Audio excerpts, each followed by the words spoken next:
It is the Wednesday edition. And I just opened Jesse's show sheet, and I was having the exact same thought that he apparently was, which is now the Packers have signed James Robinson, and now we're going to do that whole Robinson thing. Robinson Caruso, Robinson Cano, Jackie Robinson, Mrs. Robinson edition. How do the Packers defense find, and their coordinator, find this consistency? That's one of the questions I want to ask Matt LaFleur today. I want Tausch's advice on that. I also have something else I need Tausch's advice on, and this would be an area where he... Yes, you can wear pants. No, that's not it. But it is fashion related, and it's about something that you would be in the ring of honor of, along with your parallel parking edition of Wilde and Tausch on 94.5 ESPN Milwaukee, 100.5 ESPN Madison, 1430 ESPN Beaver Dam, ESPNWisconsin.com, the ESPN app, your Alexa smart speaker, streaming live video, Twitter, Facebook, YouTube. I really like that YouTube. People can comment, tell me I stink. It's awesome. And, of course, everything you could possibly want on WisconsinOnDemand.com and the Wisconsin On Demand app. I'm Jason Wilde in Green Bay. Jesse Nelson's in the Everlight Solar ESPN Madison studios. And the Ring of Honor man himself, the Packers Hall of Famer, in his undisclosed location. He is Mark Tauscher. Tausch, good morning. How are you? I'm okay, but I'm dumbfounded. Again, Packer Twitter will take you down some roads. Sometimes you don't go down, the road's closed, and you just turn. Yeah. And then there's sometimes you're like, I kind of want to go down here just to see where people's heads are at. And then you regret it? No, typically I don't regret it. It usually stimulates some type of conversation or a topic for the show, so I'm on board with it. But I was on KBN yesterday, and they're asking me, wouldn't it make sense to trade Aaron Jones this year? And then I see, obviously, Robinson. What's Robinson's first name? James. Is it James Robinson. How do we not know you guys got me all thrown off with all this Robinson stuff. And so, maybe that means Aaron Jones.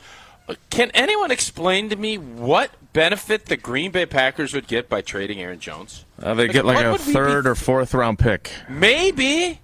I mean, he's missed 3 of the possible 4 games. Is there a cap space deal? No. They got plenty of cap space. That's not the issue. The whole thing, I just was kind of dumbfounded, and I see a little bit more of it, and so typically it's like, whatever. That's just, that's KBN being KBN, and Brusty is kind of pushing it. Uh-huh. But it makes no sense because, as we've said all year, we don't think this team's a Super Bowl contender. I think it's a borderline playoff team. You don't. And to look at it, the whole thing is to evaluate Jordan Love. Why would you not want your best player to help Jordan Love in that evaluation process? So can we just stop? Maybe I'm crazy. I heard Adam Schefter on Jen, Gabe, and Chewy this morning. It doesn't sound like he was kind of almost like dumbfounded. Like, what the hell are you guys talking about? What do you mean trade Aaron Jones? Who? They asked his... They asked him about that, and Jesse's got the audio clip of it. We'll try to play it sometime during the show. I think it was more of is this something, because you're looking at buying and selling at this time of year. You got, 2 weeks before the trade deadline kind of Halloween. kicks in? Yeah, so it's 2 weeks, same as the Pella deal. I don't get where, unless somebody is like, we need Aaron Jones and we want to give you a first or second round pick. And even then, I think as Packer, you got to really think. I think if somebody offers the Green Bay Packers a first-round pick for Aaron Jones, you take it and run with it. Nobody is doing that. That's not going to happen. Right. I agree. Yeah. But I'm just trying to – this is how my mind works. How do I get myself in a situation where I'm like, how would any of this make sense? Keyshawn Nixon to me would make sense. I would be okay with Keyshawn Nixon being traded for a third, fourth-round pick. I would be because I like Jaden Reed. I think he can come in and do what Keyshawn is doing. Okay. And you don't know if you're going to – if you really wanted Keyshawn Nixon, you would not have signed him to a one-year deal. You would have probably brought him in for a little bit longer. So I just want someone to explain to me why trading Aaron Jones would be a good idea. All right, so a couple of things, and I don't want to start a fight, but did you just call them now a borderline playoff team? Because that borderline does feel like a adjustment to your position, which had been that they were a playoff team. After they beat the Bears, they were going to be a playoff team. It's still borderline. I said they'd be on the 8-9 win deal, and it would be right there. And beating the Bears, I said they'd be a playoff team. I still believe they will be, but to sit here and say that after losing to the Raiders that okay. But I had that one as one of the wins. You've tweaked your position slightly because of the way things have gone. I still think they're borderline. It could be. They're not going to be as bad as I think people thought. Okay. They're going to be in that 8-9 win category. That's what I think. Secondly, I understand James Robinson as an undrafted rookie out of Illinois State, one of the Illinois schools, not Bradley, was a 1,000-yard rusher. He also had 40 receptions that season.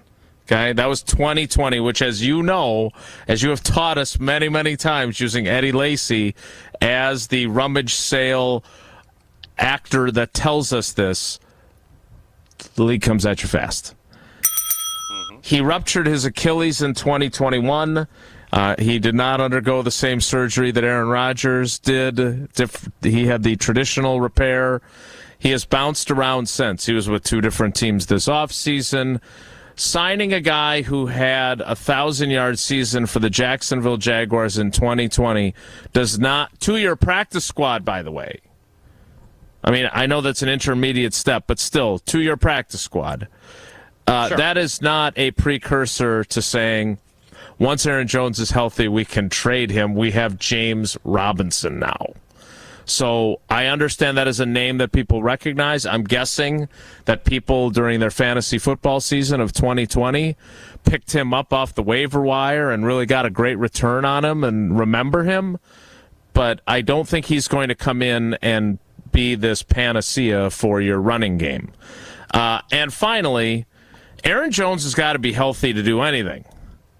Whether it's to play for the Packers or to be dealt, I do not envision a scenario where they trade Aaron Jones. Like, he's their one proven commodity, and we are all sitting there talking about how they'd be 4-1 if he was playing, and they don't have anyone else with experience in their skill position group that they can believe is a field-tilting player. They are not in hyper-tank mode like the Denver Broncos, who are cutting or trading all their good pass rushers, and now are looking to move on to trading or cutting all their best wide receivers.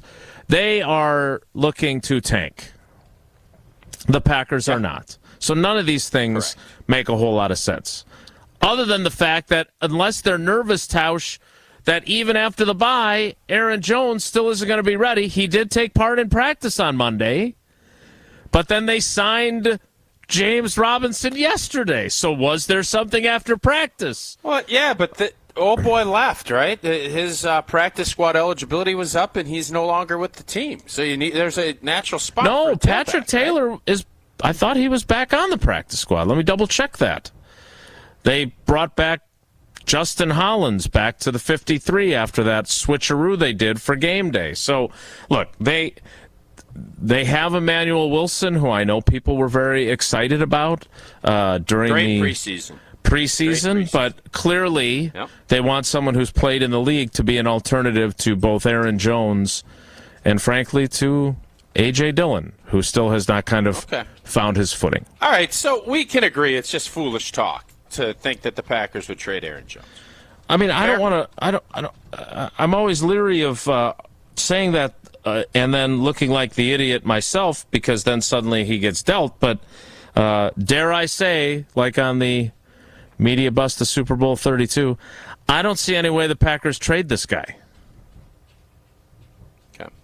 Yeah, I'm with you. Okay, good. I'll join that club.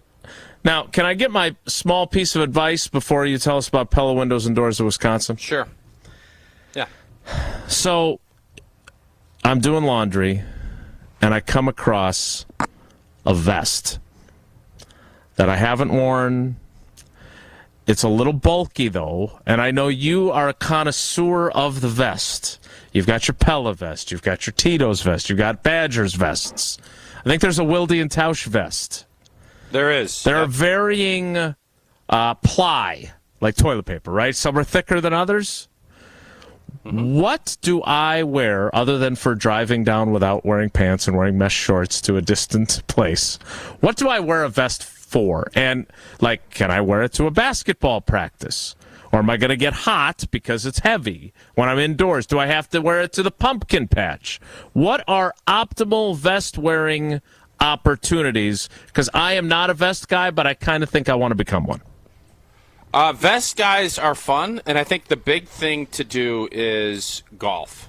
Fall golf is what vests helpful. were made for. No, I think, well, you're trying to get better. Your kids are I am. golfing. So I am. Mm-hmm. Pumpkin patches are obviously incredible for vests. I think the vest gets put away too soon. I think most people look at vests as early spring and fall. I think vests should go all the way through winter. I think the vest is, you wear a long sleeve shirt with vest and it's 35 plus, it's a home run. Where it gets tricky with some of us, I run a little hot. I like vests even into the 20s. Even into the 20 degrees. That's when you go with the fleece vest. But I honestly don't think there's any place that you could go, unless it's a black tie affair, that the vest doesn't work. Do a radio show, vest. Okay. Golf vest. You could play Frisbee golf in a vest. The vest frees you up to do everything you want. You want to have the free swinging arms. I don't think working out in a vest is a good idea. But just going for a family walk, you got the pockets that you could put your dog doo-doo bag in. It's, to me, you should be in a vest. I would think the amount of shorts that you wear, the vest will help cover when it comes to the coldness. Your legs will be a little cold, but your innards stay nice and warm. You should be in a vest somewhere between 50 and 65% of your year. You should be in a vest. All right, two other follow-ups. Under it, long sleeve, T-shirt, hoodie, light hoodie. What am I wearing? Short sleeve T-shirt, and then fully zipped up, partially zipped up, open. What are the proper techniques for vest wearing from that perspective? I don't think you ever want to go fully zipped up unless you're doing a radio show, because it kind of catches the mic if you have the vest, as you found out with quarter zips. Yeah. If you quarter zip and don't have it all the way up, it will scratch on the microphone if you're doing it with, especially if you're walking and doing a hit. Right. So I would say you zip it like a normal jacket. I don't think you need to get caught up in all that. Long sleeve, like a nice dry fit long sleeve with the vest is perfect. All right. That's what I like. And finally, when did you become a vest guy? Like, were you like working on the farm, wearing your Fleet Farm vest? No, or what? Where did this? I would say probably 3 or 4 years ago. I got the nice Wisconsin vest that just it was kind of classy. Now I've worn it out and it's Very classy. Beaten down a little bit. Classy. But you can wear it. I think it's a classier vest. Now I have a couple of new Wisconsin vests that are more sheeny. It has the sheen rather than the cloth, like the heavy, nice, soft fabric. I like the softer fabric better. It's more, that's the word I was looking for, fleecy than the shine. So the great thing about a vest, it gives you the variance that you can go, if it's cold, put a hoodie on and put the vest on underneath. You got again, those pockets to the side are what I think makes the vest kind of tick. Well, I know one of those vests in your rotation you got from Gina Della and Pella Windows and Doors of Wisconsin. You execute a great vest, it's like executing a great window deal. And Team Pella, they are executing some incredible plays. Products with limited lifetime warranties, like the incredible innovations, blinds and shades between the glass, stylish windows with hidden screens that will make your game days a breeze. This Pella play proves to be the game-winning tutor. You make monthly payments as low as $19 per window, $75 per patio door, and you can get a free quote at PellaWI.com today. 6.99% financing for 120 months. Certain restrictions do apply. See showroom for details. This offer ends around the trade deadline of the NFL, which is Halloween. We've got a call that we want to get to from Kevin in Menominee Falls. He's going to suggest a different trade, not Aaron Jones related. We'll talk to him, and we'll talk a little more about Aaron Jones because Adam Stenovich, not Adam Schefter, Adam Stenovich talked about Aaron Jones earlier this week. We'll get to that as well. That's all still ahead. It's Wilde and Tausch. Wilde and Tausch is presented by Pella Windows and Doors of Wisconsin. Call Gina Della from Pella at 855-PELLA-WI or visit online at PellaWI.com/radio. It's spooky season at the Corners. No tricks, just treats. This Sunday at the Corners of Brookfield. Come and cheer on the green and gold as they take on Denver for a 3:35 kickoff and enjoy the live carving of multiple 400-pound pumpkins. Yes, 400-pound pumpkins. Plus, decorate your own complimentary pumpkins from Schuett Farms. Come to the Corners this Sunday for football, pumpkin carving, plus games and giveaways from ESPN Milwaukee's Street Team. It's Chevy truck season, and with a Chevy Silverado, there's no such thing as an uphill battle. With a Chevy Silverado, you can take on the mountains, or you can move them. Because with impressive towing capability, an available 13.4-inch diagonal touchscreen, and the choice of powerful engines to pick from, whatever your mountain, there's a Silverado with the capability you need. Visit WisconsinDriveChevy.com. Get your game on at the Island Resort and Casino with first-round picks of your favorite slots and table games. Bring friends and watch your favorite team compete on big screens. Grab game day eats in T. McSee's Sports Bar or celebrate your team's victory in Horizon's Steakhouse. To book your game time at the Island Resort and Casino, call 800-682-6040 today.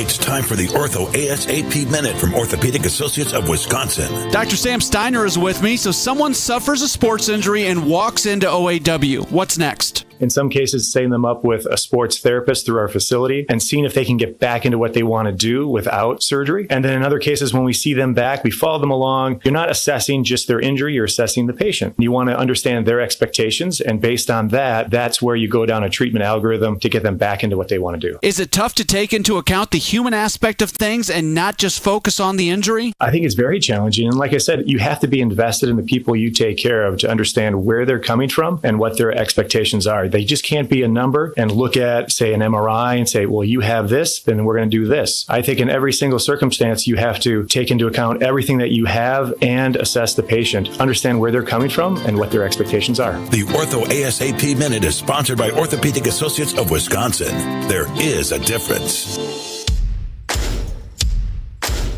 Haul away big savings this weekend at Fleet Farm's Truckload Savings Event. Like 40-pound bags of superior hardwood fuel pellets, 2 for $11. Morton Clean and Protect water softener pellets are only $5.89 a bag. Save on 40 pounds of black oil sunflower seed, just $18.99. And get a free $15 Fleet Farm gift card with select Science Diet pet food. Stock up on everything you need for everyday life at Fleet Farm. Homer here. Two-time national champion winning quarterback Tim Tebow will be in Milwaukee on Thursday, October 26th for the Great Lakes Adult and Teen Challenge Gala. Tim Tebow, college football legend, great author. Get your tickets at GreatLakesATC.com. 100 tables are filled. They should be 120. I'll buy one. Now we're at 101. GreatLakesATC.com or call 414-748-HOPE to see Tim Tebow. Tim Tebow, Thursday, October 26th in Milwaukee. It takes a team to meet just about any goal, and that's as true on the football field as it is in the office. So it's good to know that you have the Gordon Flesch Company on your side. For more than 60 years, GFC has provided cutting-edge office technology for companies of all sizes, and as the nation's largest Canon dealer, GFC delivers the latest office technology, serviced, and is supported by the most experienced professionals in the industry. That's business technology managed. Visit gflesh.com to learn more. You're listening to Wilde and Tausch on 94.5 ESPN. Presented by Pella Windows and Doors of Wisconsin and sponsored by American Family Insurance. That I don't know.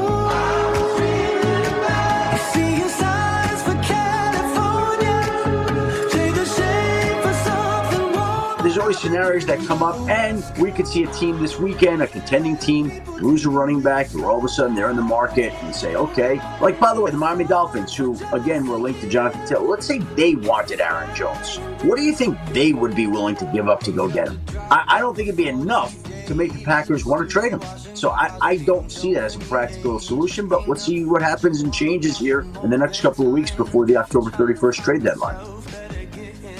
That is Adam Schefter with Jen, Gabe, and Chewy, who you can hear each weekday, 7 to 9 on 94.5 ESPN Milwaukee. And each Wednesday, Adam joins them. Also, quick correction, Tausch is right. Although they, I believe, announced that they were re-signing Patrick Taylor to the practice squad, because Rob Domofsky and I had a long conversation of, does that reset the elevation numbers for him? Because he's being re-signed to it, which, by the way, the answer was no. You only get 3 no matter how many times you're signed and not signed. He had been someone that they were really excited about, and I think Tausch is right. I know he's right that he's not with them anymore, but I think he probably got sick of being, for lack of a better term, jerked around. So he is looking for opportunities elsewhere. He tried out for the Patriots earlier this week. All right. So Aaron Jones isn't going anywhere. We all agree. Yeah, unless what Schefter said, if somebody gives up I guess maybe even a sec, I can't imagine anyone would nobody will give up a first. I just don't think that that's in the cards. I don't want it to be in the cards. I want to see what Jordan Love can do with Aaron Jones.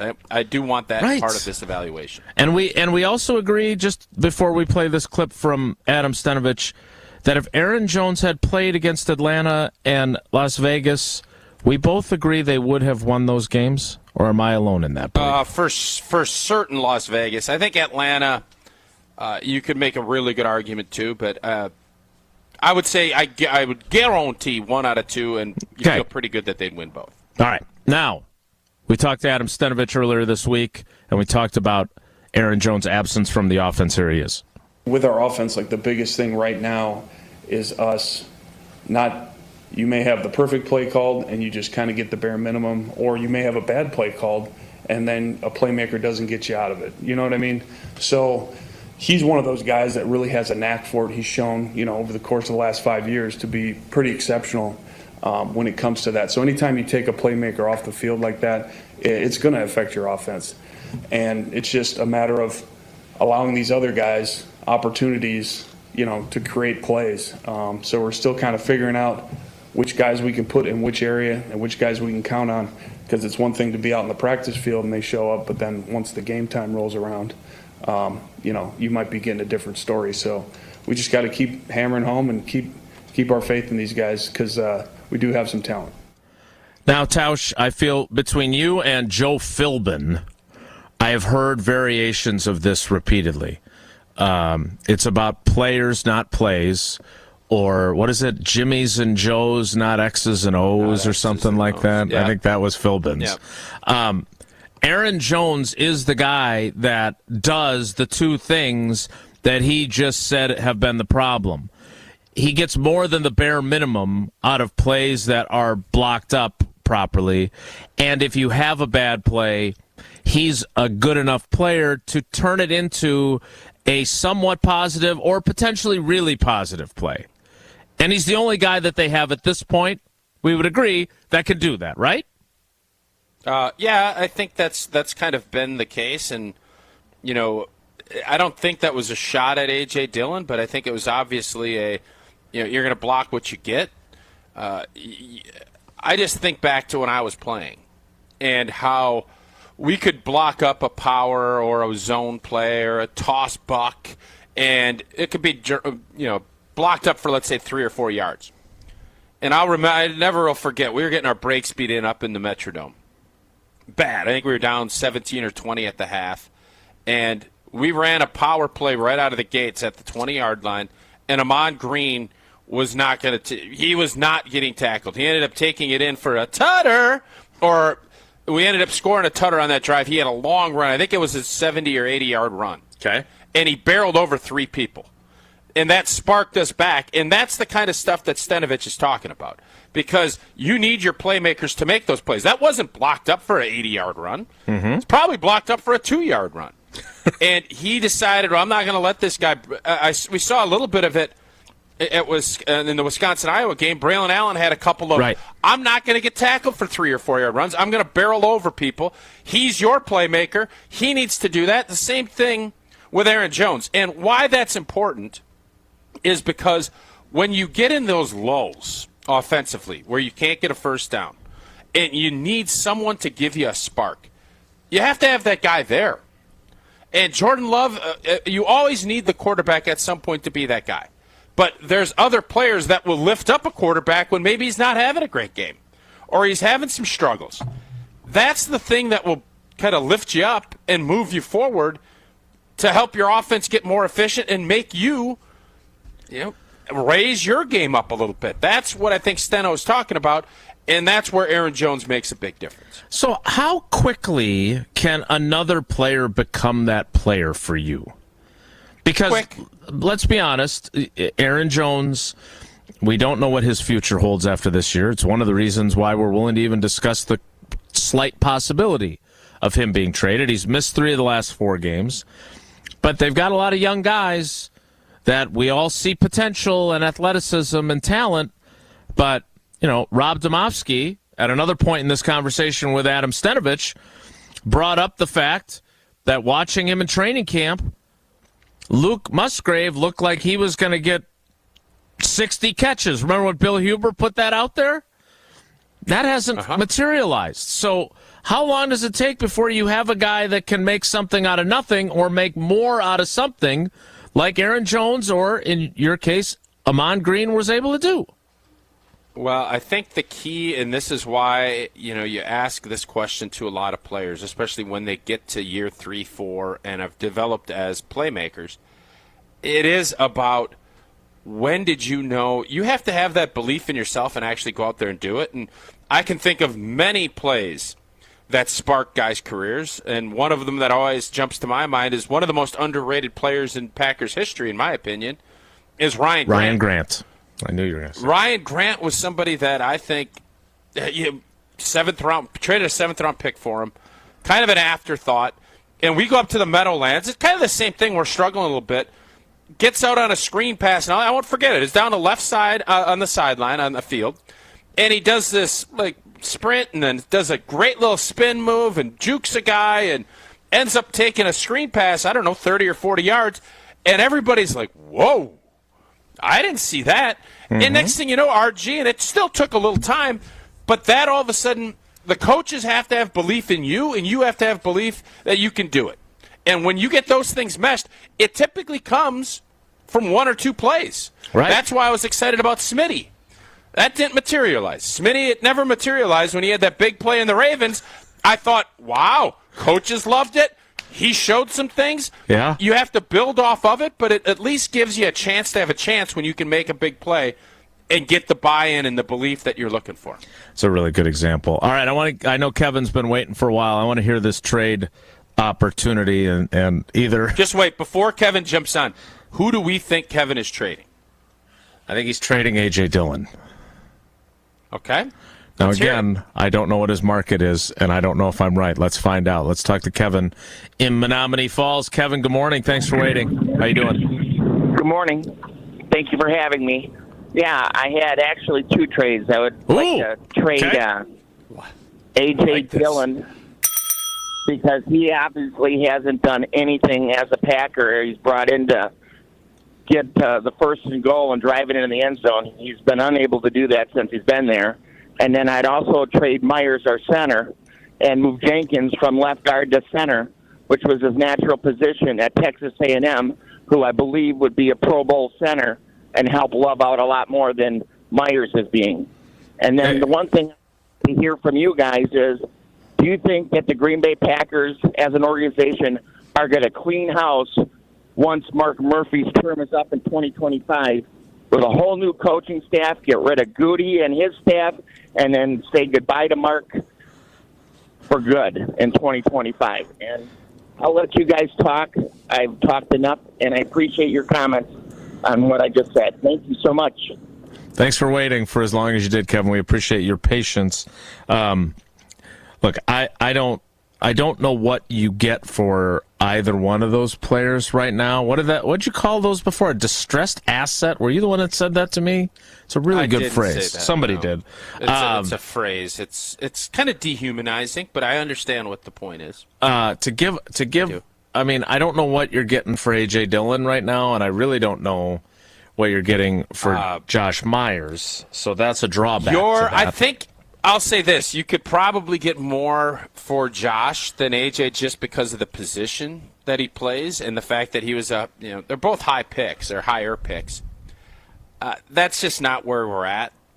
A.J. Dillon is more valuable to us than he's going to be to someone else for maybe a 6th round conditional or 7th. That would be the top end. Right. I don't think that is in the cards. So you always have to kind of weigh, well, what am I gaining? If you're going to cut him, which they're not, then you could look at it and say, all right, maybe that makes sense. Josh Myers, he's going to be your center, I think, for the rest of this season. And if he doesn't play better, I would think that they're going to move in a different direction. I don't think at this point in the season with where they're at, had David Bakhtiari not gotten hurt, I think then you're looking at, then it might be a little bit of a different story. Mm-hmm. But I don't know who you would end up putting in there outside of moving either Zach Tom or Elton Jenkins to center. That was a decision that I think they really were close to about week 2 of the preseason. And Zach Tom played so well at tackle that I think they thought, let's ride this out with Josh Myers. So neither of those two, I don't think, have a ton of trade value that anyone – if you're going to do this, you need to get some value back. And I just don't venture that that's going to be the case. So for as much as I like the fact that Brad is throwing these ideas out, I would say both would be a no-go for me. Kevin. But I would also say that Brad. I had a text from a Brad, so it's different. Okay. The other thing I would say is the fact that they apparently lost names are so different. Lost faith in Brad Nyman. Yash Nyman was also a factor there too. Like Steno crushed him that day that I asked about him. So he did. That was not encouraging either. I'm still a Yash believer. Has anyone asked him for an update on Yash after he blocked that field goal? See if he had anything positive to say about old Yasher? No, I believe the head coach was really not pleased with that, and I would still like Adam Stenovich to answer our questions honestly, so I did not want to poke the bear on that and bring that back up. So I will not be asking him again about Yash Nyman. What I will be heard asking about... Jason, is there any chance that Steno becomes the play caller? You saw Frank Reich give up the play calling in Carolina. LaFleur will never give up his play calling? I don't think so. Mike McCarthy did it once and immediately regretted it and took it back like a couple months later, right? And what was that, 15? It's like marbles, no take-backs. No, you can't take back. Cat's eye, a Steely. I've learned so much on this show.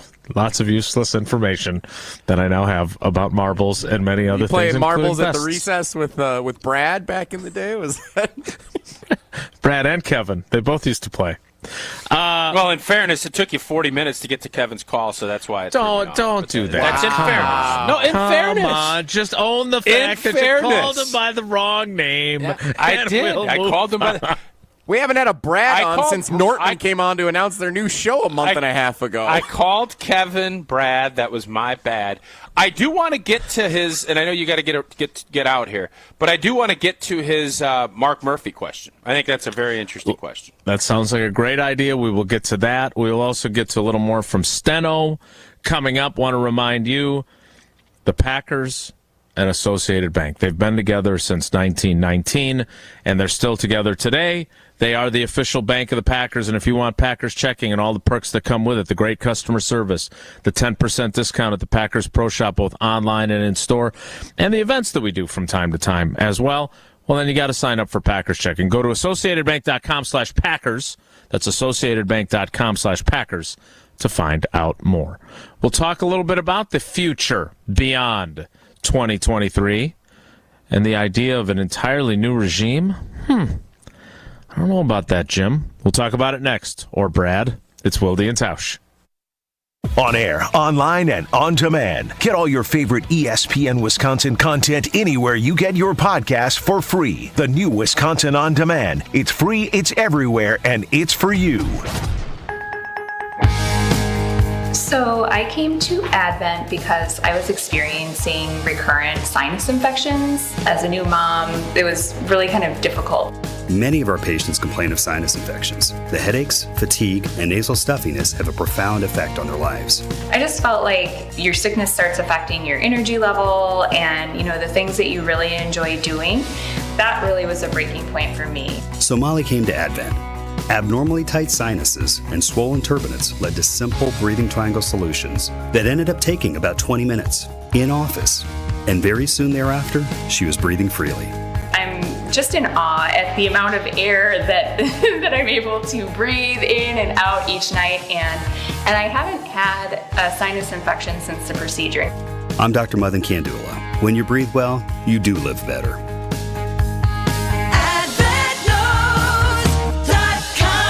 Results may vary. If you're looking for a truck, go to the source. Wilde Automotive is Milwaukee's truck headquarters. No matter what you're shopping for, we've got them all. Ford, Ram, Chevy, GMC. All backed by our low price guarantee with savings up to $10,000. We'll even pay you $2,500 over book value for your trade. Plus, drive away with Wilde's exclusive 20-year, 200,000-mile warranty. Why shop anywhere else? Shop now at ewildeauto.com. See dealer for complete details.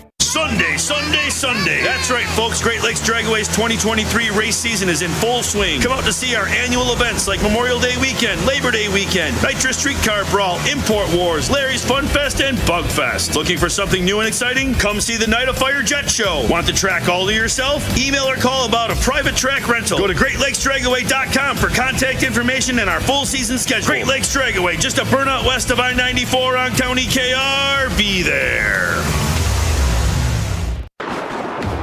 Tired of power outages disrupting your life? Make them a thing of the past by getting a Generac home standby generator from Adams Generators. Adams Generators is the largest and #1 rated Generac dealer in Wisconsin. With 24/7 emergency support, our factory-trained technicians are standing by to assist you. Visit adamspower.com/generators to make sure your power always stays on. That's adamspower.com/generators.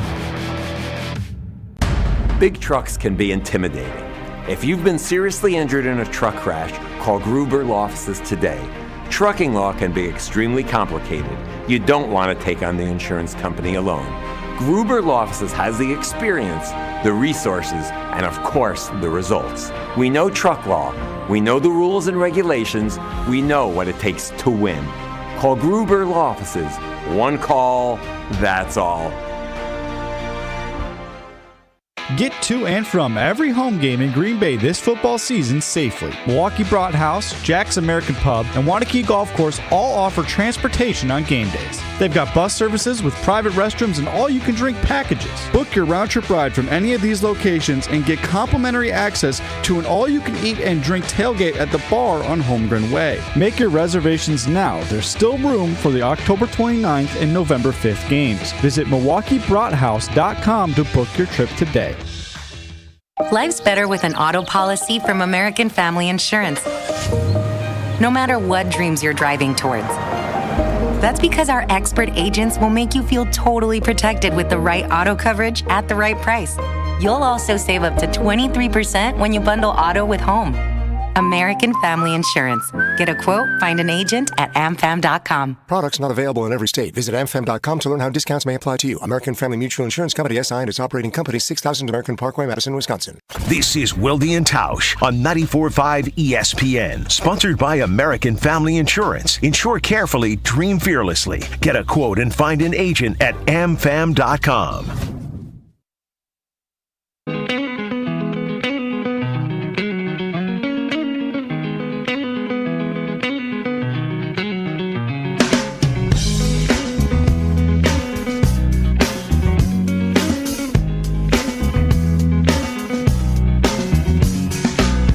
To decide that the things that I tried were in my life just to get high on. When I sit alone, come get a little known, but I need more than myself this time. Step from the road to the sea to the sky And I do believe that we rely on. When I lay it on, come get the play it on my lap to So, Kevin in Menominee Falls, a.k.a. Brad, also known as Brad, who waited on hold for 40 minutes, or so I'm told, which led to people forgetting his name, asked about the possibility of cleaning house under the next president, who I still think will be Ed Policy. I don't know that. I don't know about that. Yeah, I don't know about I don't that, either. Jim. We both like Rob Davis a lot. He now works again for the organization. I've had this conversation with a few other people inside and outside the building that there is a feeling that he would be a strong candidate. But whoever it is, Tausch, they are not going to have the same level of loyalty to the coach and the general manager because Mark Murphy hired the coach and the general manager. He made those calls. Now, he inherited from Bob Harlan Mike McCarthy and Ted Thompson, who won a Super Bowl.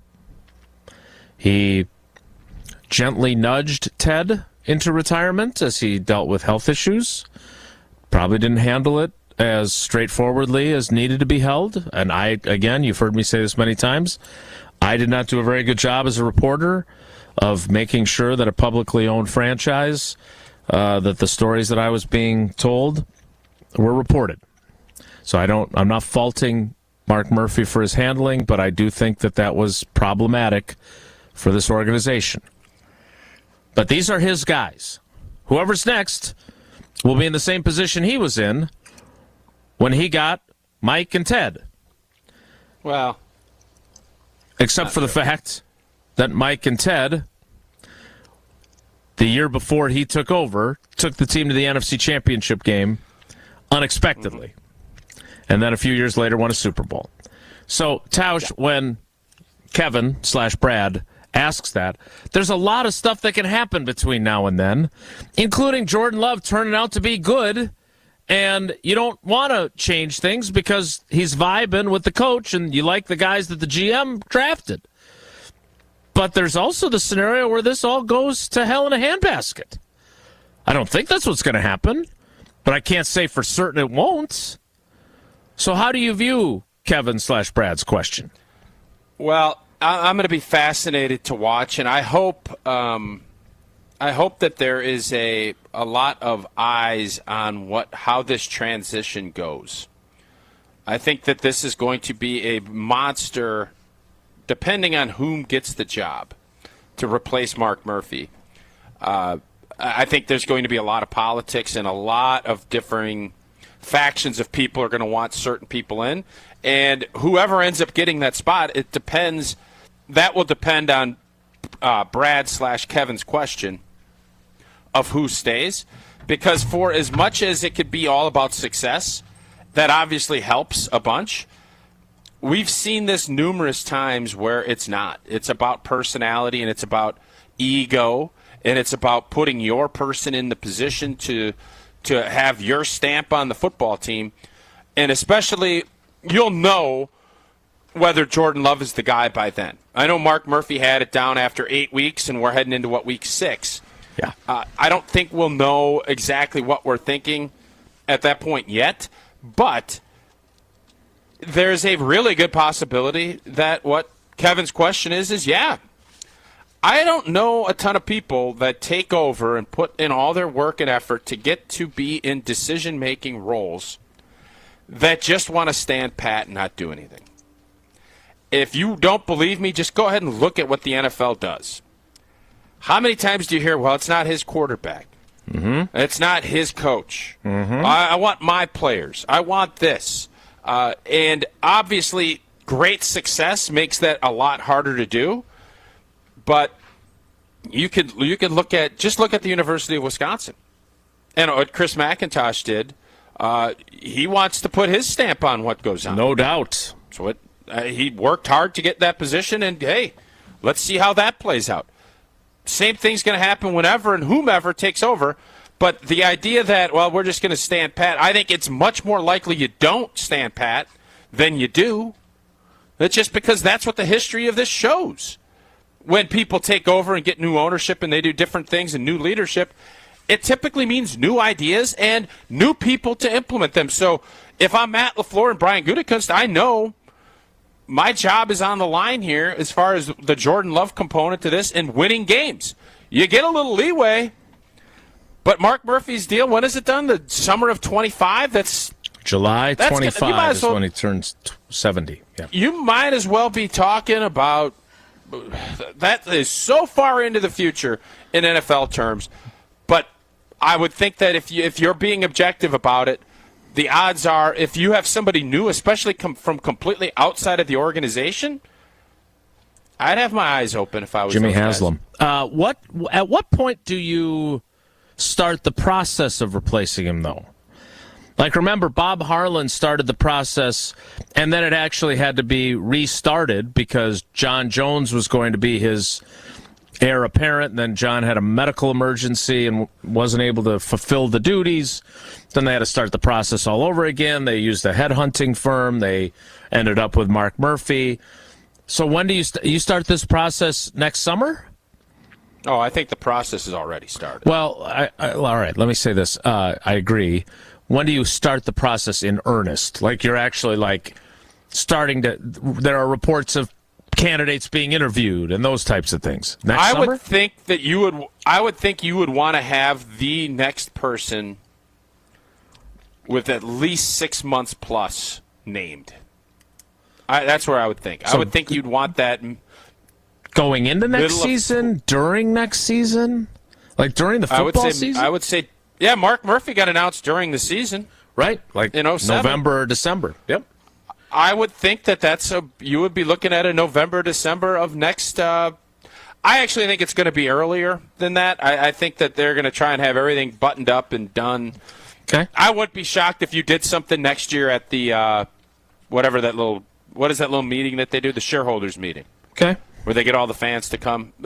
I wouldn't be shocked if they did it then. Okay.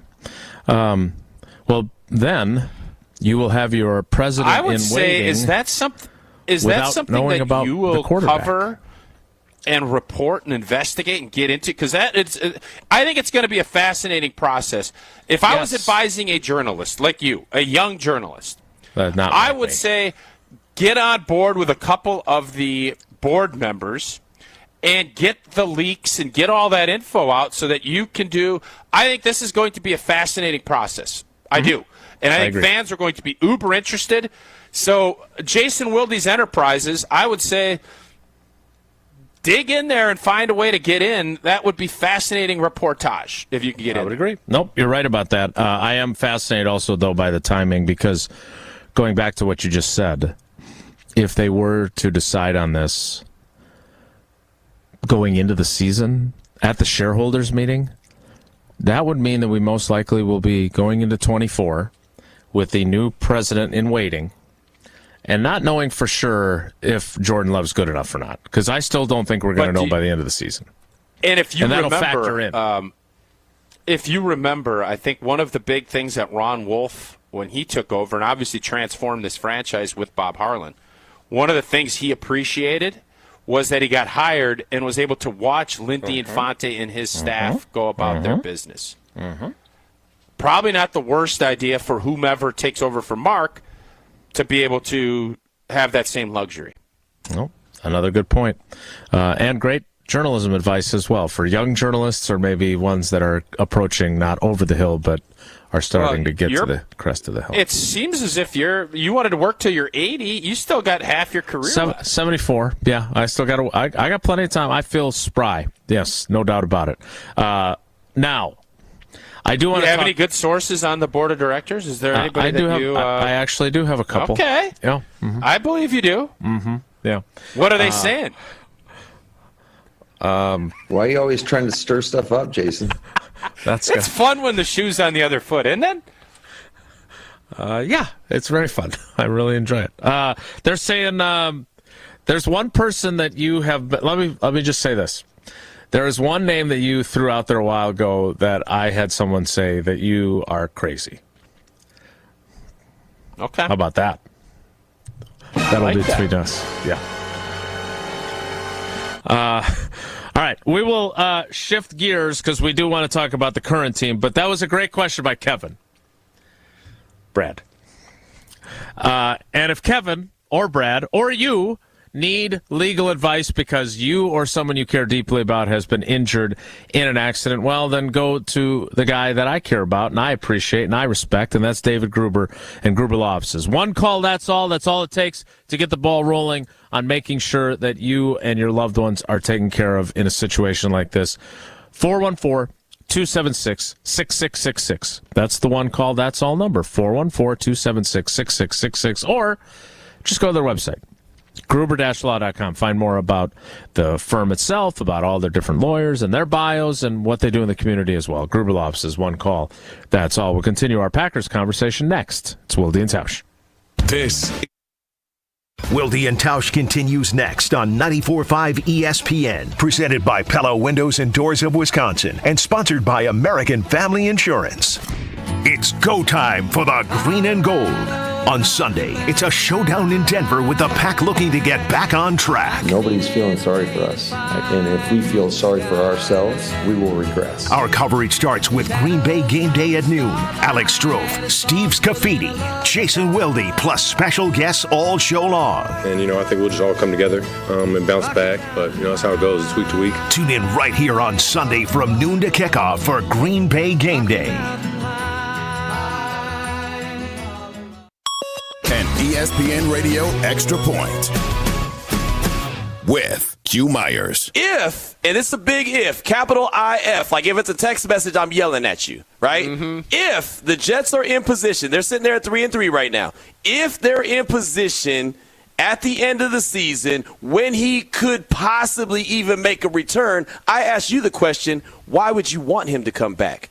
Zach Wilson has clearly done enough to get you there. Why would you want a guy who hasn't slanged that thing in a regular game all season long? Have we not just witnessed 4, 5, 6 weeks of football that was pretty sloppy because guys aren't out there playing? So what in the hell makes you think that he's going to be able to come back from an Achilles injury, not play a lick of the whole season outside of 4 snaps, then get into the playoffs and be all A-Rod that we remember slanging it? Come on, man. If Zach Wilson gets you there, you know who's your quarterback? Zach Wilson. Zach Wilson. At the Home Depot, Saturdays are about 2 things. The one-of-a-kind wood-fired flavor of a Traeger Ironwood XL grill. And football. That's right, Desmond Howard. Get fired up for the game in just a tap with Traeger's intuitive touchscreen. Then throw on your favorites and monitor the grill from anywhere with Wi-Fi technology. So you spend less time staring at the grill, which means more time for football. For football. Upgrade your Saturday with Traeger and the Home Depot. How doers get more done. Discover, this is Danny. Hi, it's Jen Coolidge. I just want to thank you for making me feel so special. I earned cash back on debit for my dinner party groceries. That's great. But with Discover Cashback Debit, we give everyone cash back on everyday purchases. Anything else I can help you with? Are you hungry? Because everyone left after the asparagus sorbet. Introducing Discover Cashback Debit, a checking account with cash back. It pays to Discover. Eligibility and terms at discover.com/cashback debit. Discover Bank, member FDIC.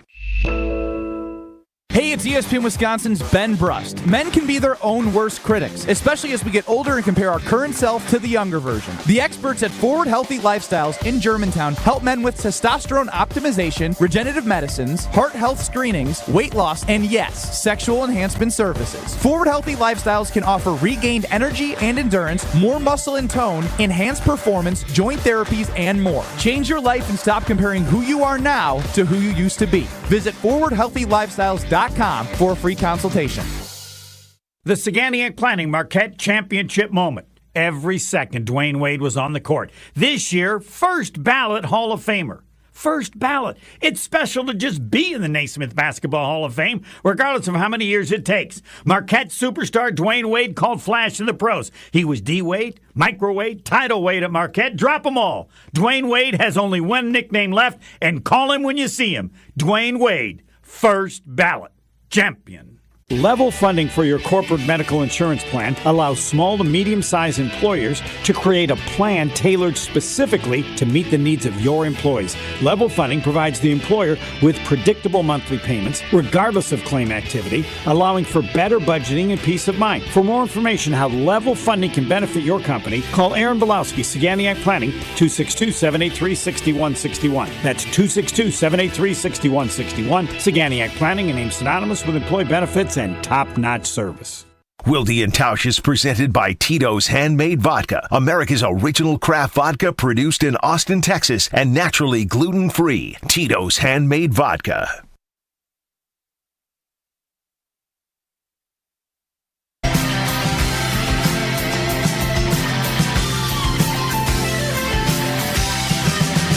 As soon as you are able, woman, I am willing to make the break that we are on the brink of. We'll get to more of the Wilde and Stenovich show coming up a little bit later. Also, our buddy Rob Domofsky has the biggest lesson learned by the Green Bay Packers. You can read the other 31 teams' biggest lessons, too, if you're interested in them, but Rob's got his. We'll get to that as well. But, Jesse, you've got a few texts that you wanted to get to from the addition of James Robinson. Please tell me you have a text from someone named Brad. I do not, but I have a text from someone named Jesse.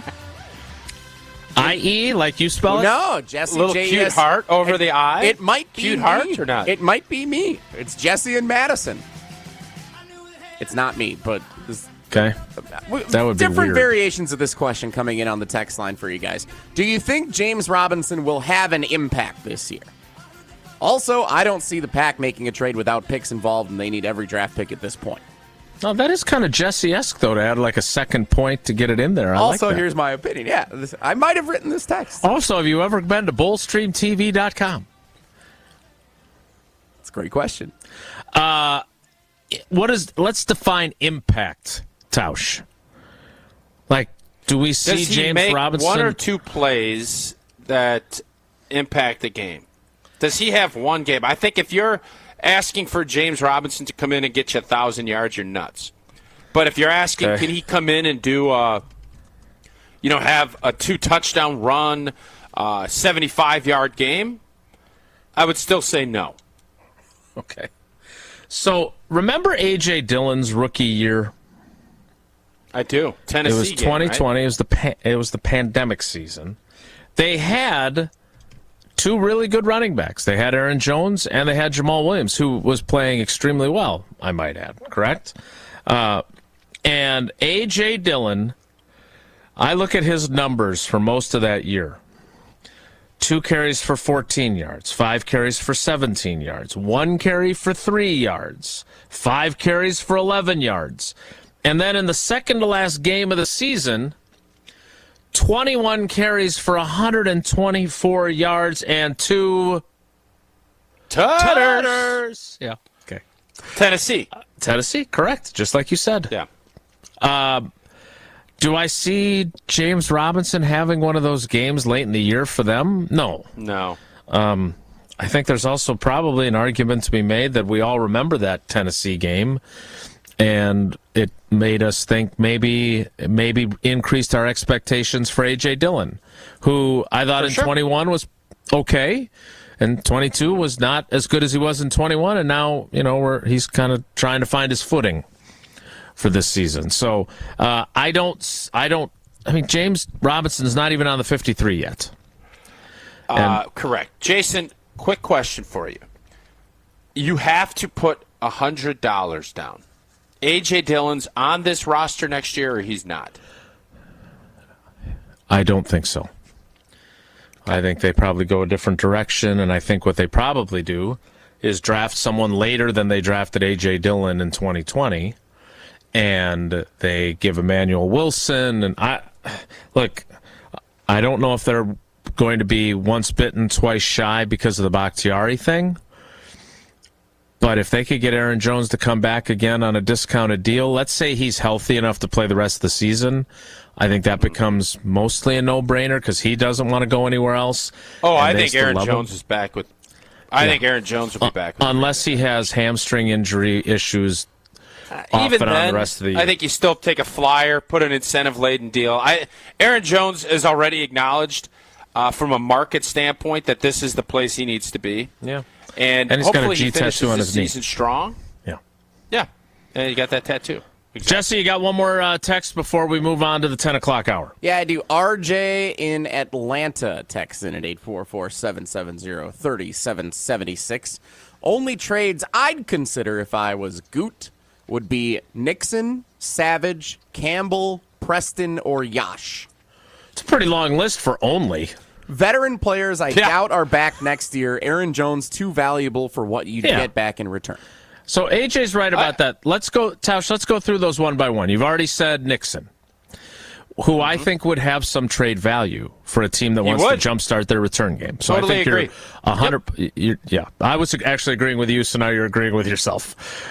Savage. Well, that's usually keeps me happy. Savage. I don't know what his trade value is. They'd have to inherit the rest of his contract, or the Packers would have to pay here's a the portion deal. of it. Let's do it this way. Let's go to break. What I want to do is say you get a 5th round with a conditional with every one of these guys. Who are you trading and who would you not? Okay, so that's what we're going to do. After Tausch. A new game. 5th round conditional or nah?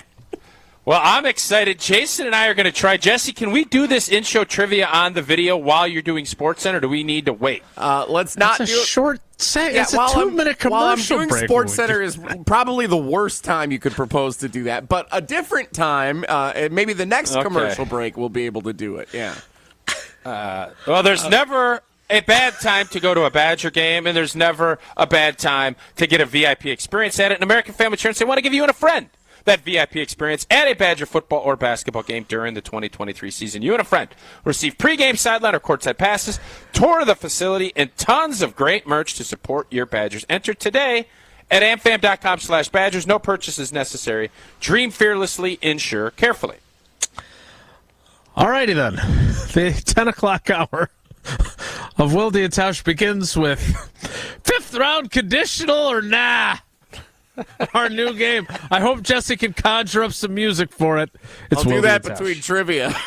Don't go anywhere. Another hour of Wilde and Tausch, presented by Pella Windows and Doors of Wisconsin, is coming up next on ESPN Wisconsin, the ESPN app, and Wisconsin On Demand. Take it to the house this season and enjoy tailgating from your own backyard. Tito's wants to make sure you have the best tailgate on the block. You can win game day gear for your next gathering by entering to win at Tito'sTailgate.com. Be sure to enter by November 15th for your chance to win a Solo Stove Grill, a Brewmate back tap for batch cocktails, or a Tito's football jersey. For official rules, visit Tito'sTailgate.com. Must be 21 years old to enter. Distilled and bottled in Austin, Texas. 40% alcohol by volume, namely 80 proof. Crafted to be savored responsibly. A bank that goes the extra yard? You got it. Show your love for the green and gold with Packers checking only from Associated Bank. Make every transaction a touchdown with your Packers debit MasterCard. And when you use it at the Packers Pro Shop, at the stadium, or online, you'll get 10% off. Associated Bank's Packers checking scores the home field advantage by delivering Midwest-based customer care, outstanding value, and more. Get in the game and learn more today at AssociatedBank.com/Packers. Member FDIC. Bucks basketball is back. A new era tips off with Coach Griffin at the helm, alongside returning favorites and exciting new additions. It's Dame time, Milwaukee. Don't miss a moment of the action. From the electrifying slam dunks to the roar of 18,000 fans, all unfolding live at Fiserv Forum. Secure your seats now. Visit Bucks.com/tickets and join us for an unforgettable season of Bucks basketball. There's a seat waiting for you at Fiserv Forum. Secure yours now at Bucks.com/tickets. WTMJ's Vince Vitrano here. A couple years ago, my knee was acting up. As an athlete, I've played through pain before, but it was getting to the point where I couldn't compete in the sports I loved. I decided to check out Orthopedic Associates of Wisconsin. It's the best decision I've made. I felt no pressure to have surgery. That was important to me. We had choices. I ultimately did choose to have a procedure. I was in and out in just hours and back in action shortly after. I recommend meeting their doctors. Visit orthowisconsin.com today. You're listening to 94.5 ESPN, WKTI and WKTI HD Milwaukee, a Good Karma Brands radio station. 3-time Wisconsin Sports Writer of the Year Jason Wilde, Packers Hall of Famer Mark Tauscher. I've been grinding so long, been trying it for years. And I got nothing to show, just climbing this rope right here. And if there's a man upstairs, he kept bringing me rain. But I've been sending up prayers and something's changed. I think I finally found my hallelujah. I've been waiting for this moment all my life. The 10 o'clock hour of Wilde and Tausch, Kevin and Brad, begins now. And it begins with our new game. 5th round conditional draft pick or nah. All right, so let's rewind. Jesse, I know Tausch wanted to play in commercial break trivia, and we didn't do it. Can you call back up the text that we were discussing? RJ in Atlanta had rattled off a myriad of players only that he would consider trading. We have it up on the video stream if you're watching us on Twitter, Facebook, and YouTube right there for you. All right, so first, Keyshawn Nixon, who we both agree has trade value, and we could see a team being interested in him as a returner and as a slot guy. You've got Eric Stokes potentially making his debut this week. We'll see if they decide to activate him from the PUP or not. They have opened the practice window for him, and he has been practicing. He'll practice again today. But if you're only, in this one instance, getting back a 5th round conditional pick, are you willing to trade Keyshawn Nixon and not get more for that? That's why this was a good idea by you. Thanks. No, that's why I brought it up. I think Keyshawn Nixon's value, even though, because let's say you decide not to re-sign him, he will have value in the market, and you have to look at the compensatory pick deal, right? And if you end up, let's say somebody signs him to a mid-contract, which $2-3 million a year, you're going to probably get a 5th or 6th in a comp back. Correct. So it's not worth it. Now, if you start doing like the NBA does, which I think you're going to start seeing more of, where it's 4th round pick, but I get the better of the 2. So if I trade with Carolina, Carolina's at the top, I get theirs, you get mine. I think you're going to start seeing a little bit more of that in the NFL too. That's where I would look at. I think Keyshawn, I don't think you're going to get a 3rd for him, but if you do, a deuces 2-5. Yeah, I don't think you're going to get that much either. Here's what I'd say. 4th round pick, and if he returns a tutter, it goes to a 3rd.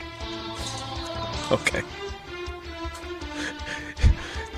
Interesting conditions, and if he plays 65% of the remaining snaps, all right. I agree that he is tradable. I don't think he's going anywhere. I would agree, especially when you point out that, and I don't know, in your history, do you have back problems in your NFL career history? Not significant ones, anyway, right? Not really. No. This Jair Alexander back issue thing would also give me pause on moving on from anybody at corner, because if something crops up with him, now you're moving Eric Stokes to his spot when he's missing time. Yep. So, Jason, I look at this from I would be very pleased to say deuces or reluctantly. So I know it's conditional or not. I reluctantly allow or thank you for me. Well, I'm not changing the game. You are. There's a difference. No, there's a difference. You're adding it a basically is. I am like a vest, if you will. Thank you for your service. I appreciate you, but man, I can't believe somebody's given us a 5th. Or no, if this isn't the right fit, we'd love to keep you. All right. So the next player on our, I am reluctantly taking a 5th round conditional pick. I am happily taking a 5th round pick, or nah, is Darnell Savage. Reluctant. The safety position, your guy, Jonathan/Rudy Ford. Yeah, my guy. Is having a nice year. He is. He's having a nice year. Yes. Savage obviously got dinged up a little bit, but I think Darnell Savage has been better too than what he's been. He's answered the bell. So I don't need to get rid of Darnell Savage if it's the right fit. This is a total reluctant fifth-round conditional pick, but I have no problem. I'd like to see Savage finish this year off, and then the Packers will have a decision to make as far as what they want to do moving forward. I'm guessing they're going to go in a new direction if I was a betting man. I would agree, and I think there will be other teams that will be interested in him in the offseason. I know there are people that believe he's been misused here. So Who are those people? I just know there's people. Okay. I'll give you a couple of guesses. I think you could figure. There's a segment that I want to do. I saw this on social media. There is this journalist interviewing a politician. I don't even know what party the dude was. And the guy's eating an apple. And he's saying, well, who are the people? Because the guy's like, well, a lot of people say you do this. Well, you're in this book.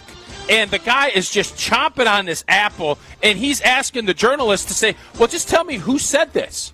Well, what is the point that you're making? I want to start doing that with an apple. Okay. Doesn't that sound fun? I am not a fan of the journalistic approach of a lot of people are saying that you don't know what the hell you're doing.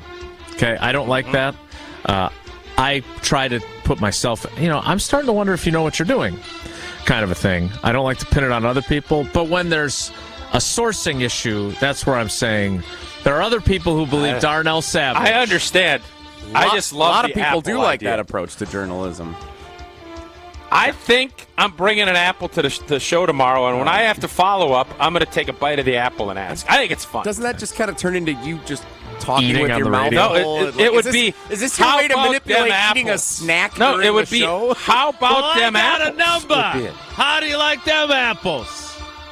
All right. If you're hungry, just go eat. It's okay. No. It's not about. First off, I'm not going to get an apple. How's this game going? It would be something else. Would you say? So far, so good. Because get to the next one. There's one that I think will. There's one that I think will surprise you. That's why I thought this was interesting. Well, we're not going to and get to it at the that person rate is coming we're up going. next. All right. Okay. Well, get to him next. I'm trying.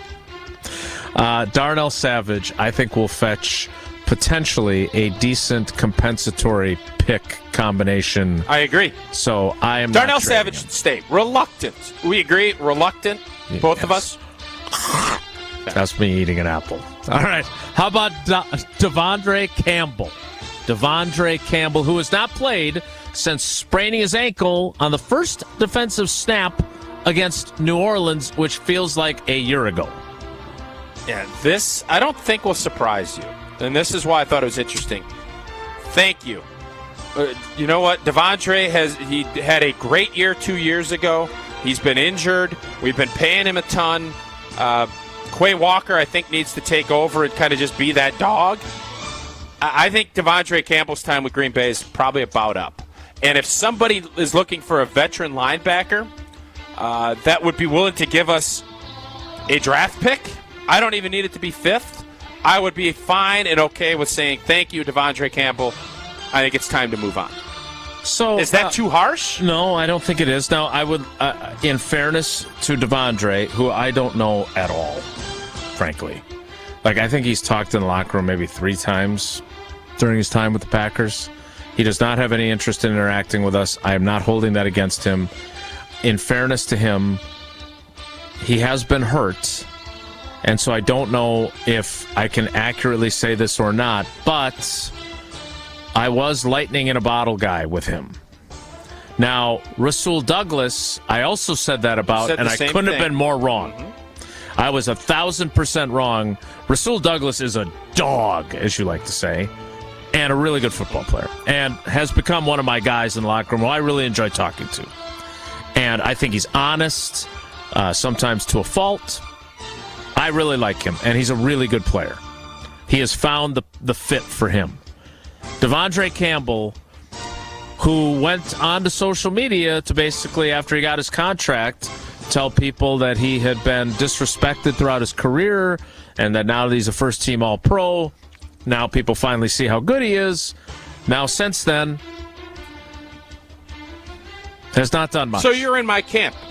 So, yeah, if I have an opportunity to get a pick for him, I'm definitely making that move. All right, we've got He two will left. not be back in Green Bay next year. Fair assessment? I would tend to agree. All right, Preston Smith. Interesting one.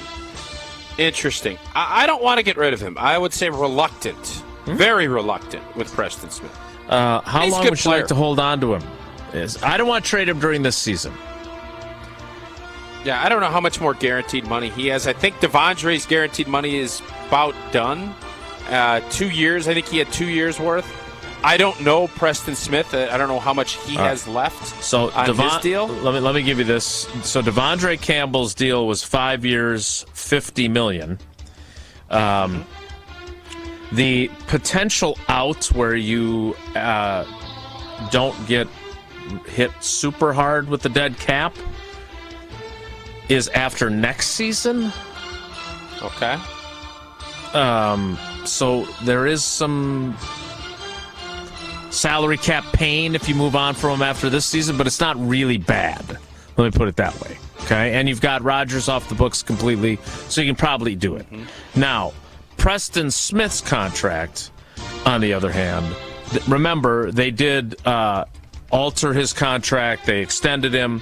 Preston Smith is signed through the 2026 season. But to your point, the structure of his deal, the out, according to Spotrac, is after this season. Yeah. So that, and with the drafting of Lucas Van Ness and some of the other young guys they like, I would not be surprised if they were to move on from him after the season. I wouldn't be surprised if he was back either.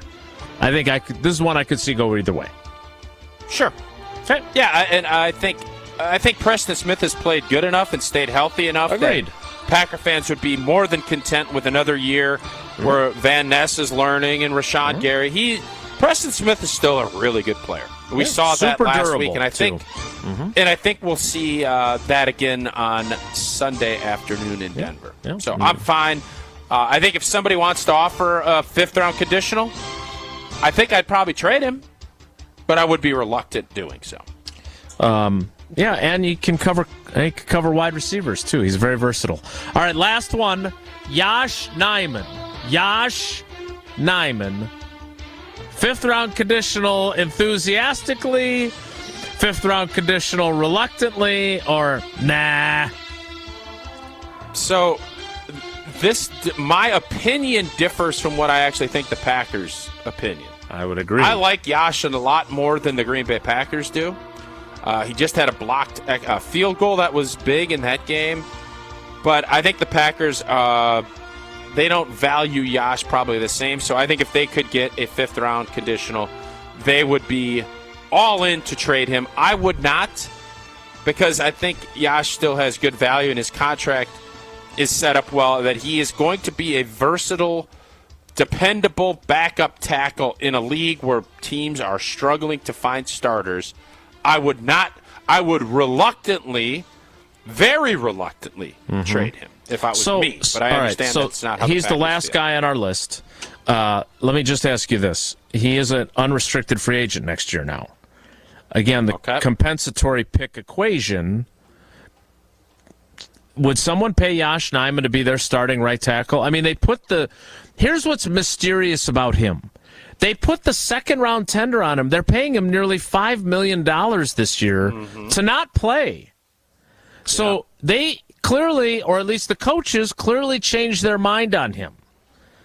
So at one time, there were a lot of people in that building that thought he was the starting right tackle of the future. He was also the starting right tackle of the present and played a lot of left tackle for them. And now he's just sort of there, blocking extra points and field goals. And that's about it. Yeah, something weird. Something happened, something weird going on. I don't know what it is, but I think Josh will be playing somewhere else next year. And no, I don't think he'll get a monster deal. I could see him getting like a Lucas Patrick type. Perfect example. Serviceable player. That's what I would see where Josh goes. All right, that is our new game that I don't foresee us playing again anytime soon. Fifth-round conditional pick. Well, enthusiastically, the interesting part of this, I think, is Devondre Campbell. I think that's the part where I just think his time, I don't know where he's at with the Green Bay Packers. He has not been as good of a player as I think we all hoped he'd be after he got that contract. Fair? Yeah, very fair. And he has been hurt, and that's part of it, too. All right, we need to play trivia. Tausch needs to tell us about Coors Light, but let's get a caller first. It is Wednesday. No wonder you can chill with your Coors Light, because it is Wisconsin Geography Wednesday. So, 72 counties in the state of Wisconsin. 7 plus 2 is 9. So caller 9. 844-770-3776. 844-770-3776. Not to be confused with caller 502, which was contemplated yesterday for Iowa's punter. Was that what we were doing? Yeah. Caller 9 for Wilde and Tausch. Wisconsin Geography Trivia. Caller 9, 844-770-3776. Now, Tausch, tell us about the geographic location of Golden, Colorado. Everybody's heading out to Golden, Colorado this weekend. I'm sure people will love to have a Coors Light brewed with a 3-step cold process, cold lager, cold filtered, and it is cold packaged because it's made to chill in those mountains. Oh, you'll see the Rockies out there. The Rockies are on every cold-activated bottle and can, and you got to make sure it is baby blue. That's when you know it is chilled to perfection. That's why it's Coors Light in my hand when I need a moment to chill. Celebrate responsibly. Coors Brewing Company, Golden, Colorado. Trivia, followed by Homer. It's Wilde and Tausch.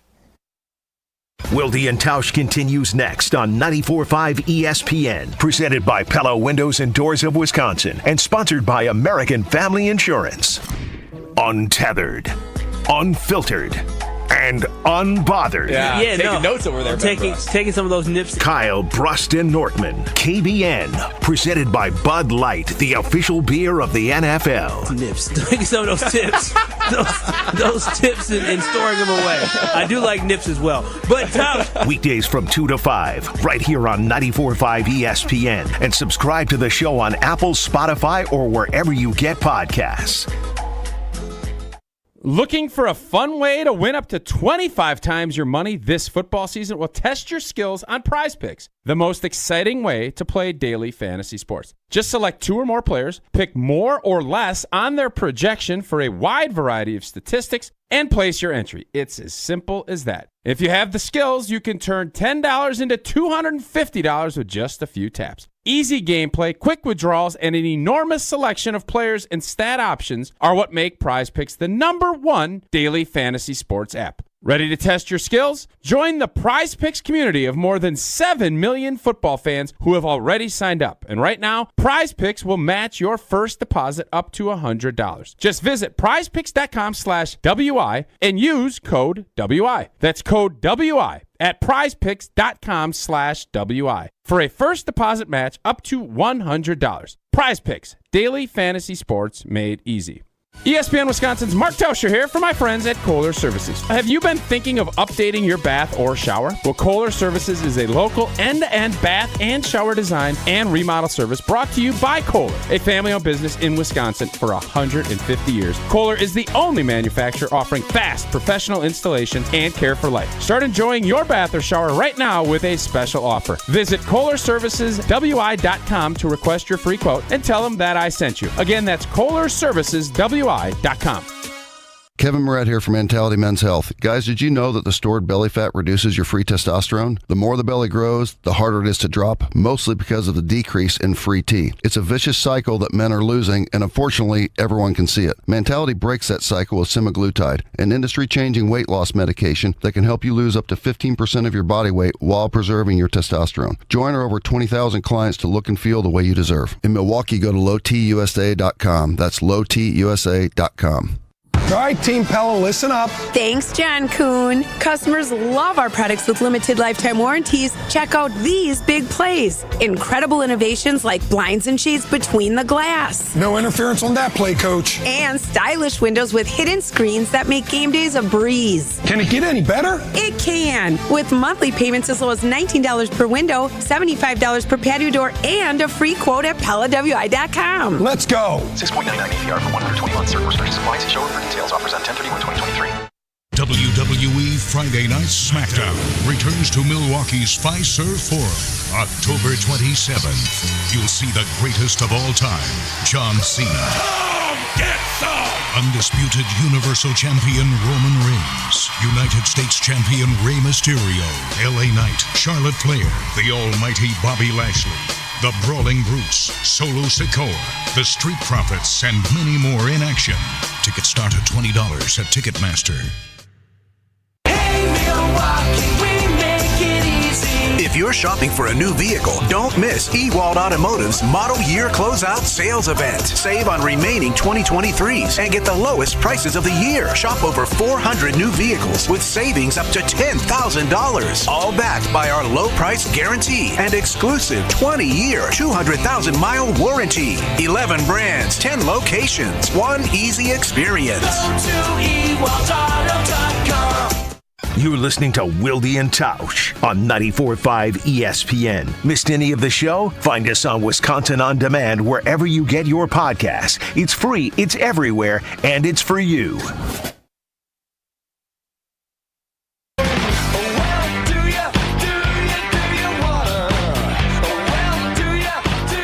You can feel the joy.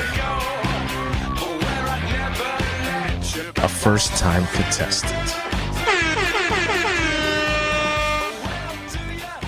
Makes me happy. Warms the cockles of my heart. Let's play some trivia and let's welcome that first-time contestant in. It is Beanie in Bayview. Beanie. Hello, how you hello. been? Long time no talk. I'm doing great. Absolutely. Thanks for having me on. Happy Wednesday to you guys. All right, great to have you. Would you consider yourself well-versed in the subject of Wisconsin geography? Well, we'll see, right? That's usually, every time I ask that question, that's the exact answer I get from everybody. So I guess I'm going to stop asking. All right, Beanie, question one. Which of these is a real Wisconsin city? Oh. Which of these is a real Wisconsin city? Is it Brillion, Trillion, or Quadrillion? Oh, come on now. Brilliant. Yeah. Home of Aaron's. Way too easy. Yeah, that was cake. Way too easy. All right, Tausch didn't even bother to dignify that with a response. No, I mean, I'm the first time, so you're starting me out with a layup. I appreciate it. Okay, well, I'm sure Jesse's now going to be irritated that was too easy, so now let's see how question 2 goes. The largest air-supported high school dome in the country, the Hodag Dome, is a 128,000 cubic foot? Square foot? Sorry, I missed the word there. Square foot.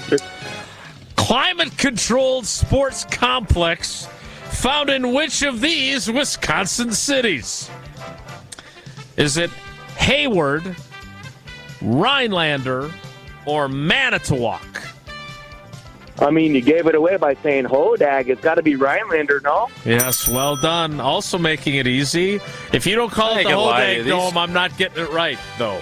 These questions are, way too simple. Hey, Beanie is well versed. Remember, we've been promoting out-of-state contestants to play. Like, if we had Joe in Arizona, I don't know if he gets the Hodag Dome. That's fair.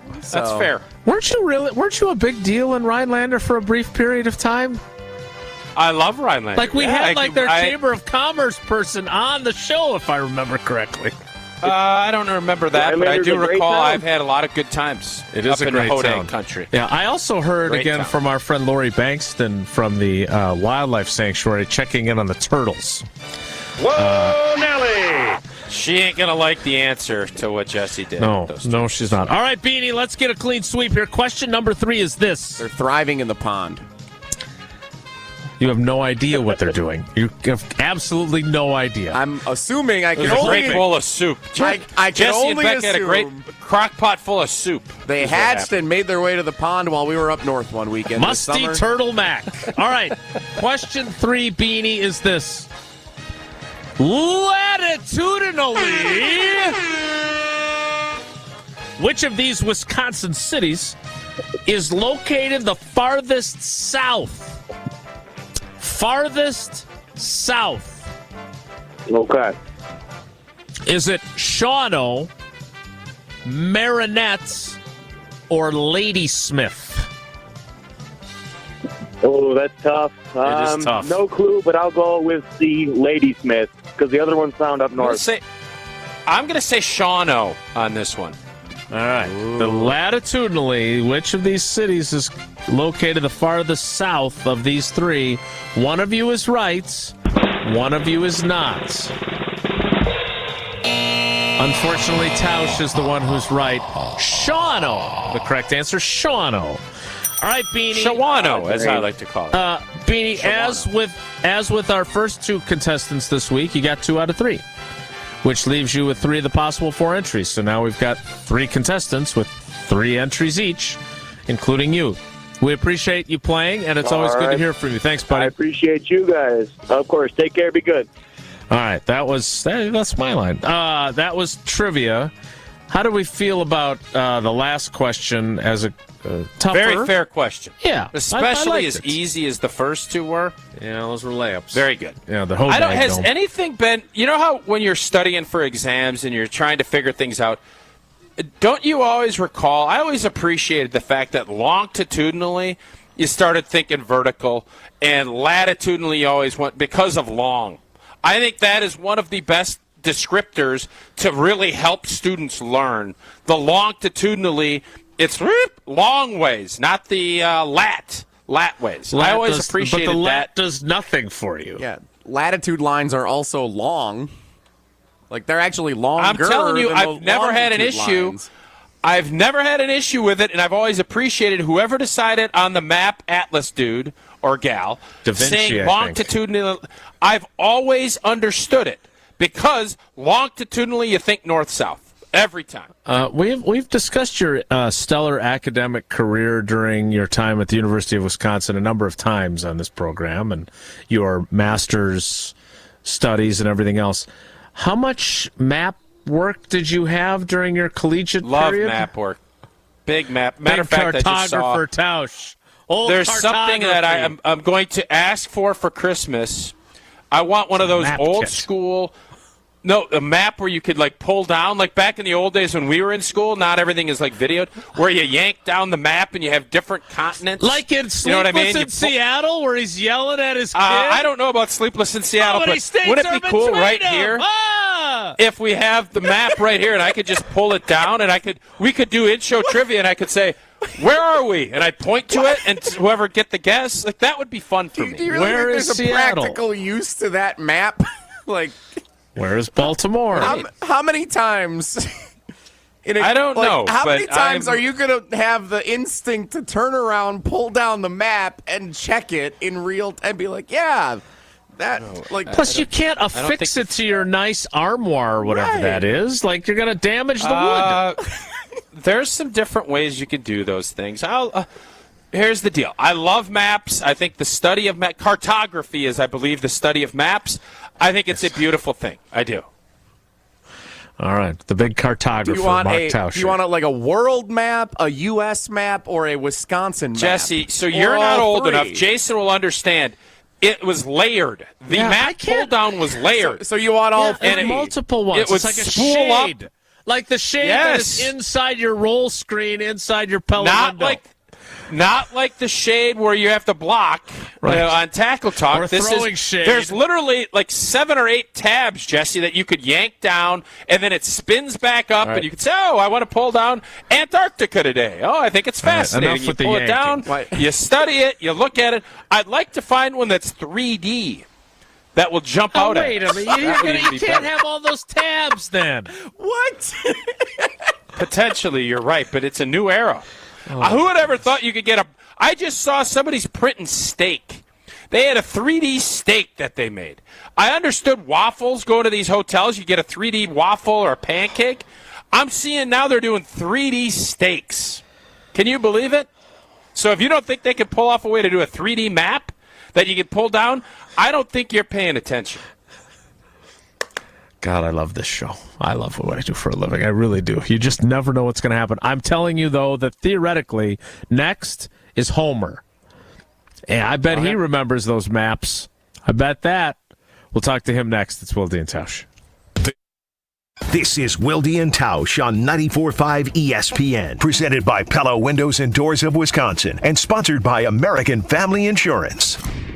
If you can't get a good night's sleep, let me ask you, are you breathing well? Because if you're snoring or waking up each night with a stuffed up nose or frustrated with your CPAP mask, the root of your sleep problem lies in your breathing triangle. And if any one of those passages isn't working, you won't sleep well. And there's no mattress, pill, or other gimmick that can fix that. I'm Dr. Madan Kandula. A recipe for a good night's sleep starts with an open airway. Now, there are devices that can help solve snoring or sleep apnea problems.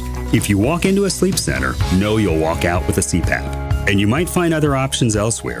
But the simple truth is, if your nose doesn't work properly, no device will help.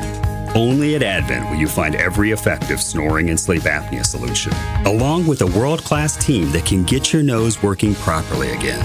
Go to adventknows.com to schedule your appointment, because Advent knows when you breathe well, you live better.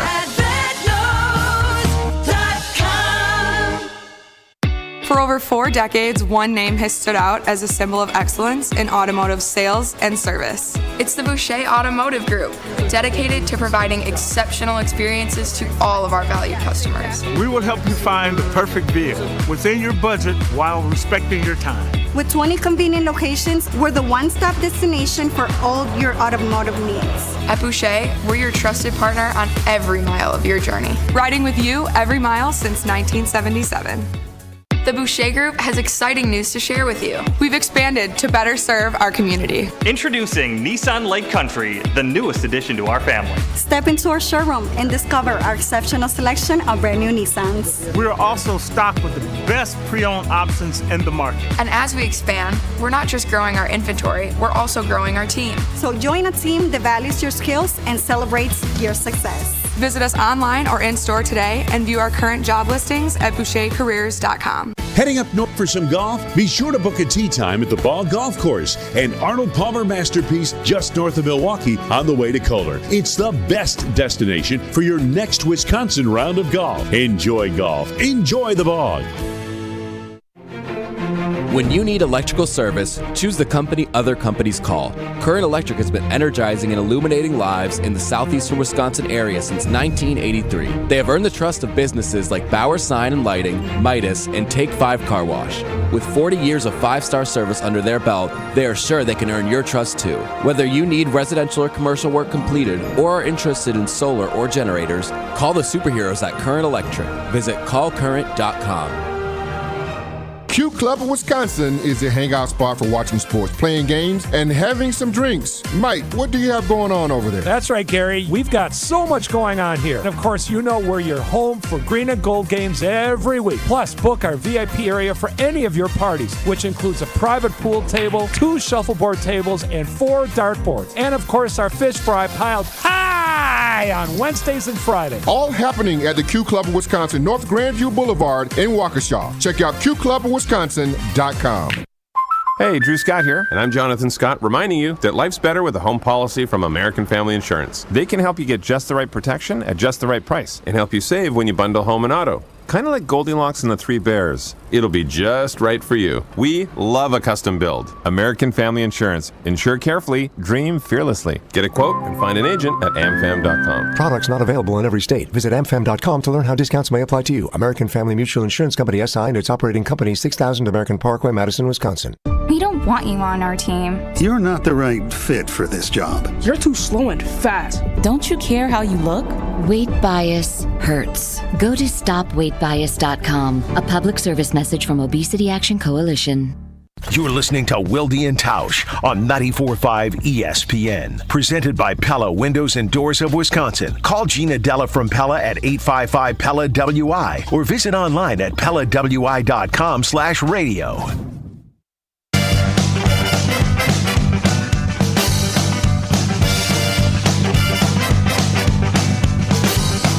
Whatever you do, make sure you do it right. Whatever you do, make sure you do it right. You're making love or starting the schoolyard fight. Make sure you do it right. Make sure you do it right. Whatever you do, make sure you do it right. God, I love this song. Duke Tomato and the All-Star Frogs. You hear Homer every weekday, 5 to 6 on 94.5 ESPN Milwaukee on the Homer Hour with a cast of characters, including me, twice a week. You also hear him on the Marquette Men's Basketball Radio Network, and you check him out on YouTube. When you're not watching our show on YouTube, you can watch God Talk, My Faith, with Homer and Pip. It is Steve, the Homer True Homer. Good morning. How are you? I'm good. I'm happy to hear that Denver's tanking. I'm less worried that the Packers are going to lose. Are they officially tanking? Is that going to be your story, pregame story? How many players have they gotten rid of? I mean, they've basically taken their two best pass rushers and moved on from them, right? Randy Gregory and somebody else. And they had both of them when they gave up 70 points, correct? Yes, I believe that's true. They've got Jerry Jeudy on the block, but as our buddy Mark Schlereth would be happy to point out, and others, I'm not sure what he's worth, and maybe he's a guy that would flourish with a new team and getting a fresh start, but that is a toxic mix over there, and the quarterback's not playing well, and I don't think anybody on the panel is a big fan of the coach. His numbers are okay. Most people are saying he's playing well. Russ is playing better than you think. Okay. Yeah. But his stats would indicate that he's playing pretty well. Their defense is just brutally bad. Like all-time, as Homer likes to put it, all-world bad.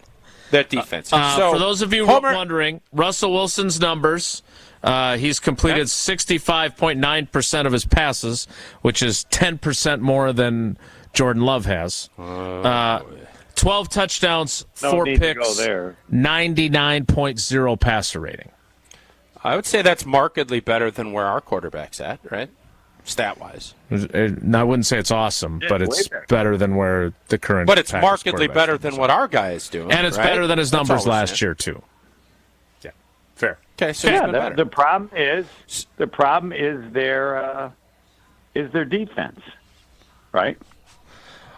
Yes, their defense has been bad, and not Russell just Wilson, in that one I have game. listed as number 7 in the NFL in quarterback ratings, and Jordan Love is 29.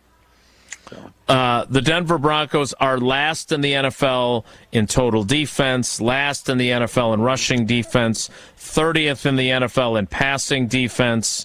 They are averaging 33.3 points per game given up. But when you give up a 70 burger, that'll change the numbers slightly. So, yeah, Homer, question about that. We need to look at all because the games other than the 70 to probably get a better. Well, that's a part of their story, but yeah, you could carve that out, and it's still bad. The question I have,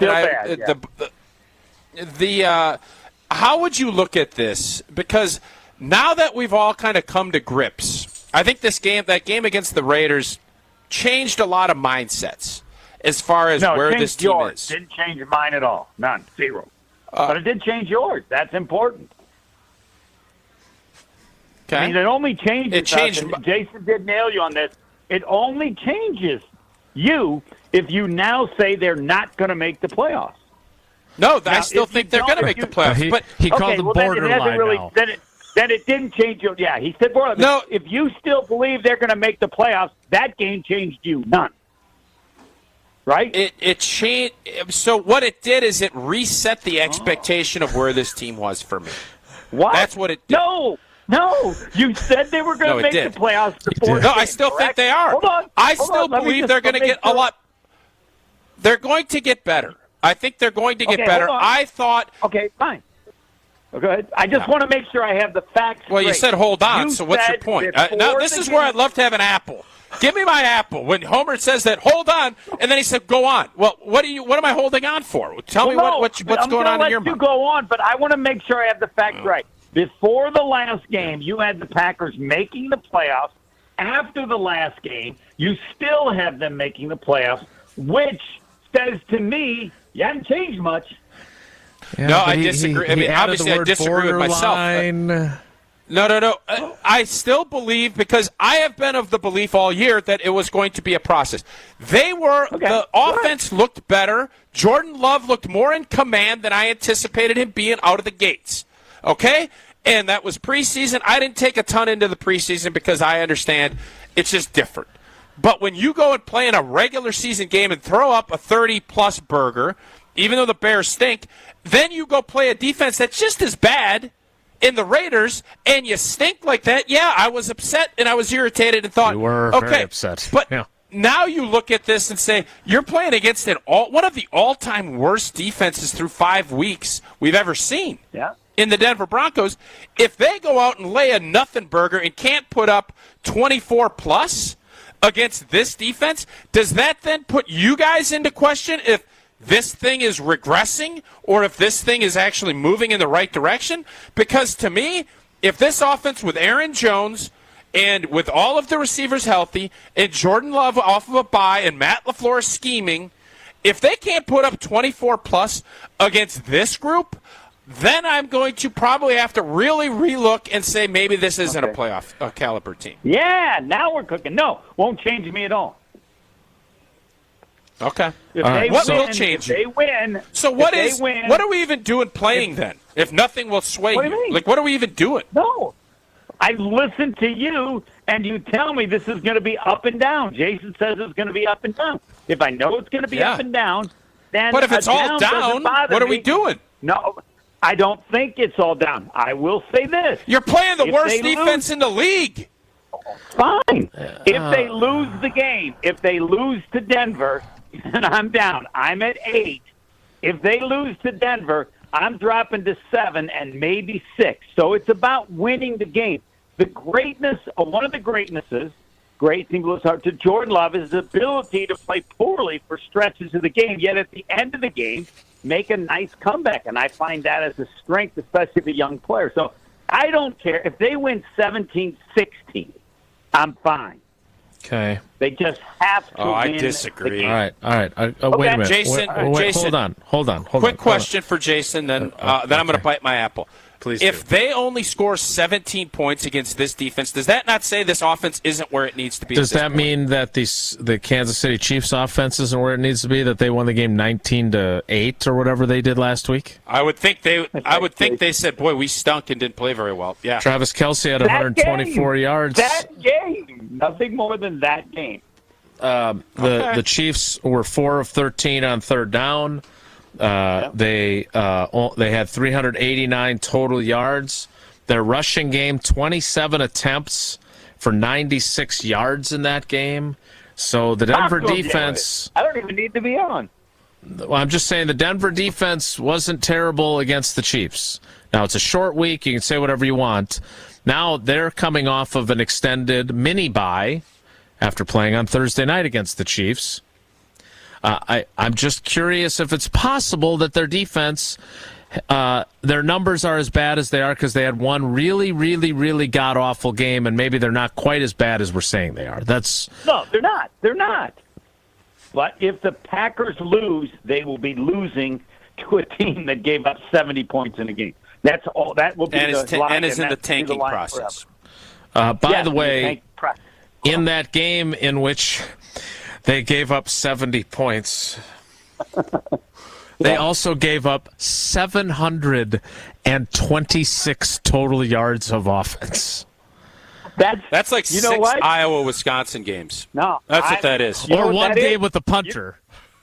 No, that's a berry. That's right up there with 363 yards rushing, right? Yeah, that's also true. That's a berry, too.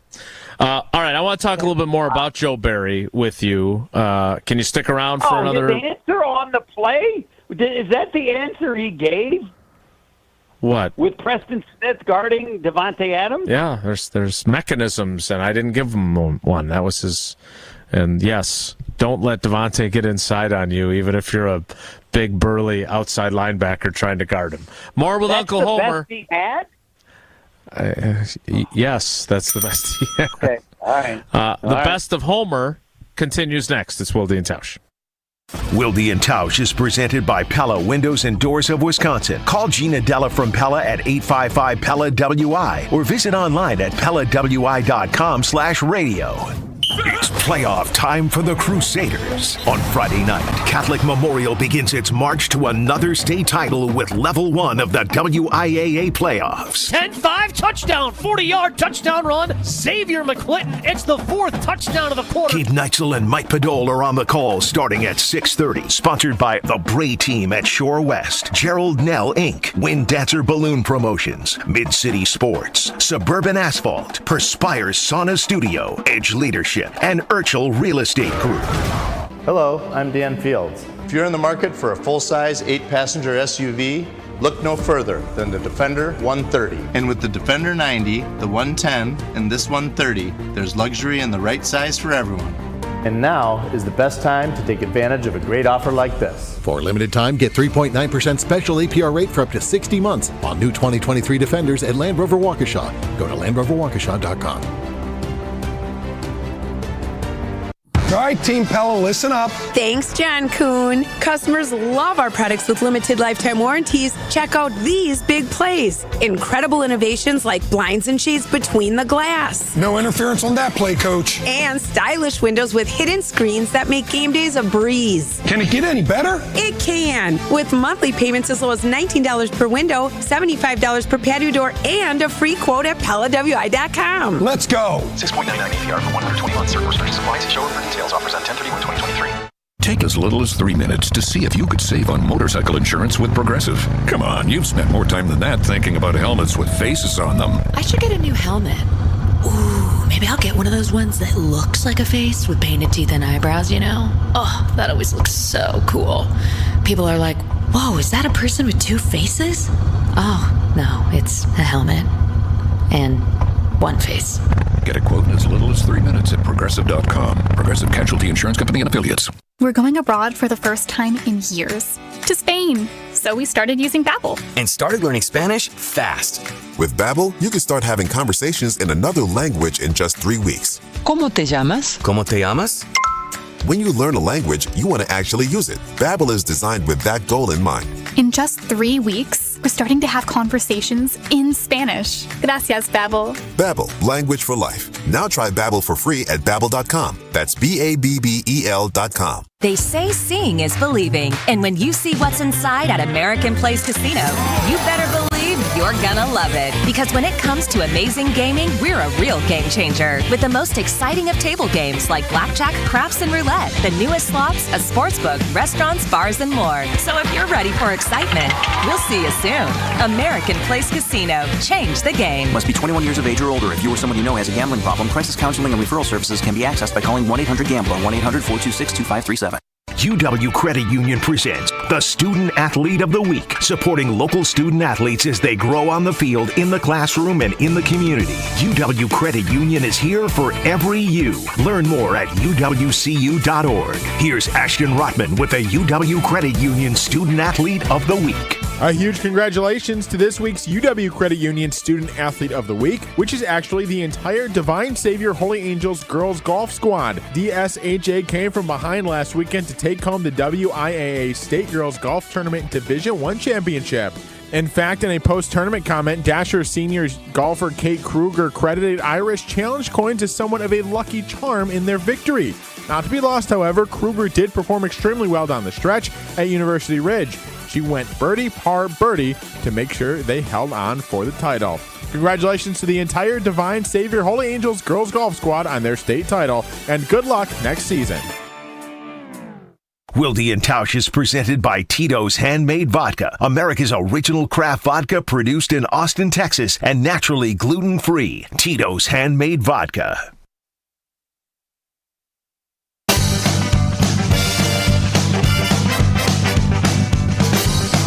Whatever you do, make sure you do it right.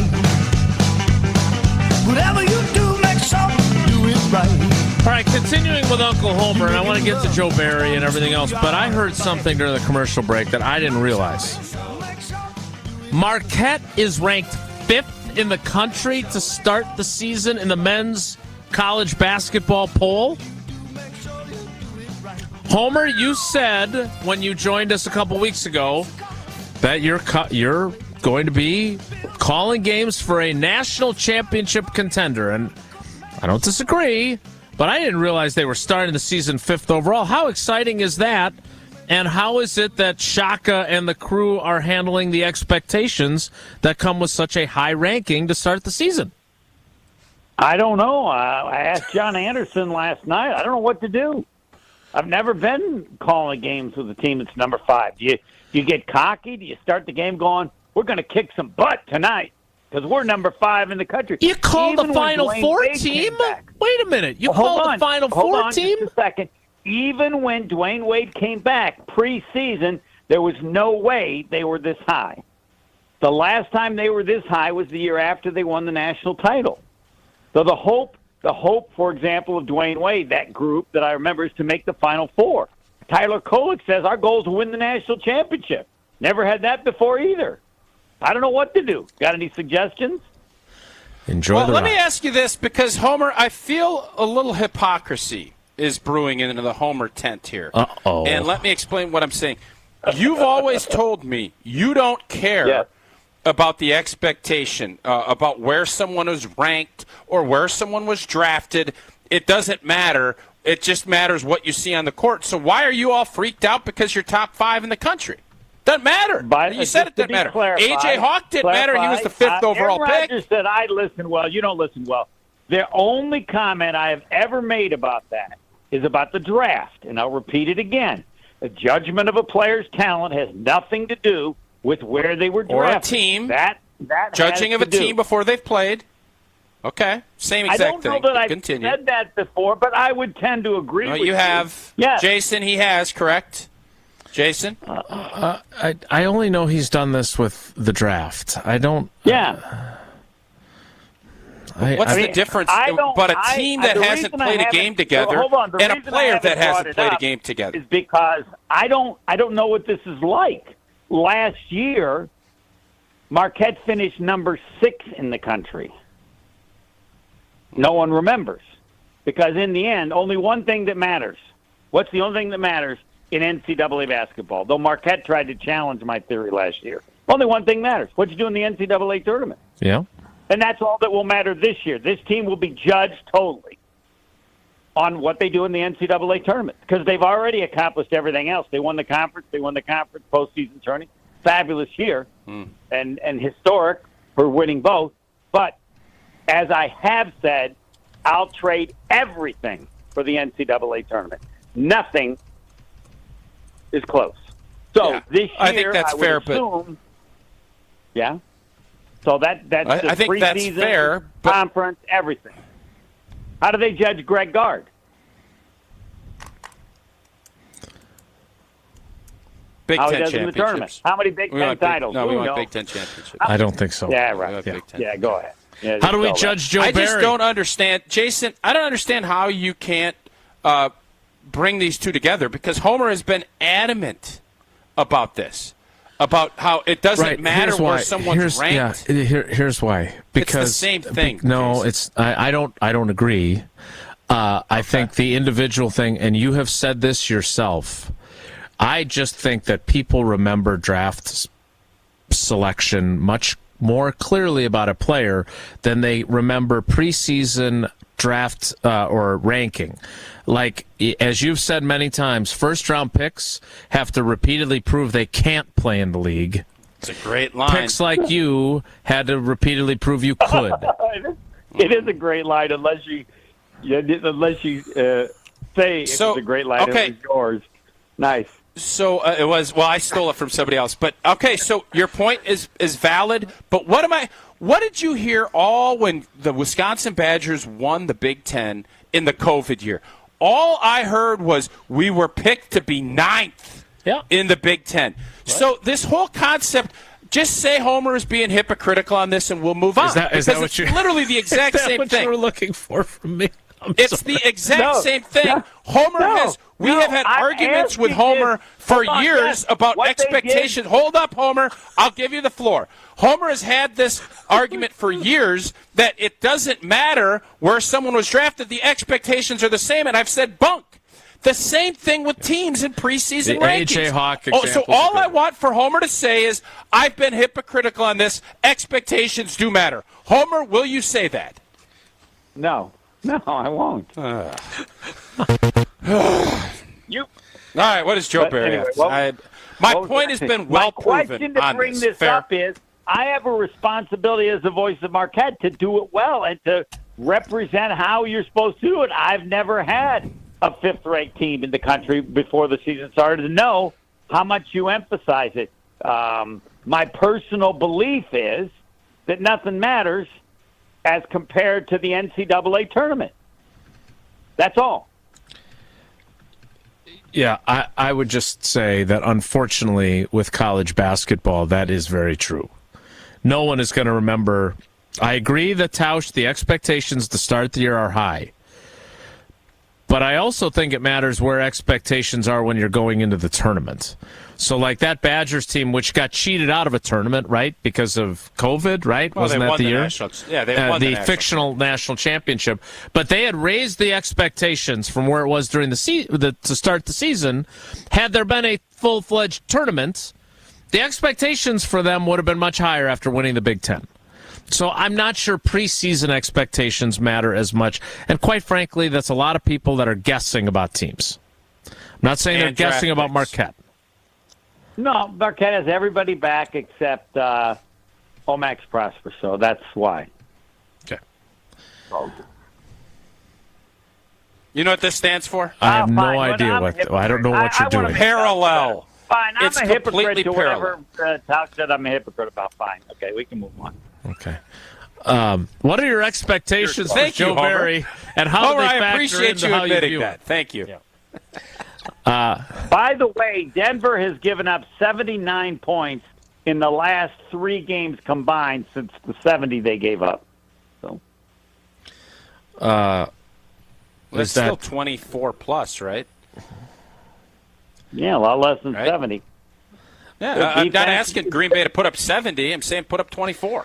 They won 31-28 against the think- Bears. They lost 31-21 to the Jets, and then they lost 19-8 to the Chiefs. So that is your. I think it's fair to say the Packers should put up 24, but I'll take any. That's all I'm number they asking put for. up if they win. Yeah. There you have it. So if they put up 24 and lose, you're going to be okay? I'll feel better about our offense if we can put up 24 against the historically bad All right. defense. Yeah. Okay. All coming off of a bye with your best players all going to be healthy. Yeah. Yep. Homer, I could call you a hypocrite all day, but I think it's time to move on. That's fine. I'll talk to you later today. I just don't understand how you guys can't draw that parallel. And I wouldn't say it, but Homer's been so adamant about the A.J. Hawks and about that it doesn't matter. And then he asked the question to start the show. They're ranked high because people have high expectations for them. That does matter. That's all I've brought up. That's it. It does matter. Expectations do matter. Correct? How they play, hold on, how they play will be the judgment upon what I will base this team. How they play. That's it. So, Someone Homer, else quick can be question for you, upset. though. Okay, fair. Quick question for you before you go. If they were And that will be unranked, determined you would have on the games same. they You would play. still just judge them off that. It wouldn't matter if they had nobody back and they were young and they surprised a bunch of people and finished third. That's not going to change how your approach was. Come on. Again, it's going to be based on watching them play, not the preseason prediction. They go just like the Wisconsin. They go 24-0. Yeah, Your it'd be fun. expectation, or based on how they've played, is that. But if they don't do well in the tournament, the 24-0 means nothing. Ask Kentucky. Kentucky. Anybody Yeah, remember for they sure. were unbeaten into the tournament? No. Yeah. No. We all Anybody do. remember what they were That was our ranked? national No. championship. Bad example. We all No. do. Yeah, got screwed. Don't we, as will agree Badger on fans? We all remember Kentucky was unbeaten. Do we not? that. We do. Hey, does Kentucky? Okay, we Does do. Kentucky- Bo Ryan does. Does Kentucky? Frank Kaminsky does. Sam Decker What? did. All these guys remember that Kentucky was undefeated when we beat them. Okay. Right. John and what do you Calipari remember about the does. season? What do you No, nobody Duke. remembers that game about that. What do you remember about the season? Dog, come on. Give me a Every break. ba- What do you okay. remember about that season? Every Badger you fan remember remembers one thing that game. about that season. It wouldn't have mattered if I Kentucky remember- lost 30 games into that game. I remember having a hell of a night at the Omni Hotel All right. after we beat Kentucky. You I got remember that. screwed by the officials in the second half against Duke. That's all you remember, It's true. But I remember both. One positive and one negative. All right. If Kentucky had been 30-1, I think it would be a better example. The undefeated part skews this. They would have had a great, unbelievable regular season, and no one would have given a hoot because they lost to the Badgers in the Final Four. Yeah, I agree. But that's not what happened. I understand. It was I'm just trying to. I quit. Just get to. What are you trying to do, Jason? Bye. Just trying to help.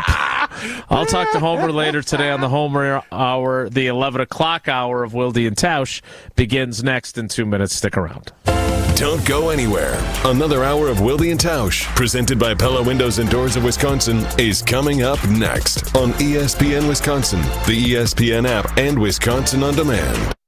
Looking for a fun way to win up to 25 times your money this football season? Well, test your skills on Prize Picks, the most exciting way to play daily fantasy sports. Just select 2 or more players, pick more or less on their projection for a wide variety of statistics, and place your entry. It's as simple as that. If you have the skills, you can turn $10 into $250 with just a few taps. Easy gameplay, quick withdrawals, and an enormous selection of players and stat options are what make Prize Picks the #1 daily fantasy sports app. Ready to test your skills? Join the Prize Picks community of more than 7 million football fans who have already signed up. And right now, Prize Picks will match your first deposit up to $100. Just visit prizepicks.com/WI and use code WI. That's code WI at prizepicks.com/WI for a first deposit match up to $100. Prize Picks, daily fantasy sports made easy. Homer here. 2-time national champion winning quarterback Tim Tebow will be in Milwaukee on Thursday, October 26th for the Great Lakes Adult and Team Challenge Gala. Tim Tebow, college football legend, great author. Get your tickets at GreatLakesATC.com. 100 tables are filled. They should be 120. I'll buy one. Now we're at 101. GreatLakesATC.com or call 414-748-HOPE to see Tim Tebow. Tim Tebow, Thursday, October 26th in Milwaukee. Prost! Matt and Katie here from Milwaukee Pretzel Company. I'm so excited to talk about my favorite season. Christmas? No, Oktoberfest. That magical, gemütlich kite-filled time in autumn when friends and family cozy up under the glow of string lights with music, beer, sausage. And pretzels. Of course with pretzels. It's why we're giving 25% off any online order with the code PROST25. That's PROST25 at MilwaukeePretzel.com. But only for a limited Stein. Okay, you need to stop doing that. Don't get salty. This is Ben Brust. Hear me every day on KBN from 2 to 5. 94.5 ESPN is WKTI and WKTI HD, Milwaukee. A locally owned Good Karma brand station. I'm not giving up, no, not yet. Even when I'm down to my last breath. Even when they say there's nothing left. So don't give up on. I'm not giving up, no, not me. Even when nobody else believes. I'm not going down that easily. So don't give up on me. The 11 o'clock hour. All right, I may regret this, but the argument about expectations, you're kind of hedging your own expectations about the Packers because you said declaratively after they beat the Bears that they were making the playoffs, and then today you called them a borderline playoff team. So I are said you they're in or borderline. are you out? Yeah. No, I'm in. But you're eventually hedging? facts. No, I'm not hedging. I think they're a playoff. I think they're a borderline playoff team. I think right now they're on the right side of the border. Doesn't mean that won't change. If this was me, would you accuse me of hedging? No. Jesse. You didn't say they're going to be star-spangled awesome. I have said from the jump, ups and downs, ride the wave. I think they're going to be better in a bad conference. Now, I'll say this. The conference is better, top-heavy, but we thought it was going to be top-heavy. We all thought 6, 7, 8, 9, and 10, that slot was going to be up for grabs. Would you Now, acknowledge Would you acknowledge that you've ridden the wave a little bit? Yeah, I'm a fan. So I do. Right? I understand. But you're also an analyst. And you're also, unlike most, like 99.9% of the population, unlike them, you've played in the NFL. You played 11 years. You know the ups and downs. I do. Despite your fan basis now, I guess I expected of you, having seen the waves and known better than to ride them, I've been a little surprised with the amount of ride wave. You're like Keanu Reeves in Point Break. You're riding the waves. Yeah, you're riding learning waves. how to surf. Well, Jason, this job, you have to be in it. You have to see what's going on. I still project, and my projection still is this team's going to get better. I envisioned Atlanta. I thought that would happen. I thought New Orleans could be a tough one. Detroit, didn't think we'd beat Detroit. Didn't think we'd get mauled like we did, but we did. And I wasn't shocked by that. Now, when you play bad football teams, you can't be as bad as they are. And if you are, I'm surprised and I'm upset by it. Mm-hmm. That's all that was. You're playing another bad football team on Sunday. So the expectation is, if you're going to, I'm not one of these guys that I make my prediction and then it's up. I am going to root for that. I will say what I see. And I see an offense that is lost. That's where we're at. But now you're getting Aaron Jones back. I expect more. And if you don't get that, you can be disappointed. And as an analyst, you can say, why are you disappointed? That's all I'm doing. Well, this Ride leads... waves? Yeah, a little bit, sure. You're very wavy. This is why I bring it up, because I thought Rob Domofsky, our buddy, who joins us every Friday, joins all of our shows once a week, in his Power Rankings blurb, which I get to read on the radio, Packers are 20th in the Power Rankings this week, as we established yesterday. But the topic that all 32 beat writers were asked to answer was, what lesson has been learned through 6 weeks of the season for your team? Rob's is, Jordan Love needs more time. Love threw 7 touchdowns and just 1 interception in his first 3 games, and with a 2-1 record, it looked like the transition period from Aaron Rodgers would be minimal.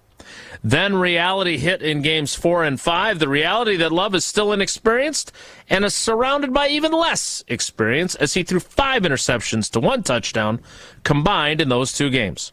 His most veteran playmaker, running back Aaron Jones, has missed more snaps than he has taken so far this season, and Love doesn't have anyone else he can consistently rely on yet.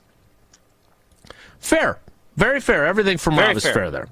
Absolutely. I think it's very fair analysis. Yeah.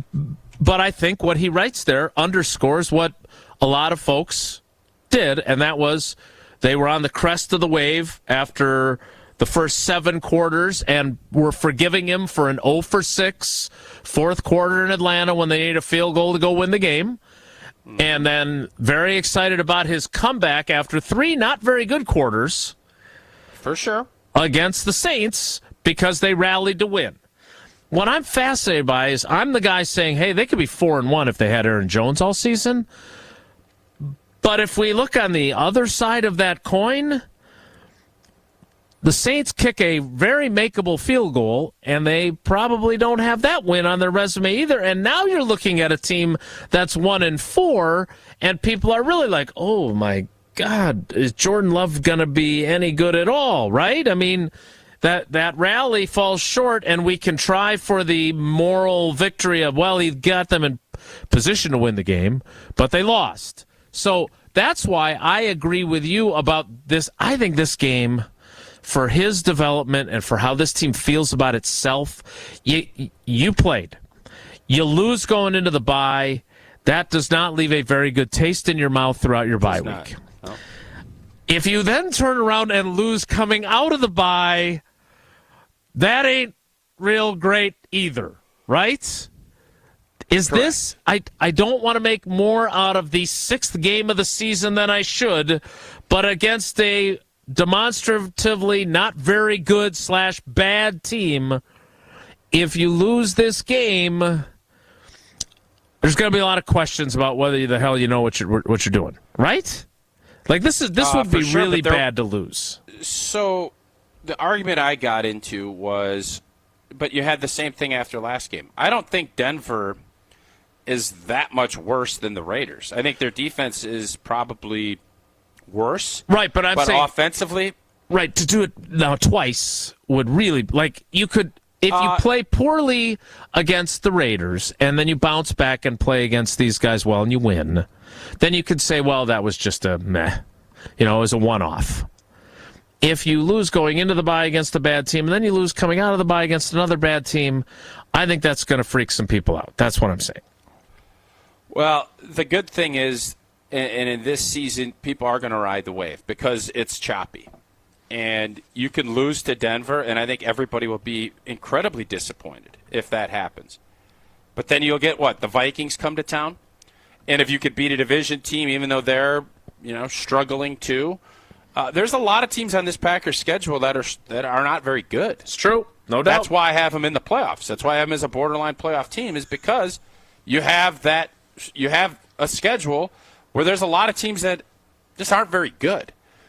But I'm not going to play the same game. I'm not going to be if they go out to Denver and lose, I will critique and I will say what's wrong with this offense, but I am not going to have the same emotions as I was after that Monday night game, because I felt if you don't have 3 picks, that's not the stuff that Matt LaFleur and Jordan love. You can't do that. It's one thing if you just struggle, but you can't do what they did. That is regression. That's not growing pains. That's why we got into that argument. And if they go down and Denver beats them 27-24, it's going to be Joe Barry, he needs to be fired, all that. That's standard protocol with this team. That's what we've always done. Mm-hmm. If it's a 17-10 and we get beat, now all of a sudden, because so much of this season rests on what Jordan Love and Matt LaFleur can figure out and moving forward, that's why it would be a bigger deal. That's why I look at that 24 number as what this team needs. Even if they get beat, I'll be disappointed, but at least you could say, well, you're seeing positive things. Aaron Jones, this offense, that is more important now than the fact that you win or lose a football game, in my opinion, which sounds crazy to say. All right, so we need to shift gears because you have been waiting for it. Not so patiently. The triumphant return of Spooky or Fluky. After Tausch tells us about Prize Picks and his spooky picks that have been pretty successful of late, from what I understand. Yeah, I've been having a good run on Prize Picks. I've been dabbling a little bit Major League Baseball. Today, we have Max Scherzer, 4.5 strikeouts. I think I'm going to go more on that. You guys can join in the fun as well. Prize Picks Daily Fantasy Sports made easy. Not going against other people. I'm only going against Prize Picks' projections that are available, and it's pretty simple. 2 to 6 players. I have been sticking with 3, and I've been having success. I might get frisky. I might get a little frisky. I love the idea of being able to win 25x on my cash on these entries. So Prize Picks offers projections. They don't know. Euro basketball. I might dabble in that. Disc golf, tennis, NASCAR, everything you could possibly want. Entries can be. Cricket. What's that? Cricket. Yeah. Cricket. Pickleball. Once pickleball gets on here, oh, baby, I got a feeling great things will be happening for Old T. Entries can be made in 60 seconds or less. You have safe and fast withdrawals, and it's simple. Download the Prize Picks app or go to prizepicks.com. You put 100 in, Prize Picks matches. Just use the promo code WI to get that match again. PrizePicks.com or download the Prize Picks app. What would the mores or lesses be if they did pickleball? Like, I'm guessing it would be serving points. Percentage in the kitchen? No, I think it would be points. No, it would be points. So I'm guessing like one of the big stars in pickleball, I think his name is Johns. I don't know his first name, but the Johns boys are John big. Johns? You play to 11, and I'm guessing it would be you'd set it at points given up by the Johns boys. 6? Robinson more Johns? Or less. I'm guessing. I don't think they've probably figured out that formula, so that's what I would guess that they'd be doing. All right, I'm also curious about the disc golf, but we'll get to that another day. All right, we need to get to spooky or fluky. I feel like this has been built up. The expectations are high. Expectations don't matter. I was told by you and Homer they don't matter. So no, don't loop me into that. That's not my You that's my agreed. I statement. gave you every You out wanted to me say to call yes. him a hypocrite on the radio when I Because he was refused. being hypocritical. I should have said his actions are being hypocritical. So that's what I'm sticking with. Would More you agree Kevin and now? Brad. More Kevin and Brad. Straight ahead. Stick. Wilde and Tausch continues next on 94.5 ESPN. Presented by Pella Windows and Doors of Wisconsin and sponsored by American Family Insurance. It's spooky season at the Corners. No tricks, just treats. This Sunday at the Corners of Brookfield. Come and cheer on the green and gold as they take on Denver for a 3:35 kickoff and enjoy the live carving of multiple 400-pound pumpkins. Yes, 400-pound pumpkins. Plus, decorate your own complimentary pumpkins from Schuett Farms. Come to the Corners this Sunday for football, pumpkin carving, plus games and giveaways from ESPN Milwaukee's Street Team. Take it to the house this season and enjoy tailgating from your own backyard. Tito's wants to make sure you have the best tailgate on the block. You can win game day gear for your next gathering by entering to win at Tito'sTailgate.com. Be sure to enter by November 15th for your chance to win a Solo Stove Grill, a Brewmate back tap for batch cocktails, or a Tito's football jersey. For official rules, visit Tito'sTailgate.com. Must be 21 years old to enter. Distilled and bottled in Austin, Texas. 40% alcohol by volume, namely 80 proof. Crafted to be savored responsibly. Kevin Morat here from Mentality Men's Health. We hear stories every day in our clinics that what used to work for guys doesn't anymore. Increased cardio, cut out certain food, nothing stops the changes in their bodies, especially the weight. The fact is, years of decreasing testosterone has packed on the belly fat that won't go away. We've introduced a medication, semaglutide, that helps drop 15% of the body weight on average while preserving testosterone. Join the over 20,000 Mentality clients and jumpstart your results. In Milwaukee, go to lowtusa.com. That's lowtusa.com. Hey, this is the Fat Jack. Another week in the books, and it was a big one. We win in football, we win in baseball, we win in the UFC. Everything turns a profit. Are you ready to make money as we head toward the end of October? Go to FatJackSports.com, and for as little as $299, get everything through Halloween. Want to add basketball? It starts next Tuesday. Add it now and save hundreds of dollars. Go to FatJackSports.com. Sign up today. The plays are emailed to you. You'll start winning this weekend. FatJackSports.com. Bucks basketball is back. A new era tips off with Coach Griffin at the helm, alongside returning favorites and exciting new additions. It's Dame time, Milwaukee. Don't miss a moment of the action. From the electrifying slam dunks to the roar of 18,000 fans, all unfolding live at Fiserv Forum. Secure your seats now. Visit Bucks.com/tickets and join us for an unforgettable season of Bucks basketball. There's a seat waiting for you at Fiserv Forum. Secure yours now at Bucks.com/tickets. Pella Windows and Doors of Wisconsin present your Badger Minute. Here's Alex Strofe. This Badger Minute brought to you by UW Credit Union. For every stage of life, UW Credit Union is here for every you. Proudly serving Wisconsin for over 90 years. Hop in or hop online at uwcu.org to join. The first AP poll of the men's college basketball season is out, and the Wisconsin Badgers are the first team off the list. Wisconsin received 53 points, 51 short of spot number 25, which is held by a Big Ten foe in Illinois. Other Big Ten teams on the list include Michigan State at number 4 and Purdue at number 3. Just behind those two is in-state rival Marquette, ranking number 5 to begin the season. Wisconsin tips off their season on November 5th, hosting Arkansas State. Badger Minutes on ESPN Wisconsin are brought to you by Pella Windows and Doors of Wisconsin. Schedule an appointment online today at PellaWI.com. What are we having for dinner? At Cousin Subs, we have a simple answer for this age-old question. A family 4-pack, of course. Now at participating Cousin Subs locations, you can get any 4 classic or deli fresh subs or subs in a bowl and 4 chips or regular fries for the limited time only price of $30 plus tax after 4 p.m. You heard that right. Feed your entire crew for just $30. Order in store at cousinsubs.com or via our app. Cousin Subs, we believe in better. Wilde and Tausch is presented by Tito's Handmade Vodka, America's original craft vodka produced in Austin, Texas, and naturally gluten-free. Tito's Handmade Vodka.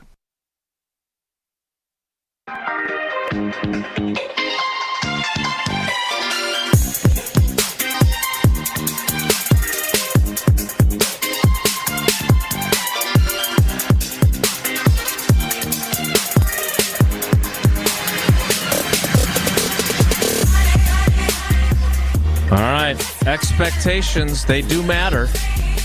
Oh, do they? They do. Okay, I'm glad we're all on the same page. They do. But no one's going to remember.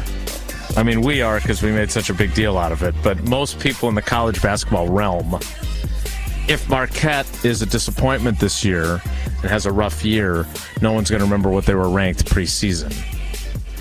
They're also going, but they are going to remember if they win the conference, win the Big East, and then lose in the first round of the NCAA tournament. People are going to remember that. Jason, that's all they're going to remember. Agree. But do you know, when you go to high school games or college games and you beat a team that's ranked higher, you know what they always say? Overrated! So it's a little bit, I'm not going to say hypocritical. Yes, you were. People do care. No, it matters. That's why they do it. That's why there are rankings. That's why people do it. Does it matter in the grand scheme? Just like being a 7th-round pick compared to a 1st-round pick, there is a difference. Matter. It just yeah. is. Mm-hmm. Why you guys try to run from that? I don't fully comprehend. I was just trying to say that Spooky or Fluky has developed expectations for this year because we've been waiting for it for so long. I'm excited for it. And I feel like it's probably not going to meet our expectations. Time now for Spooky or Fluky.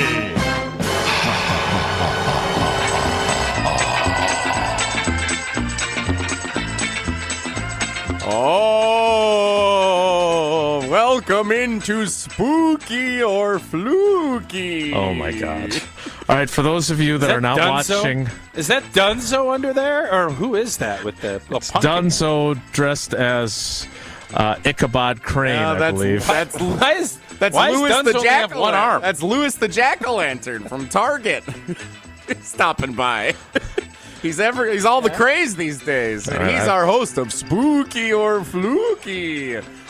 I will ask you if the following NFL teams are spooky with a chance to win the Super Bowl, or are they fluky and don't have a chance to win.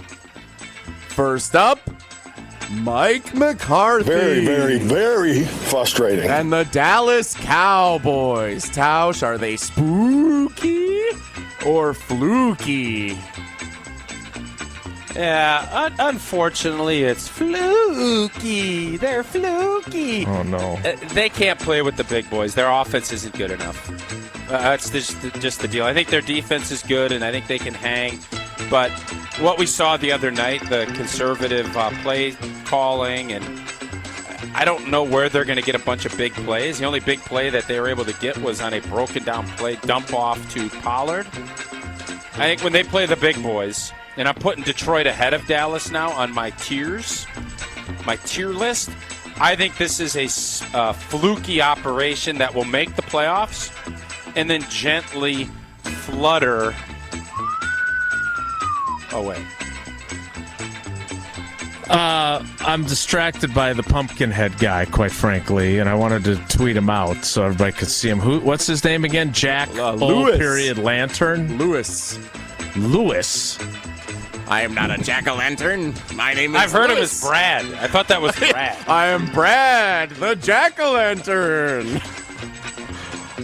Of course. I do think Mike's team is fluky, unfortunately. I don't know if I don't know what my expectations are supposed to be of Dak. Quite frankly, I'm curious what Jerry Jones's expectations are of Dak, because he jumped on or Brad, because them getting Trey Lance makes me wonder what they exactly have in mind for the future. So, God, it's going to be interesting. Bill Belichick coaching the Dallas Cowboys next year, and Mondays with Mike McCarthy every Monday on Wilde and Tausch. We'll have fun with Mike. We'll be grumpy. Next up in Spooky or Fluky, another 4-2 football team, the Buffalo Bills. Spooky or Fluky? Spooky. They are spooky because you don't know what you're going to get. There you go. Yeah, I think that the Buffalo Bills, they can lose to just about anybody, but their ceiling is high enough that they can beat anybody. You saw them struggle against the New York Giants. Josh Allen is very Favrean. He is the closest thing to Brett Favre we've seen in a long time. He's a better runner than Brett ever was, but as far as just the mindset and how they play, I think he is the next. Josh Allen has a lot of Favrean in him. Mm-hmm. So with that, you can be very spooky. But the unfortunate part, you're spooky to both your team and to the opponent. They definitely have shortcomings. Having watched them the other night, I like Josh Allen. I do. I was a little disappointed in the Sunday Night Crew that they didn't point out, and this was stupid of him, but I can't believe they didn't point out that when that fight was going on, he went right in and went and defended his offensive lineman. Usually, Tausch, having been an offensive lineman, you're defending your quarterback. I liked what I saw. I mean, he went after the guy. Now, should he have led with his throwing shoulder when he went to whack the guy? No, he should not have. But I do like the mentality behind it. And if Jordan Love did it, I would say the same thing. And then I would say, hey, man, you got to be more careful with your shoulder. You should at least hit him with your off shoulder. Don't throw punches into helmets, especially as a quarterback. Very good advice as well. Next. You didn't say spooky or No, I thought I said spooky at the beginning. I'm sorry, spooky. Spooky. Right, thanks for playing by the rules of the game. Yeah. Next up, the Cincinnati Bengals, 3-3 in last place in the AFC North. Spooky or fluky? Tausch? Spooky. Spooky. It was always going to say, could you get Joe Burrow healthy? Seems as if they got their bye now, I think, so he gets another week, and they've weathered the storm. 1-3, everybody was writing them off, and Cincinnati's offense was just bad. But they found a way. I think they're going to get better and better, and I don't think anybody wants to play Joe Burrow in the playoffs because he's proven to be pretty doggone good when he gets to the playoffs. So I would say this team would be very, very spooky. For AFC teams. So I'm going to break the rules with Peter Pumpkinhead there. I'm going to kick the can down the road a little bit on the Bengals because they've won 2 in a row. They do have their bye, but do you know what their next 2 games are to decide whether they're spooky or fluky? At San Francisco and home against the Bills. After those 2 games, we will know whether they are rounding back. What if they go 1-1? All right, they go 1-1 versus that. Does that change anything about what you think? It does. It does. If they lose both, then I can say they're totally fluky. But I didn't say they lost both. I said they were 1-1. Yeah, one's on the road, one's at home. If they go 1-1 out of those 2, if they go 1-1 out of those 2, doesn't change anything. No, they're spooky if they go 1-1 in those 2. For me. Okay. Next. All right. Fair enough. Last one. The Detroit Lions, 5-1. Spooky for a chance to win the Super Bowl, or fluky? Tausch? Yeah. No, they're spooky. They're a spooky operation. I think anytime someone's willing to bite your kneecaps, I think you got to at least put them in the spooky category. You gotta watch out for that. With their schedule in a division that I think they're going to probably run away with, They get that 1 seed, the most important seed in the history of football. Except for that one. I think you can make a really good argument that they'll be a Super Bowl team if they can get the 1 seed. If they don't get the 1 seed, they will not be going to a Super Bowl. The only team that gets San Fran and Philly. Yep. San Fran and Philly can get there without being the 1 seed. Nobody else in the NFC can. There you go. That's it for Spooky or Fluky. Spook it. Put that in your trick-or-treat bag. That's it for Spooky or Fluky. That lived up to expectations. I was pleased with that. That was good. Good. Gives you a good indicator of where we're at. Although, if they win one, then I don't know. Your Cincy Bengals kind of lame on the Spooky or Fluky, if I may. Kind of a lame answer. You may not, actually. Totally I can't? Unnecessary. Then I rescind. Okay, I'll rescind my initial Spooky or Fluky criticism. You can say whatever you want about Whoa Nelly, though, and that's next. It's Wilde and Tausch. This is Wilde and Tausch on 94.5 ESPN, presented by Pella Windows and Doors of Wisconsin, and sponsored by American Family Insurance. Sharp Literacy's A Novel event is coming. Join Sharp Literacy and special guest A.J. Dillon on Monday, November 6th at the Eagles Ballroom for a night of conversation, an auction, awards, and a variety of food stations. The Green Bay running back is also the author of Quadzilla Finds His Footing, an uplifting children's book about perseverance. Funds raised at A Novel event will support Sharp's STEAM-based education programs in the state. For tickets and information, visit sharpliteracy.org. A Novel event, Monday, November 6th at the Eagles Ballroom. Hey, it's ESPN Wisconsin's Jason Wilde, and for years and years, I've been telling you about Boucher Automotive and how they ride with us and you every mile. But over the past year, Boucher has been hard at work improving their sales processes, expanding and remodeling their facilities, and investing in new technology and continuing their commitment to better serving their customers, their employees, and their community. And that's why at Boucher, when their customers leave the dealership, they hope they've made a customer for life. With 20 locations throughout southeastern Wisconsin and 30 brands, they've got thousands of new and used vehicles for you to choose from. They are proud to be your Wisconsin family dealership group since 1977. So check them out at Boucher.com. Gabe, where do you think our group should be taking our golf trip next year? Jason, I don't know. Do you have time to figure it all out and get all the reservations made? I certainly don't. Not really. I mean, I'm so busy. If I only knew somebody to call that might do all the work for us. Oh, I know about Wisconsin Golf Trips. Their main business is booking groups from around the world to play all the great courses in our state, but they're now doing outbound trips for groups each year to places like Michigan, Minnesota, and Nevada. Plus, Wisconsin Golf Trips is even booking custom packages for Scotland and Ireland. Oh, wow. Let's hit them up. WisconsinGolfTrips.com. The Bog in Saukville is Ozaukee County's best golf experience. 18 championship holes designed by the legendary golfer Arnold Palmer, settled amongst 250 acres of beautiful private land. The Bog caters to golfers of all skill levels, offering a golf experience unlike any other. Come enjoy the finest golf greens in Wisconsin, and after your round, enjoy a bite to eat in our restaurant or out on our new patio bar overlooking the 18th green. It's time to golf, Wisconsin. It's time to enjoy the Bog.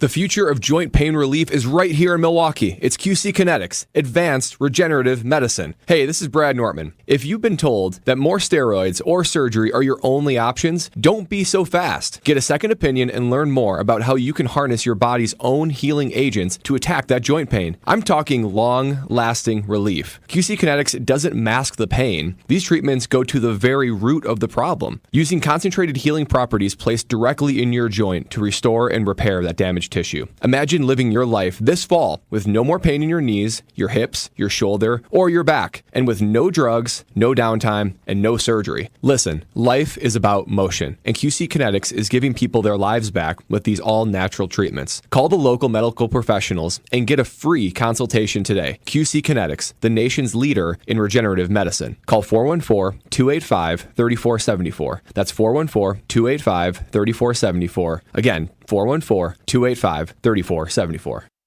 Let's get the latest from Lambeau. This is your green and gold fix on 94.5 ESPN. Brought to you by Z-Bart of Greater Milwaukee.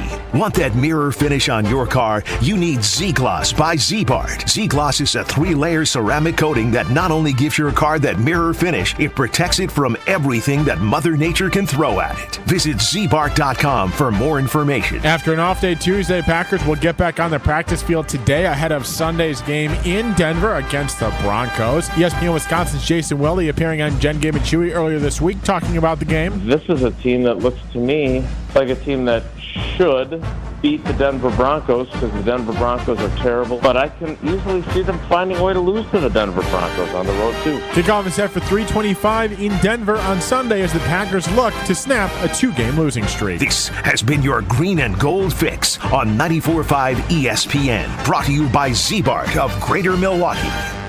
You're listening to Wilde and Tausch on 94.5 ESPN. Presented by Pella Windows and Doors of Wisconsin. Call Gina Della from Pella at 855-PELLA-WI or visit online at PellaWI.com/radio. When I hit the floor, the girls come snapping at me. Now everybody wants a blast of magic, magic, magic. Speaking of magic, it's that magical time in the show. Time now for Whoa Nelly. If the topic is good, the guys discuss. Just the other morning I had breakfast at Tracy Rocker's house. His mama brought out 15 flapjacks. He said, Mama, take back 5 of them flapjacks. I gotta stay hungry for the Crimson Tide. But if it's not, the show must go on. It's time for Whoa Nelly on Wilde and Tausch. NFL Commissioner Roger Goodell has received a 3-year contract extension through March of 2027. Tausch, I saw you tweeted about this news. What did you think when you first saw that Roger Goodell was extended? Yeah, I didn't like it. I think I understand why the owners wanted him to stay in place, but if you remember, Jerry Jones tried to oust him. You had all that controversy with everything going on. I want to say in like 2020 or I don't remember the last time he signed his extension, but he said that this was going to be it. The end of his deal was going to be the end of it, and he wanted to get through the next CBA and the next TV. Well, that's done. And now because he's making $78, and I don't blame Roger Goodell a bit. $70-80 million bucks a year. You got probably the cushiest, best job on earth. I get it. But I think if you're going to promote and push for, different things, all this stuff, I think he should have stepped away, taken an emeritus role. Troy Vincent is sitting there. I'd love to have seen Troy Vincent get an opportunity to take over. That ain't going to happen. So now we look at it and say, all right, Roger Goodell, I don't blame him one bit, but I would have loved to have seen, as the NFLPA changed its leadership, I wouldn't have minded seeing the NFL change it as well, but that's not going to be the case. What'd you shake when I said Troy Vincent? I'd love get a player in there. It'd be fun. Maybe there'd be some. Maybe we wouldn't have turf. Maybe we'd have grass if you get Troy Vincent in there, huh? Yeah, I wasn't expecting you to recommend him for the job. That was not what I was anticipating. Troy Vincent's number 2. He's their number 2. How about Mark Murphy? That's the new commissioner.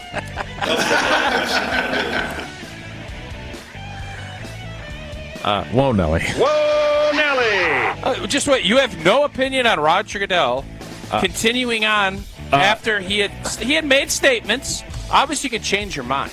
I would say this. No I don't think with this news it indicates to me that the owners do not see, whether it's Troy Vincent or someone else, as a clear-cut heir apparent, and they want to keep the status quo and keep making buckets full of money and want to start looking for a different replacement for his next after this tenure. That's how I took this news. But you're right. He's making them a lot of money. That's the biggest thing. Next. Whoa Nelly From one commissioner to another, Adam Silver, appearing on First Take on ESPN today, says the NBA is mulling going back to the East versus West format for this year's All-Star game in Indianapolis, as opposed to the draft which the star players have led, televised the last several years. Giannis at the forefront of it against LeBron in many cases. What would you think, Tausch, if they go back to the East versus West or a more traditional format as opposed to the drafting your team schoolyard pick'em version of what they've done the last couple of years? I don't like it. The draft part of it's great. I think you go U.S. versus world. I think that's what you do. You got Giannis and Luka Doncic and our boy Joker out there in Denver. I would love to see that. I think there'd be a little more competitive juice. If you do USA versus the world, I'm on board with that. I'm not interested. East-West, these guys switch conferences left and right.